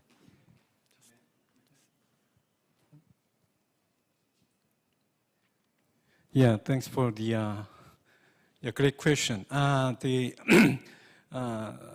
be honest with you, the design of the research question, the survey question was not meant to measure East Asian value. We just asked how important do you think the East Asian civilization, and how do you recognize the effectiveness of Chinese government? And then what we have found in from the analysis is that what we can call East Asian value is understood in terms of the two things. The first one is a strong social relationship, and the rule by the strong government and people's obedience to it at the time of crisis. So we have no idea, still we have no idea these two properties will be appreciated after the post-COVID-19 global society. And also I have to point out that the survey took place before the nationwide vaccination take place in Western countries and in Asian countries. So people may have changed their perception about the East Asian value after vaccination. So that's why I asked you, the people in this conference and from China, Japan, and Korea, we need to collaborate more to keep tracking down the change, the attitude and perception about the current society. Thank you. Yeah, thank you for all three presenters and your great presentation and question and answer sessions. Yeah, as the Professor Lee Won-jae talked about just a couple of seconds ago, we need more cooperation, not only in this pandemic. We should do our research. We can contribute to our country, our society, and also the humanity in general. I think we need some, not just regional or the national level, we need really global level co-researches together. Yeah, thank you for all the three presenters. And we'll wrap up the third session here, and we will begin the last session 4:30, 15 minutes after. See you in 15 minutes. Thank you.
Yeah, finally, we have the last session, session 4.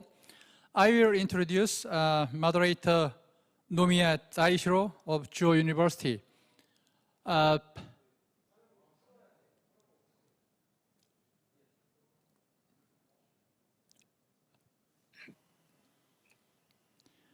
we have the final 3 presenters, Zhang Wenhong of Shanghai University, Yang Yudong of Nanjing University, and last presenter by myself.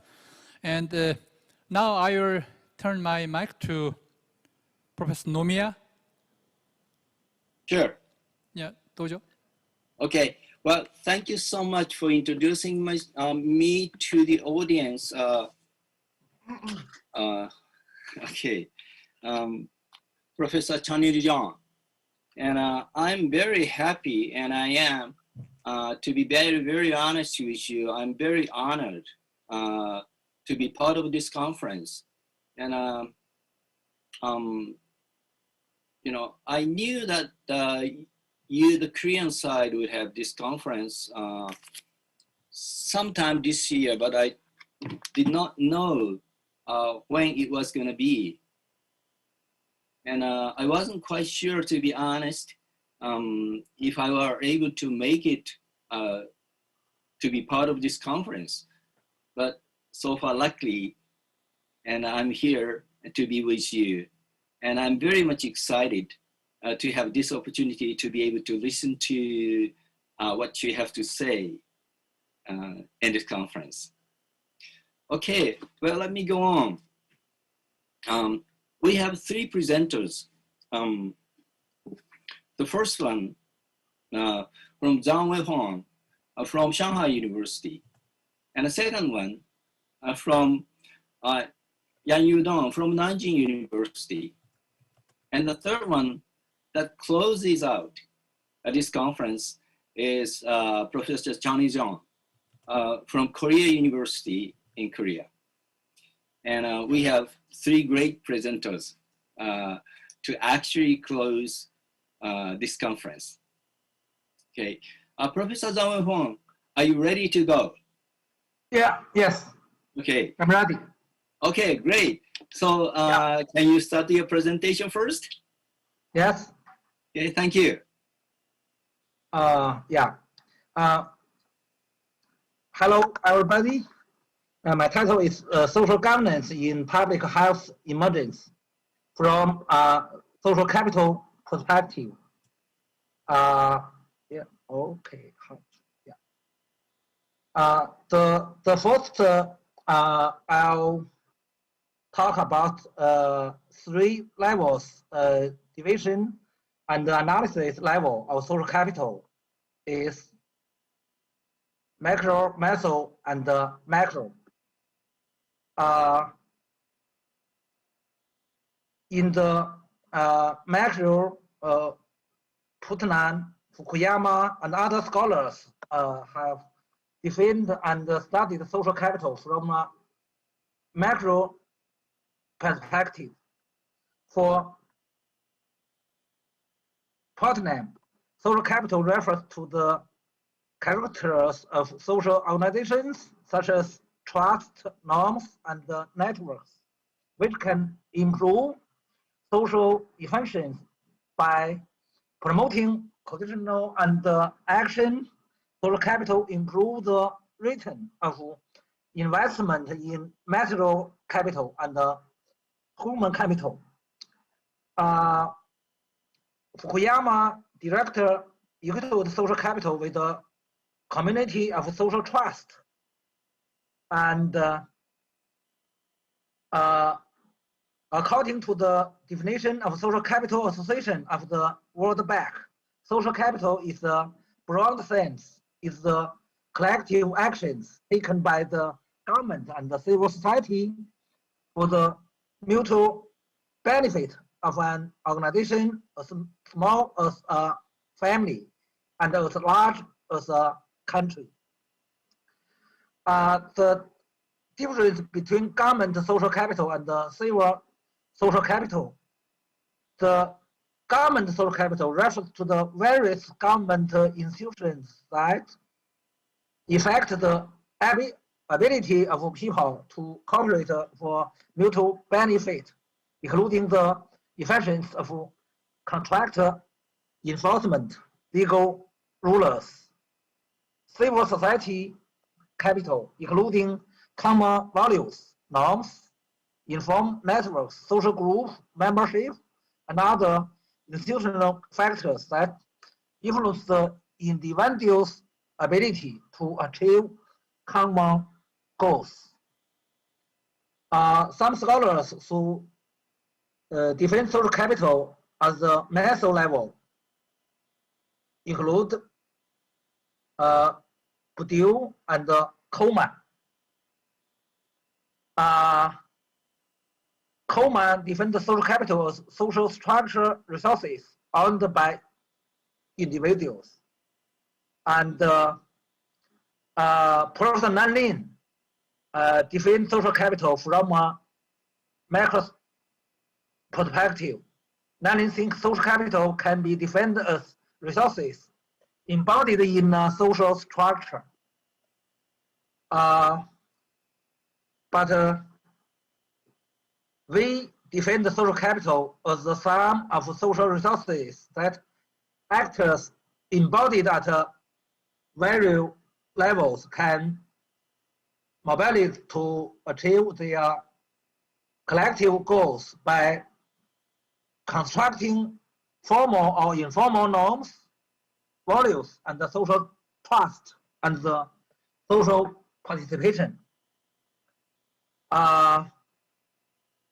The next question is social capital mechanism in COVID-19 pandemic prevention and control. So government social capital in China is Communist Party of China and government mobilization of resources. We can see President Xi Jinping presided over 15 meetings of the Political Bureau of the CPC, Central Committee on the theme of pandemic prevention and control. 4 times inspection of pandemic prevention and control, as well as assessment of resumption of production and enterprise. Meeting with WTO Director General, Cambodia Prime Minister, and Pakistan President. Telephone calls with the leaders of more than 50 countries to discuss the global prevention and control of the pandemic. On January 25, the central government set up a leading group to deal with the new coronavirus infection pneumonia outbreak. 28 group meetings were held. Prime Minister Li Keqiang held the 11th State Council executive meeting.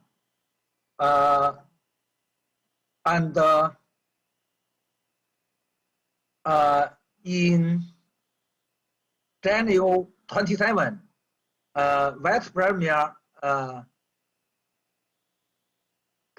Li Keqiang inspected Wuhan from January 27 to 27. Vice Premier Sun Chunlan inspected Wuhan. Therefore, leads the central group to set in Wuhan to direct and supervise the national anti-pandemic fight. So, as of May 31, the governments at all levels in the country had contract 162.4 billion yuan of funds for pandemic prevention and control, and 271.6 billion yuan of health expending directly related to the pandemic prevention and control. 346 medical terms, more than 42,000 medical personnel, including military medical personnel, and more than 900 public health personnel reached to the Hubei to fight the pandemic. 19 provinces, autonomous regions, and cities sent medical teams to support the pandemic prevention and control in Wuhan and other cities in Hubei province. Until to May 31st,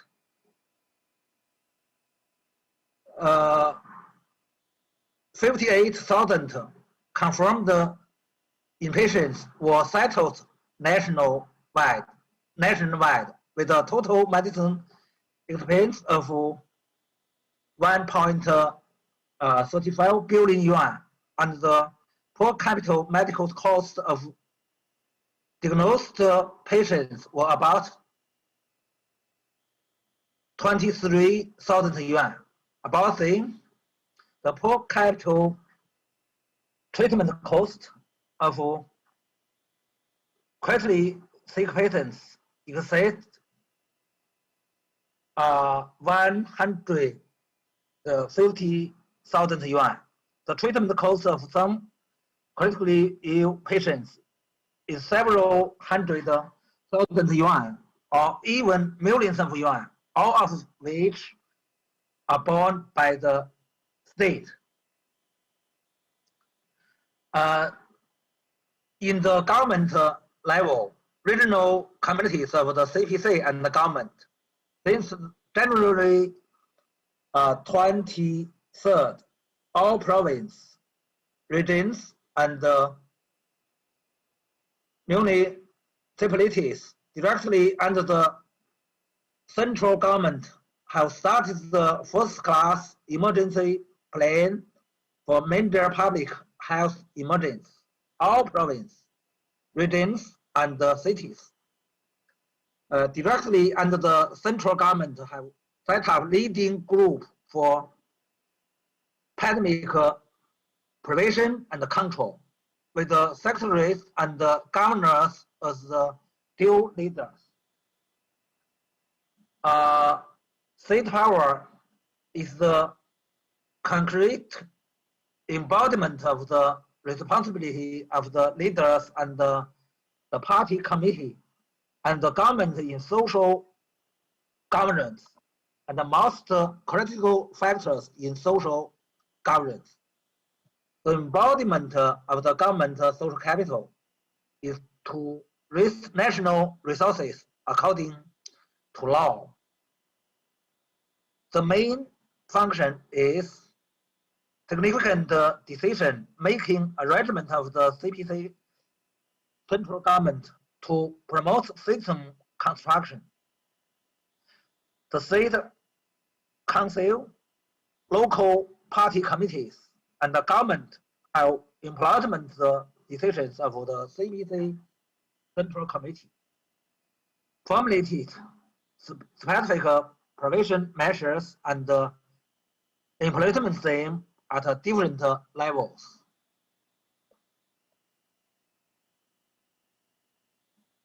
So you can see it's the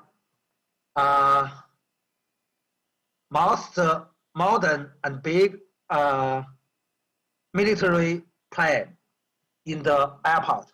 This picture, we can see some medical terms in other provinces and cities flying to Wuhan to pandemic prevention and control. In the mesoscopic social capital is market power, interprets social responsibility. The market power means corporate social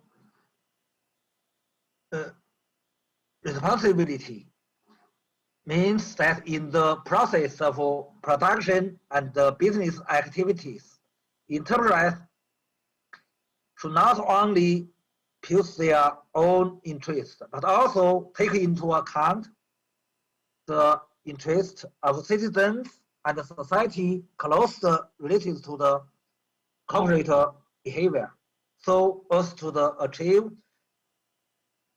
sustainable development of enterprise and build a harmonious society. As you know, in China, we have some very famous corporation or company. For example, Baidu, Alibaba, Tencent, Wanda, Mengniu, etc. So they are denotation to the society for pandemic prevention and control. Medical protective supplies enterprise work all time to produce protect equipment. Some enterprise switched to production of medical protective supplies. Another level is social organizations.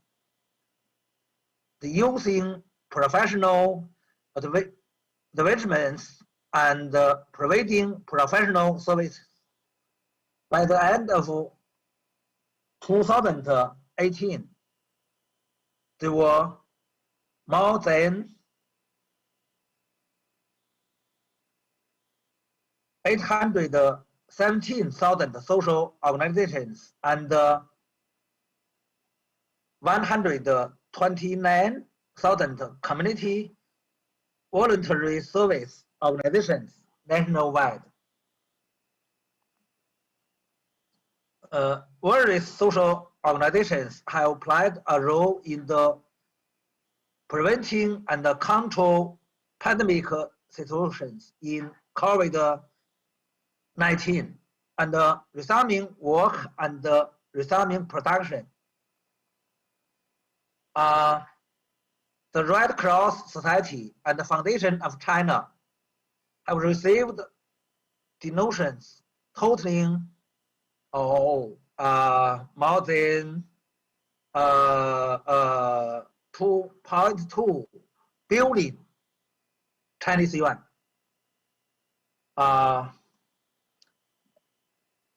In China, community is a main role providing the institutional channels for people to participate in grassroots social governance. They improve the grassroots governance system of urban and rural area under the leadership of party organizations, combining autonomy, ruled by law and ruled by virtue. In the resident village communities, property companies, owners communities, and volunteers, they provide the information, verification, intro and exit registration, body treatment detection, mask purchase reservation, door-to-door service, and for people with special needs, serving home-based isolators, mediating contractions in pandemic disputes. So community workers police officers, custom officers, grassroots cadres, and thinking cadre work tirelessly. They are on duty day and night,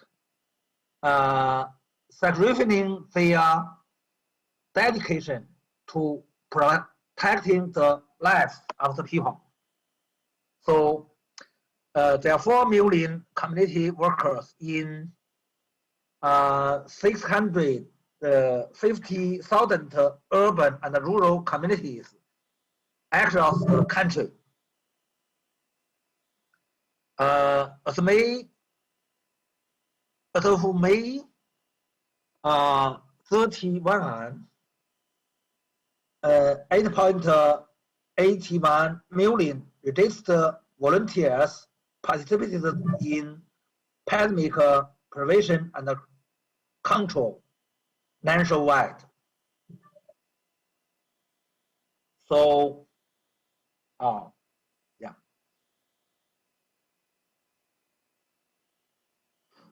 In the individual level, suspect the face-to-face interaction of social network members and maintain a certain social distance. I think this role came from Professor Fei Xiaotong's concept, the differential mode of association. As you know, American sociologist Stanley McGrone's small world model. This means 6-degree separation theory. So this is a social network model of information society as the infectious disease transmission. I have no time to for example. Yeah, I move to the last part. Okay.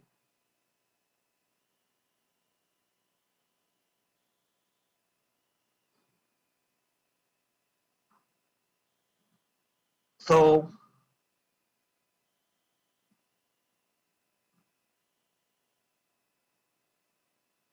at the macro level, the cultivation and the accumulation of cognitive social capital can be promoted by perfecting and popularizing the relevant laws, regulations, and rules such as the emergency response law, emergency plan, management measures, and the infection disease prevention law, and the public health emergency regulation at the national or the regional level.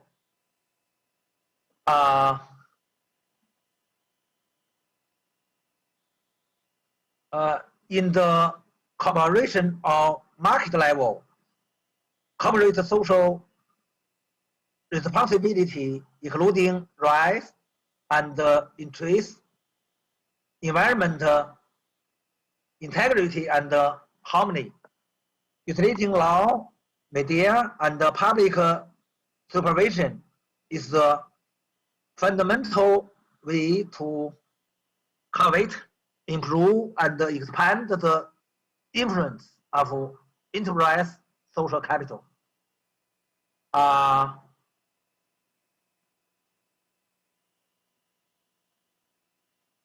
The last is encouraging the orderly development of region and grassroots community social organizations is beneficial to effectively improve the level of social coordination and the quality of community social capital.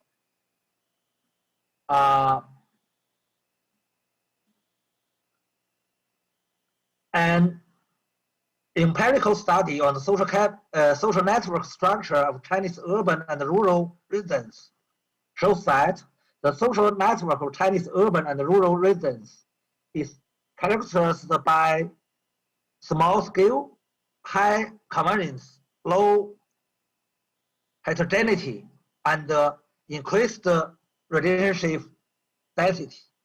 People invest too much in strong ties, such as high density kinship and geographic location, without paying attention to constructing a weak tie networks. A low quality social network capital is formed. Although the strong tie network hope seekers get emotional support and instrumental help from social network members in regular and collusive times, but it's not conducive to obtaining heterogeneous and square resources. So, establishing more public social spaces open to the ordinary residents is essential. Forming a system that encourages people to community address borders and their social class. Further breaking the legal restrictions that hinder the regional migration and the social mobility of social members, creating an excellent social environment for people, building a diversified and heterogeneous social network is necessary for promoting individual level social capital, from closed to open, from special trust to universal trust. This is my report. That's all. Thank you. Thank you very much.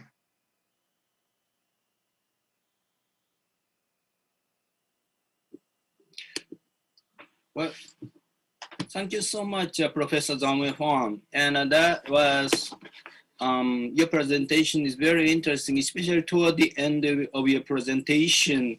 You actually showed how important it is that you have to develop weak ties. And that is essential for having the open public social space. And that may actually, if I'm not mistaken, in your finding, and that weak ties or the ties that can bind heterogeneous people, even heterogeneous people, were able to function in difficult times, such as COVID-19. And that is a very interesting claim that you made in this presentation. And that is something I think we should pursue in academic form. And thank you so much for your very nice presentation. And let me go to the second presenter in this session. Okay, Professor Yang Yudong from Nanjing University. Yeah, I'm here. Okay, thank you so much. It's so nice to see you, Professor Yang Yudong. Okay, And Professor Nomiya. Okay. Oh, thank you so much. It's so nice to see you. Can you possibly turn on your volume of your voice a little bit more? Turn on my office or voice? Your voice? Okay. Now can you hear me now? Clearly? I can hear you, but it's a little too difficult. 玉东，你的声音太低，太小。Oh, sorry. 对你把声音开大一点啊，哎。Okay, I don't know how to change my. Just a moment. Sure. So it's loudest, I think. Maybe I can.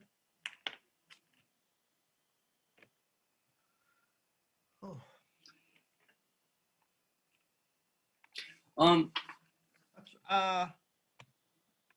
a moment. Yeah. Professor Yang Yudong.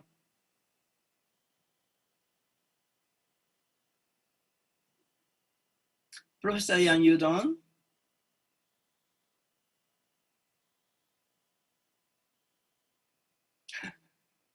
No.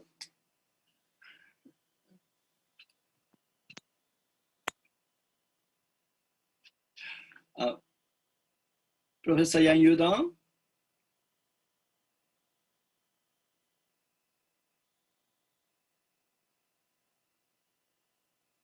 So we got freezed.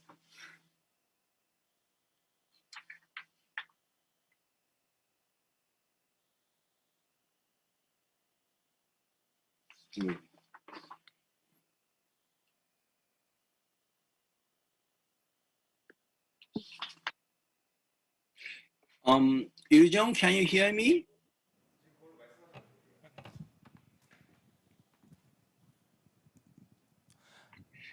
Maybe my... Hello, can you hear me? I'm sorry. There is some kind of technical problem. So, yeah, he's turning again.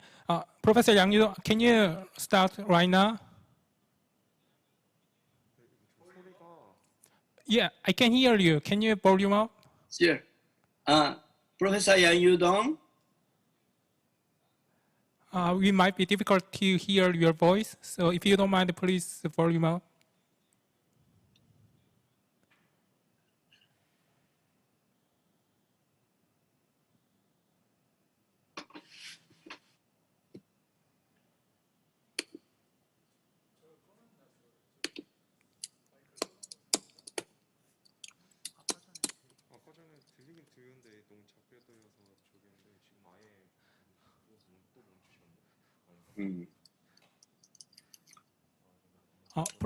Yeah, Professor Yang Yudong, can you say something if you're ready?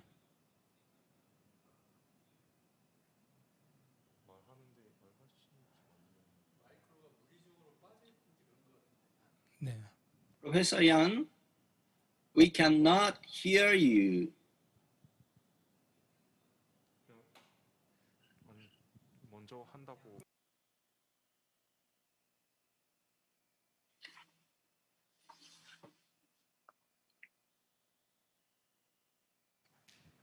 Excuse me, I think we have some technical problems. So instead of Yang Yudong's presentation, Professor Zhang, he's starting his presentation right now, okay?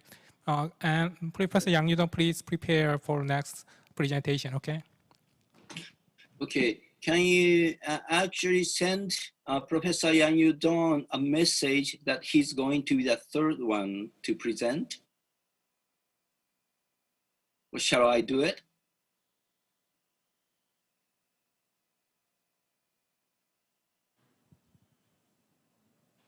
Okay, well, let me go anyway, because it's going to be a waste of time.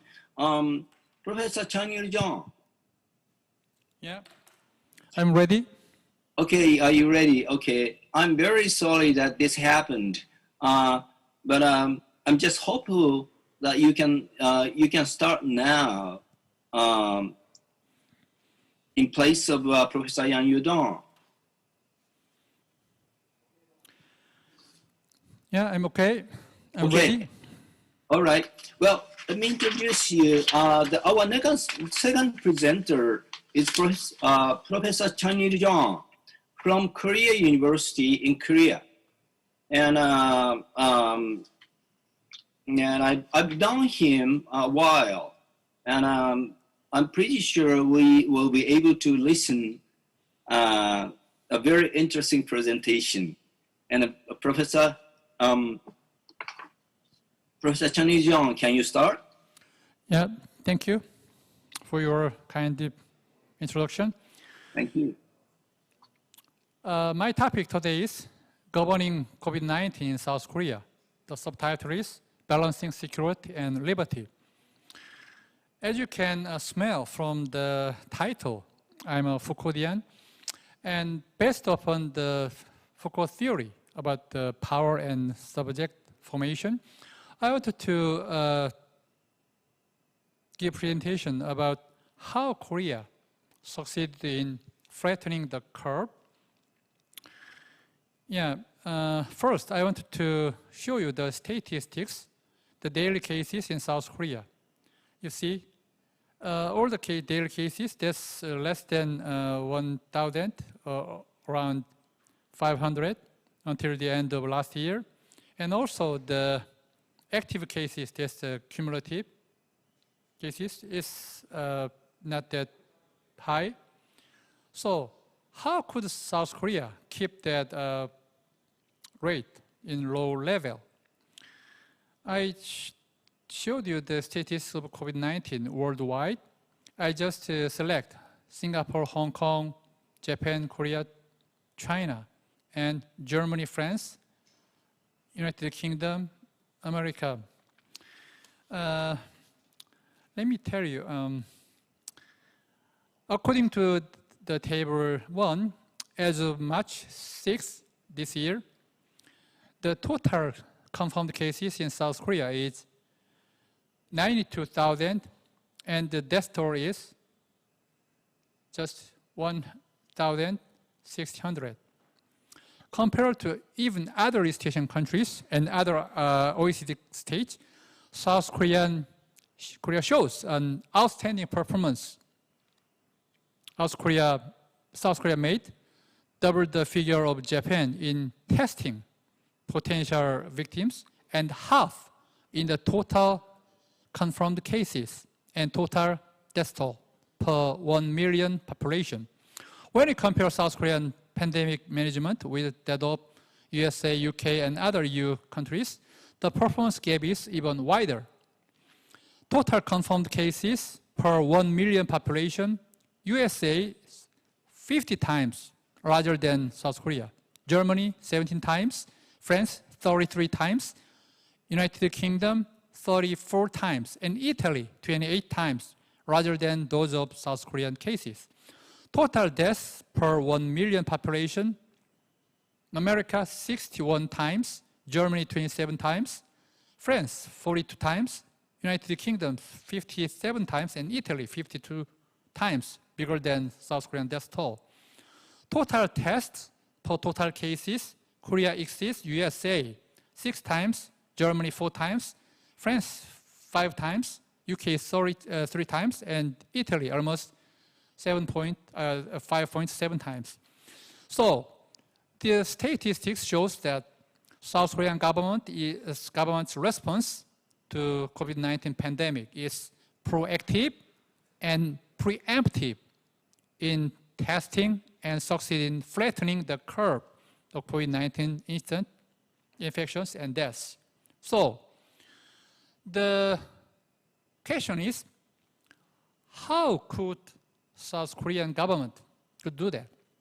How to understand and explain the different national responses to COVID-19 global crisis, although the COVID pandemic is global in scale. But each and every nation state, their response is quite different. So why East Asian countries and why South Korea so effective? Western journalists and Western scholars, they resort to this usual suspect. That's because in East Asia, including South Korea, they are authoritarian states. So they can mobilize this centralized power, the state power, so that they can flatten the curve. And the second, the usual suspect is the Confucianism, collectivism. That means the Korean citizens do not share the kind of liberty, individual liberty, under this COVID pandemic. And the third one is very tricky, surveillance. When they talk about the advanced capitalist system, they boast themselves their technological advances. But when it comes down to this COVID, this testing, they were just worried about that infringe on the privacy of their citizen. In this presentation, I want to argue that governing pandemic, or in other words, the secret of South Korean success is balancing national security and individual liberty. That's the point here. So my theoretical framework is twofold. One is biopolitics compared to geopolitics, and second one is securitization. Let me briefly talk about this biopolitics comparing to geopolitics. Let me just summarize this. According to Foucault, biopolitics is a collection of changing dispositives of security, and contrast this with geopolitical security discourse. The epistemologies associated with the biopoliticized securing of populations are those concerned with surveillance and accumulation of and analysis of big data sets concerning behavior, the patterns of which behavior displays, and the profiling of individuals within the population.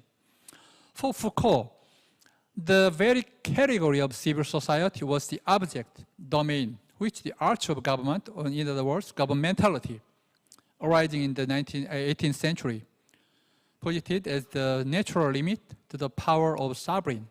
In global liberal politics, security and liberty are not rivals. Global liberal politics governs through freedom. That's the main theoretical point. So you cannot just contrast security with liberty. Actually, that goes hand in hand with each other. The traditional geopolitical security technologies are essentially preventive measures, trading in the protection of performed bodies, whereas biopolitical security technologies are regulatory measures. Foucault just identifies circulation as a space of operation of biopolitics. Circulating really matters, including border control. So I just try to summarize.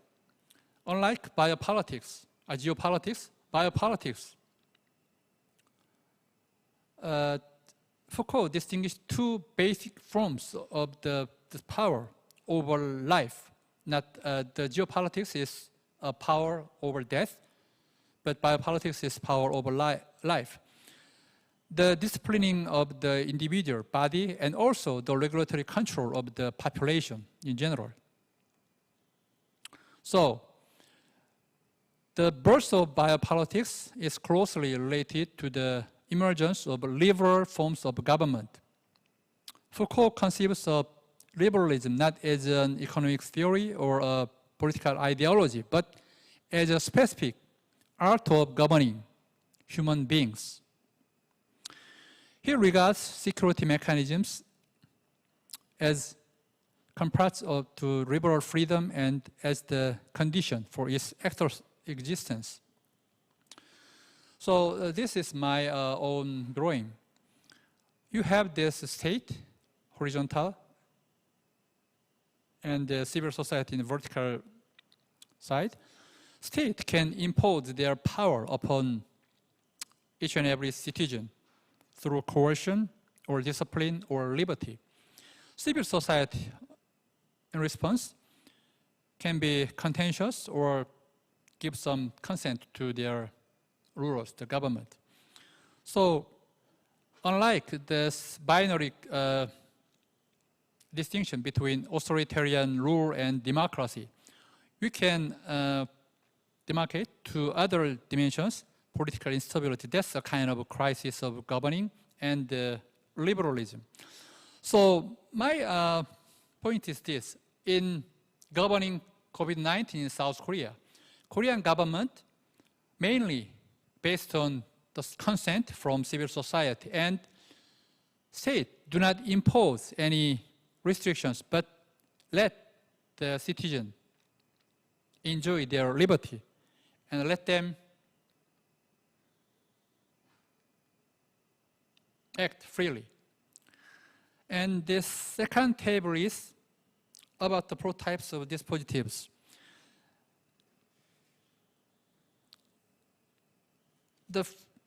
it's through law, that's the sovereign power, and the disciplinary power. And the third column is biopolitics, and that's the governmentality.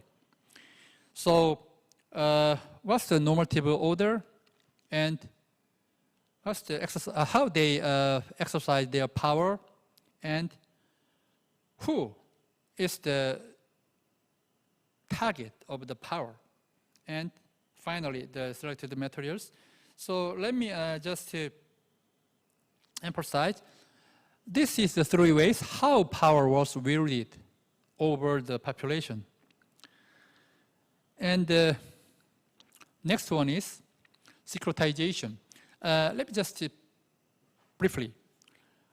Securitization means this public health issue become the major one of the concerns of security mechanisms. The major, mainstream international relations theorists and international political economists, they are talking about security mainly based upon the military confrontation. But nowadays, the ordinary people, citizens, they do not be so frightened on another round of war between nation state. But they were worried about their security, their ordinary lives, including these public health issues. So whether the public health issue was included in the national security agenda or not, there really has big difference in the first stage of the responses in different countries. So in Korea, how this public health issue is securitized before this COVID challenge just upon us. So in this table, here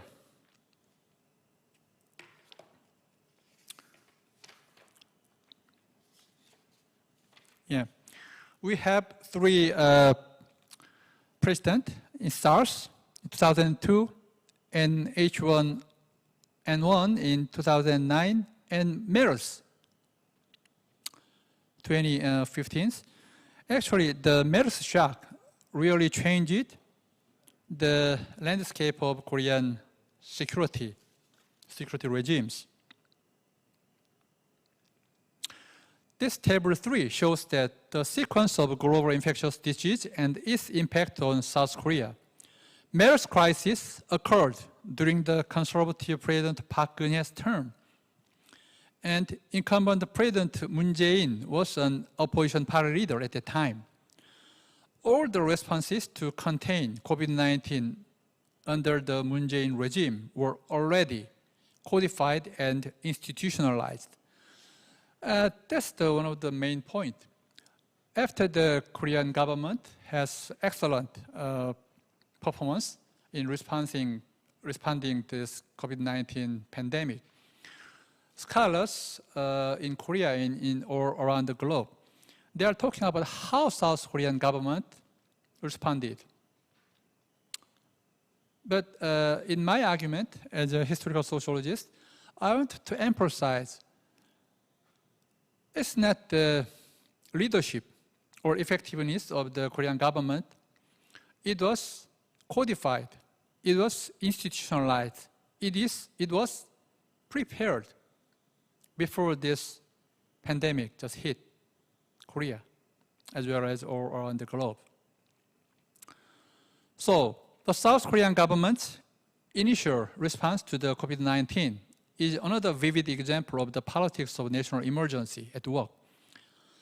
From the beginning, Korean government, the COVID-19 challenge is not the crisis of quarantine or economic crisis or public health crisis.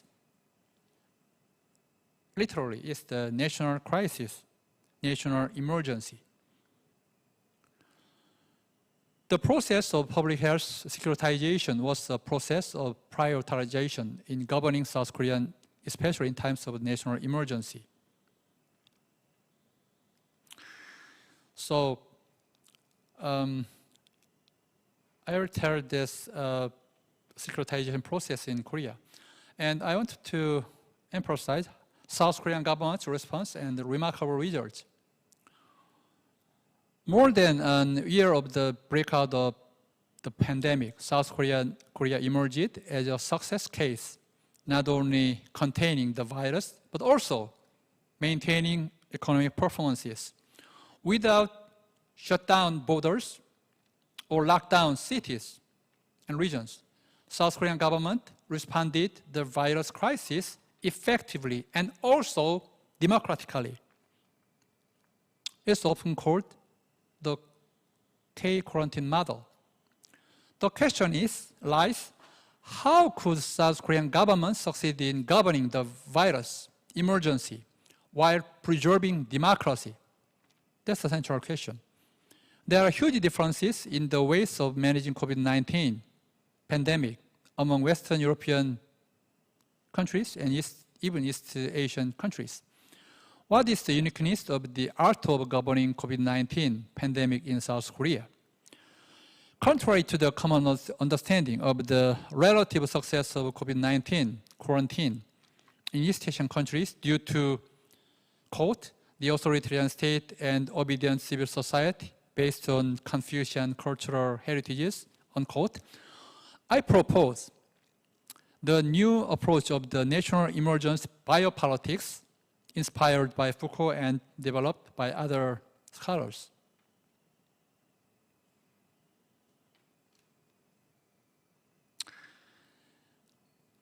My point is here, South Korea, we have liberal governing.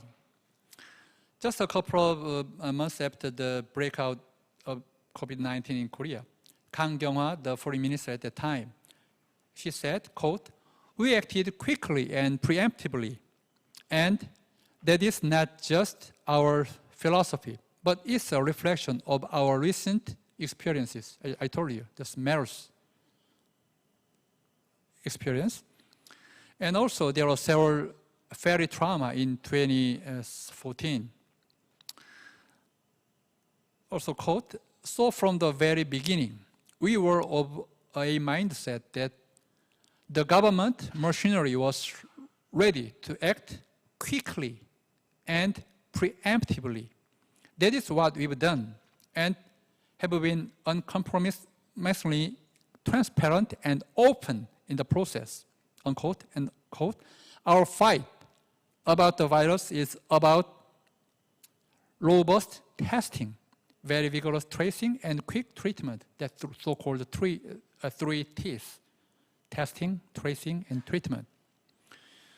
So, I summarize this. This is not only the South Korea in this Korean peninsula, still confronting geopolitical challenges. And I just summarized the geopolitics and biopolitical threats over South Korea. And just read through that. And also there are some regime changes from conservative to liberal regimes. So my point is that in conclusion, I wanted to tell you this. South Korea, although we are very good at confronting this COVID-19 pandemic, we still have unsolved, unresolved questions still hanging, just lingering over us. That's geopolitical threat. I think when you hear some news from the CNN or some global news media, I think you hear the so-called North Korean nuclear crisis. Even though we are successful in confronting and overcoming this COVID-19 crisis, we still have this geopolitical problems. So sovereign, security, and governing societies, here lies this uniqueness of South Korean liberalism. We still have some problems in our sovereign power. we are securitizing not only the national security concerns, but also social and individual concerns. We have some eternal exceptions because we are still internationalized civil war. The Korean War during 1950s until 1953 was not yet over. Technically, it's still, we are at war. Armistice is not a peace treaty. So very volatile. So that's the situation in Korea. We are liberal governing practices. South Korean government from the beginning, we are for a lot and we accept, we confront COVID-19 as national security issues, but still we try to keep security agenda with individual liberty. So we try to balance security with liberty. So security through liberty and liberty guarded by security. In conclusion, let me tell you the so-called 30-50 club. That's more than 30 million, 50 million population and over $30,000 GDP. South Korea joined that club 2018. Japan, Germany, USA, UK, France, Italy. Republic of Korea joined that club, the 7th. And a couple of weeks ago, a South Korean president was invited in the G7 meetings. So, in conclusion, what is the uniqueness of South Korean quarantine model? First, combining geopolitics with biopolitics. Second, mobilizing sovereign power, disciplinary power, and biopower all together. Third, promoting not only public-private sector cooperation, but also state-society collaboration. So during this pandemic crisis, liberal governmentality in South Korea is in action. So securing global biopolitical threat by guaranteeing liberty on each and every citizen. So in focused terms, South Korean government literally conducting the conducts of individual people. This is one of my favorite quotes. Suffering produces perseverance, perseverance produces character, and character produces hope. During this era of global pandemic, I think each and every country, they rebuild their own characters. Only the countries which can defend their people, not only their properties and lives, but also their liberty, that really matters. So that's it. Thank you. Arigato.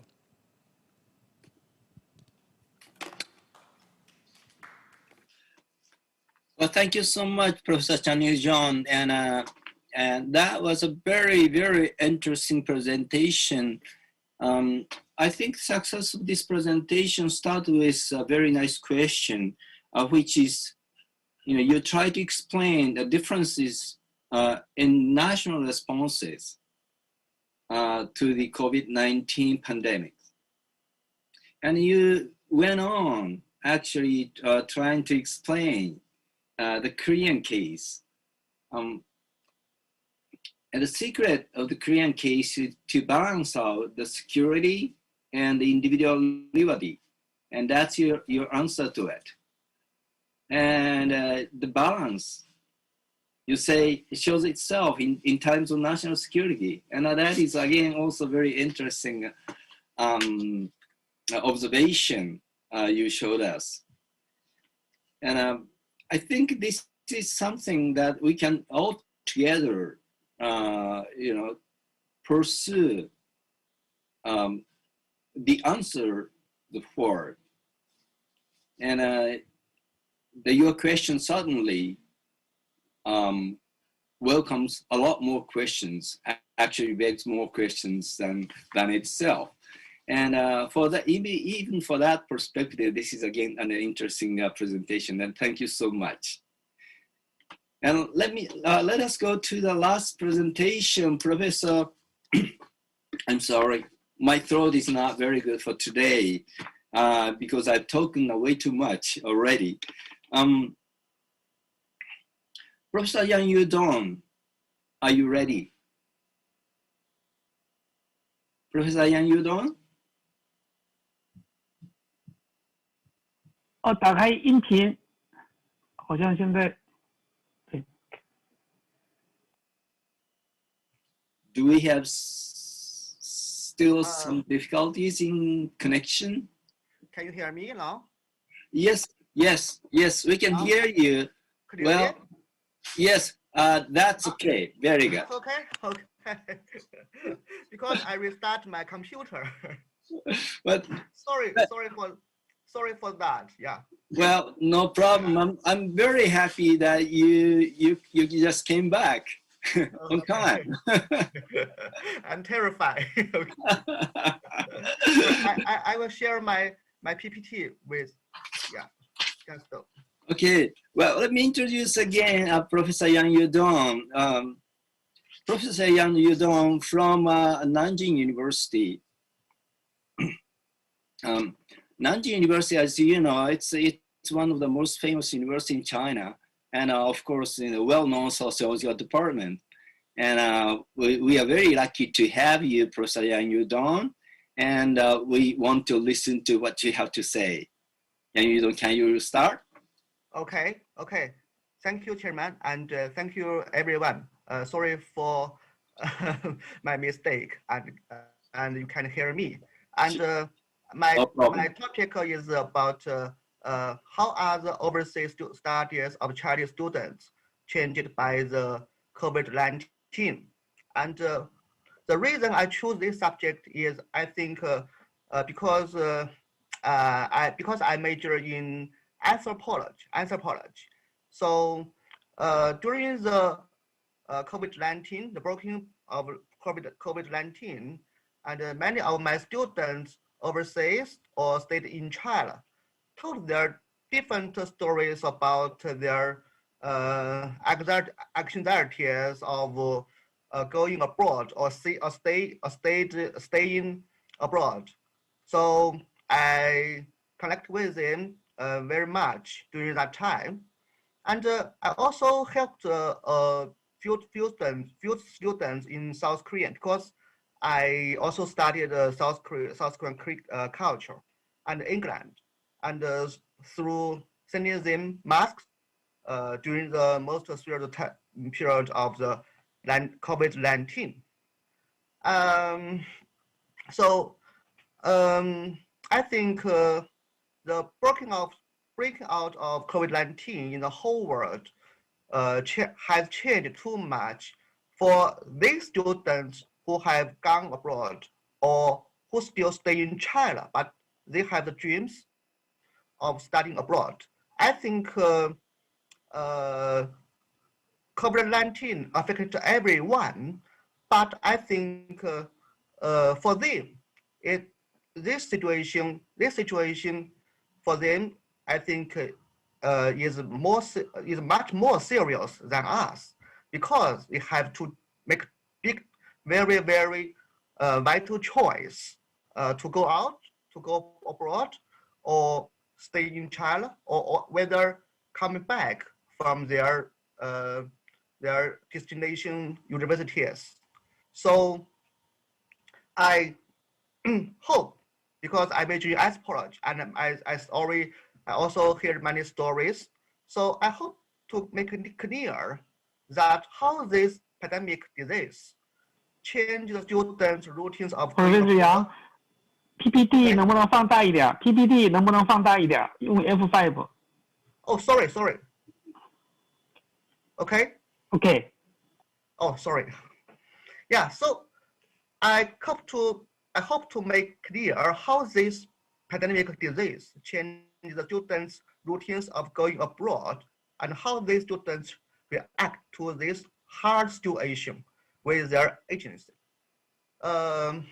So I also read some studies about my topic.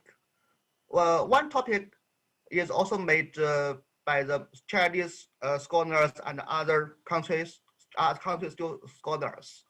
And one study made in Germany finds that in Germany, majority Chinese students are willing to come back to China. And the most important key driver is a one child, because they are one child in the family. So their parents hope them come back to China.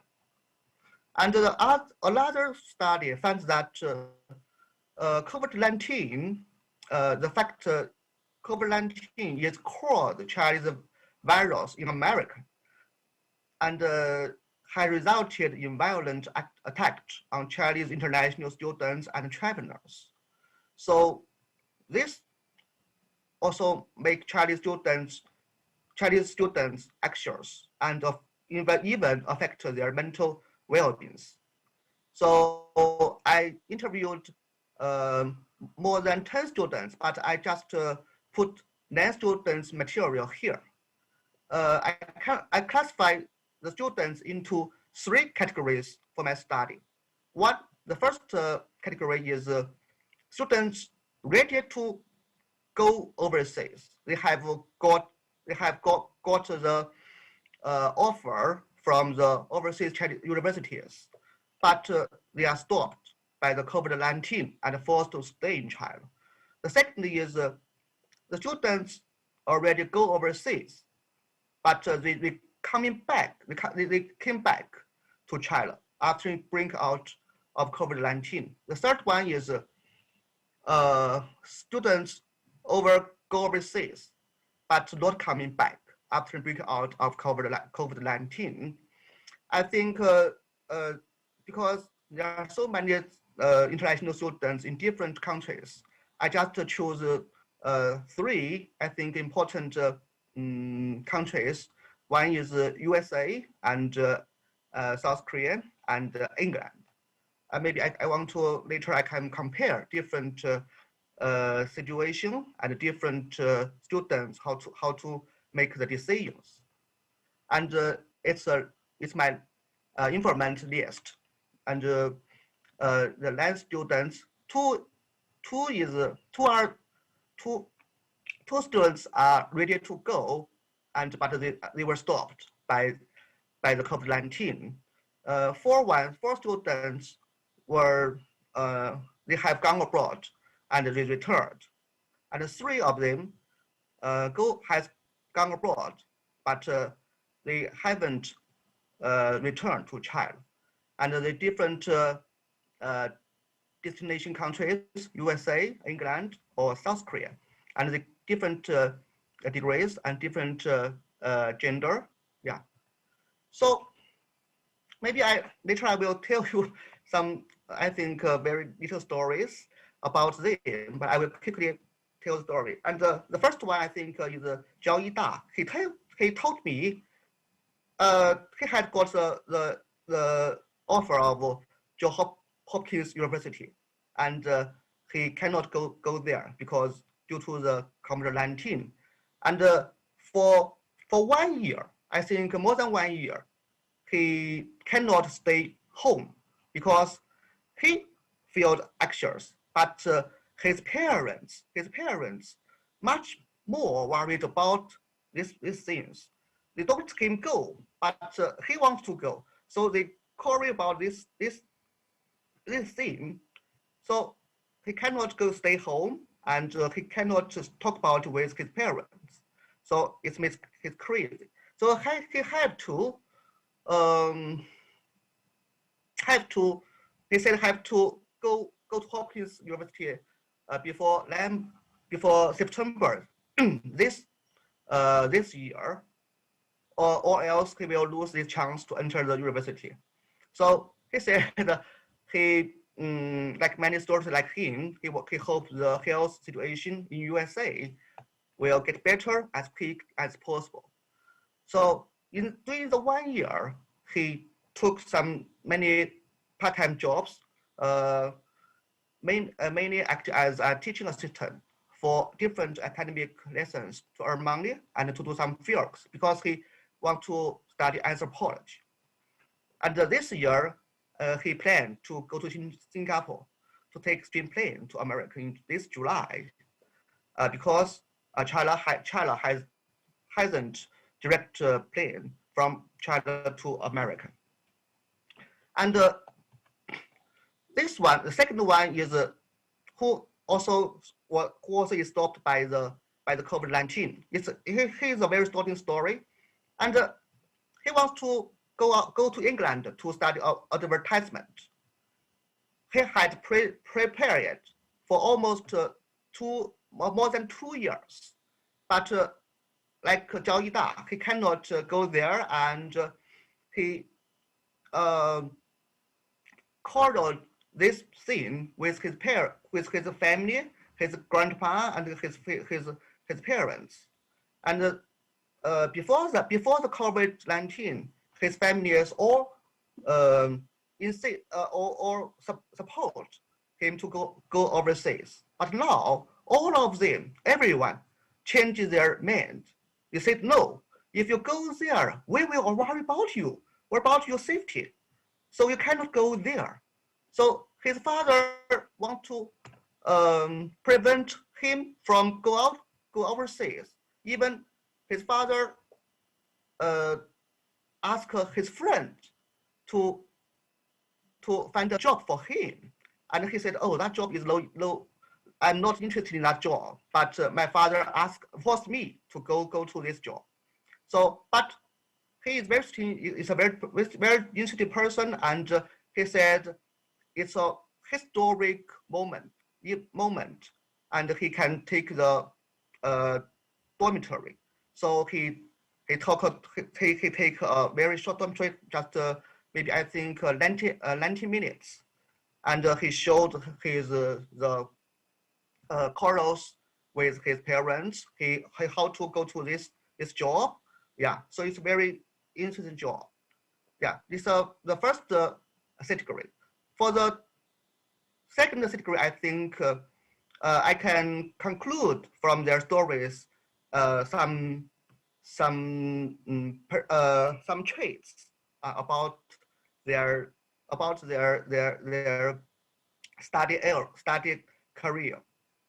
Yeah, first I think most of them, they stayed overseas.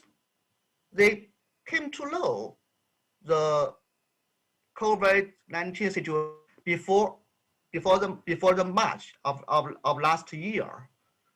But I think, oh, it just took place in China. They wouldn't spread to America, spread to England. So they didn't think it has too much with them. But after the March of last year, all the situation changed. Yeah.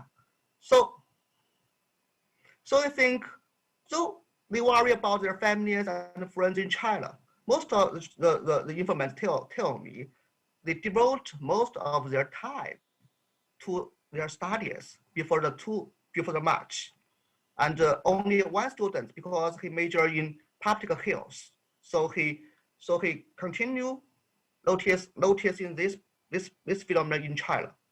But after that, after March, and the COVID-19 spread to America, spread to England, all the world. So at that time, all things changed. And the first thing is that they cannot stay in campuses, and many campuses were closed. They had to take lessons online, and most students didn't get accustomed to these lessons online, and they have to stay dormitory, and they all think the risk if they go out, risk will be very high. So one information tell me, yeah, because there is a spring holidays in American universities. I think it's in the middle of the March, but his Chinese students, Chinese friends, made a trip plan for these holidays. But after the after the situation get worse, and last they have to give it up and stay all these days, all these holidays in the room. Yeah. So I think after the March of last year, almost all the students except one has raised the idea that they should return to China. One factor is their family. Yeah, we'll ask them to go back. And the other one is they think they don't they will feel not very convenient to study in the universities. So many students tell me, some students tell me they bought the plane tickets, but the tickets was canceled for 3 times. And once another student tell me her mother very worried, very anxious, and her mother didn't do anything, just one thing, to catch one ticket for these students. Yeah. So another one is, I think, is the safety. Yeah, go out the public safety, because they heard many news from the friends, from the chat Facebook. They can see that Chinese people and Asian people were attacked at that time, and it makes them very anxious, yeah, very nervous. Yeah. So one student tell me his friends in England, and got very deeply depressed. Yeah. So had to go to the hospital to take treatment. Another one is, I think, this students worked in Berkeley, California students Berkeley campus, and she says that he heard this thing, the attacking Chinese people, really took place in her town. So he also feel very nervous, but he didn't want to go back because his boyfriend stayed America. Yeah. So a lot of students, I think you can find how this COVID-19 affect him greatly, because he think it's a very good chance for him to learn something in American. Even the trip, he said, the trip is also the chance to learn something. But he said after the breaking of COVID-19, he want to stay American, and he also hope that the situation will get better. But with the situation get worse and worse, he cannot find the future will be better. So he think, if I will stay here for my PhD plan, I will stay here for more than 5 years. So how can I stay here if the situation get worse like this? So at last, with a very I think very bitter thought, bitter thinking, yeah, he had to give up the plan to apply for the PhD degree in America. So until the end of the last year, he applied the PhD degree in Nanjing University, and he come back. Yeah, he gets a master degree in USA, but he gave up the PhD plan and come back for Nanjing University to apply for the PhD. So I think it's I think a little confused, but I just want to show different people's story and how this COVID-19 affects them, and to change their their way in overseas studies. So the last category is that I think for the students who don't come back. In fact, I want to find more students like this, but I just found one. I'm very familiar with him. So these students didn't come back because he said, I major in public health and safety. So I know more clearly than other people how to protect myself. So I even raised this. I didn't raise the idea of going back. But the other two students who stayed in South Korea, one is sorry, because I major in anthropology, so most of students I interviewed major in anthropology or sociology. These students, she studies in Seoul National University's as a project department. So he think the situation in Seoul is not very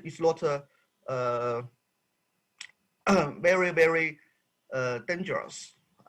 So he think it's a very good chance for her to stay in dormitory and read some materials and books. So she choose to stay. Another student he also majored in anthropology. So he said he want to study the Chaosian minority group in South Korea for his master degree. So he also want to stay in South Korea. He also said South Korean government take good control on COVID-19. So I think if I get some conclusion, I think most of them during the COVID-19, I think they faced many difficulties. I think they faced much more difficulties than us, than us, because we didn't migrate internationally. They have to talk about the safety. They talk about their future. They talk about the different situation of different countries. So they have to. The one thing is they talk about their safety, their parents' anxieties. So one thing is that, in fact, many students said they are forced to come back. In fact, many students tell me that their plans was stopped suddenly, very suddenly. They haven't any preparation for this one to go back. Yeah, because they said if even I don't continue my study, I can stay in England or stay in American or stay in South Korean for long time, for a longer time, and in that time he can learn much more than this one. Yeah, and they have to accept the change without any preparation. Yeah, including about their mental situation.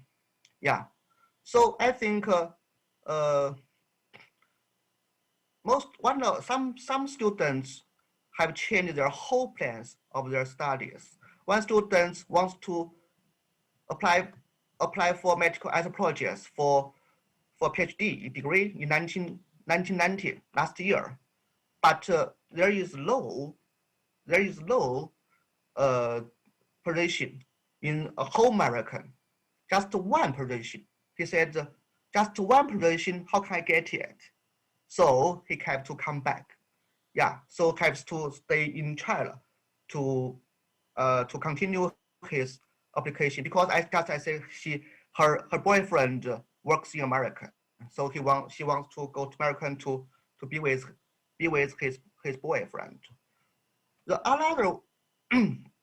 another one is, I just tell you the students he want to get the statistics PhD degree, but he haven't changed it. Yeah, because he said he cannot find the future of the America, so he come back. His parents, his family also forced him come back. And I think most impressed me is the students who studied the public health. Public health. This student said, before this COVID-19, he said, "Wow, America's public health system is very good. It works well, and I will study this. How it operate? Yeah, I will take it to other countries, take it to China, and to make the China's public health system more better." But after this one, after the breaking of 19 in America, he found, wow, it's low. We have low. I just found I cannot imagine it. So he has changed his plan. Before that, he want to apply a job in universities and to teach and to do some research. But now he totally changed his mind, totally changed his job expectation. He want to work in a medical corporation in America after graduation. He told me, I don't want to do some academic work. I just want to earn money. Money is more important than academic things. I had nothing to say with him. So the last discussion I want to say is COVID-19 created a totally abnormal social situation and forced these international students to find their way to adapt it. And it's as a project theory, I don't want to talk about more here, but I think from the social theory perspective, I think want to find a concept, maybe shortened time, space to catch this situation. Yeah, well, even for the international students, because their time become more nervous, and their space for their activities grow. They cannot go out, just stay dormitory, and the space for their choices, choices, much limited than before. And I think the international students experience this kind of short time more strongly than me, than other students who stayed in one place. They didn't move, didn't migrate, they didn't need to think about the future, about their new life. Yeah, so I think my study, but my study isn't finished yet. I hope to do it. Continue to do this study, and I want to discover one special social world practiced by victims. I think everyone is a victim of COVID-19, but I think it's international students are very, very special victims, and to find their stories, discourses, and practices. Yeah, it's my report. Yeah, thank you very much.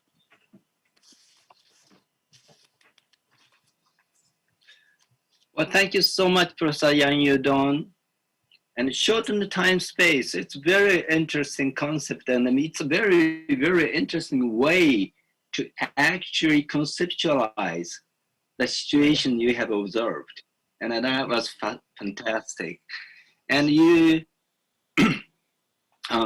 try to observe mainly overseas Chinese students and how they got affected by the COVID-19.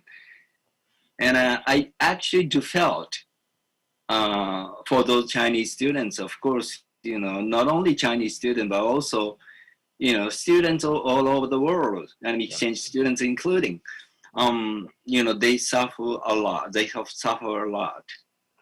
And in many ways, and as you explained it very nicely, in different ways, they got affected by COVID-19. Yeah.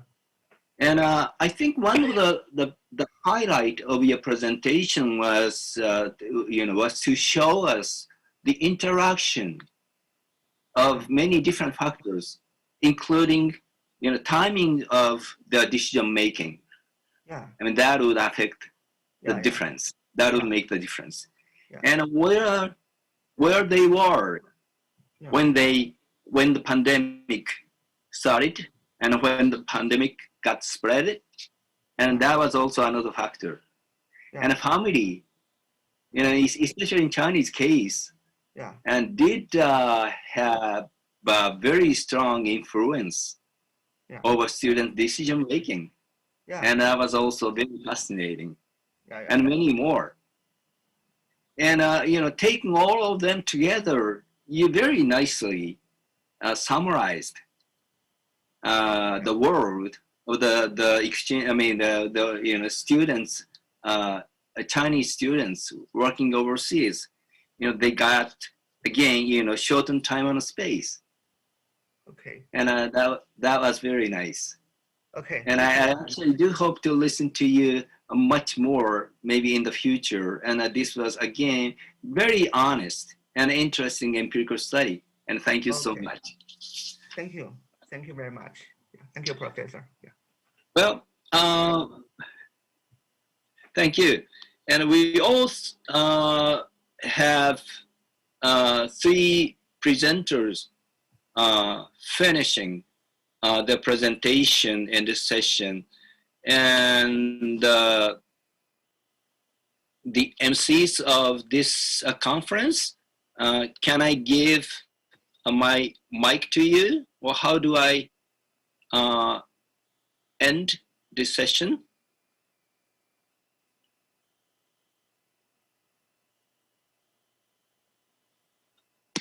Hello, yes, Hi. assistant.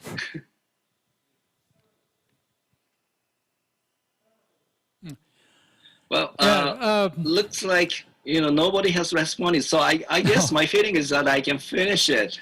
Yeah. This session. And okay, well, let me finish this session by saying my my gratitude to the Korean government and the Korean Sociological Association, as well as the East Asian.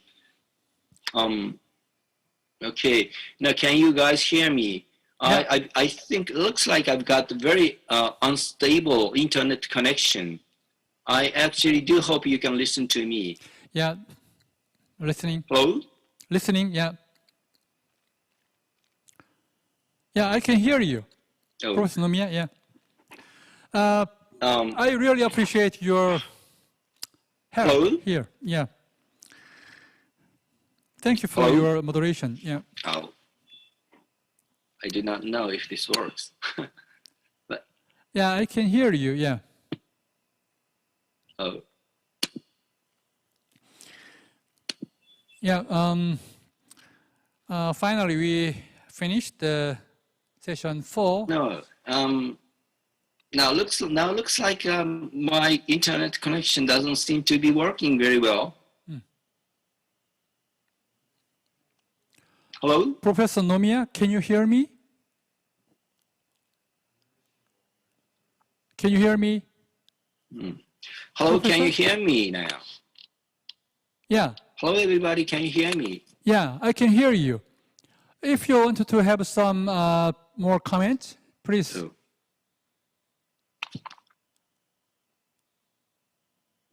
Professor Nomiya? Hello, everybody. Yeah, Professor Nomiya, can you hear me? Oh, okay. I could only hear you very sporadic. Oh, I think there are some technical problems here. So I really appreciate Thank you Professor so Nomiya. much. Yeah, Well, thank you so much. thank you. ありがとう。ありがとうございました。ありがとう。Yeah,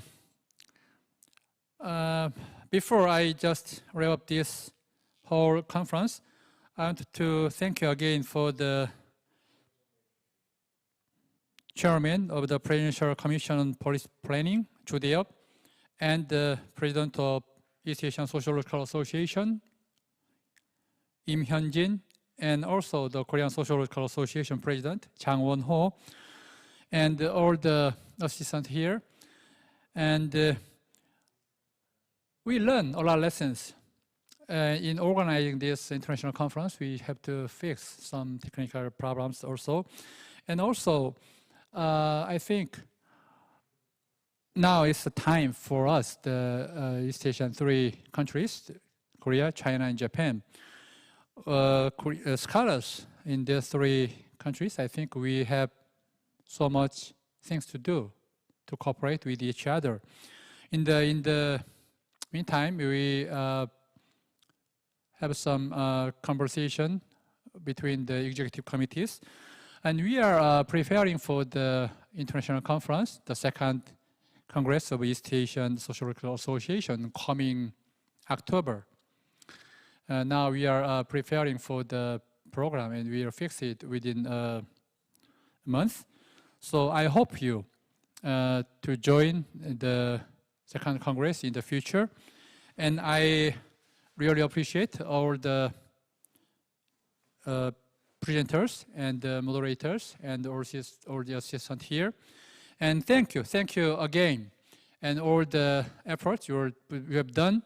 And I will finish here, and I hope see you soon on October. Thank you very much.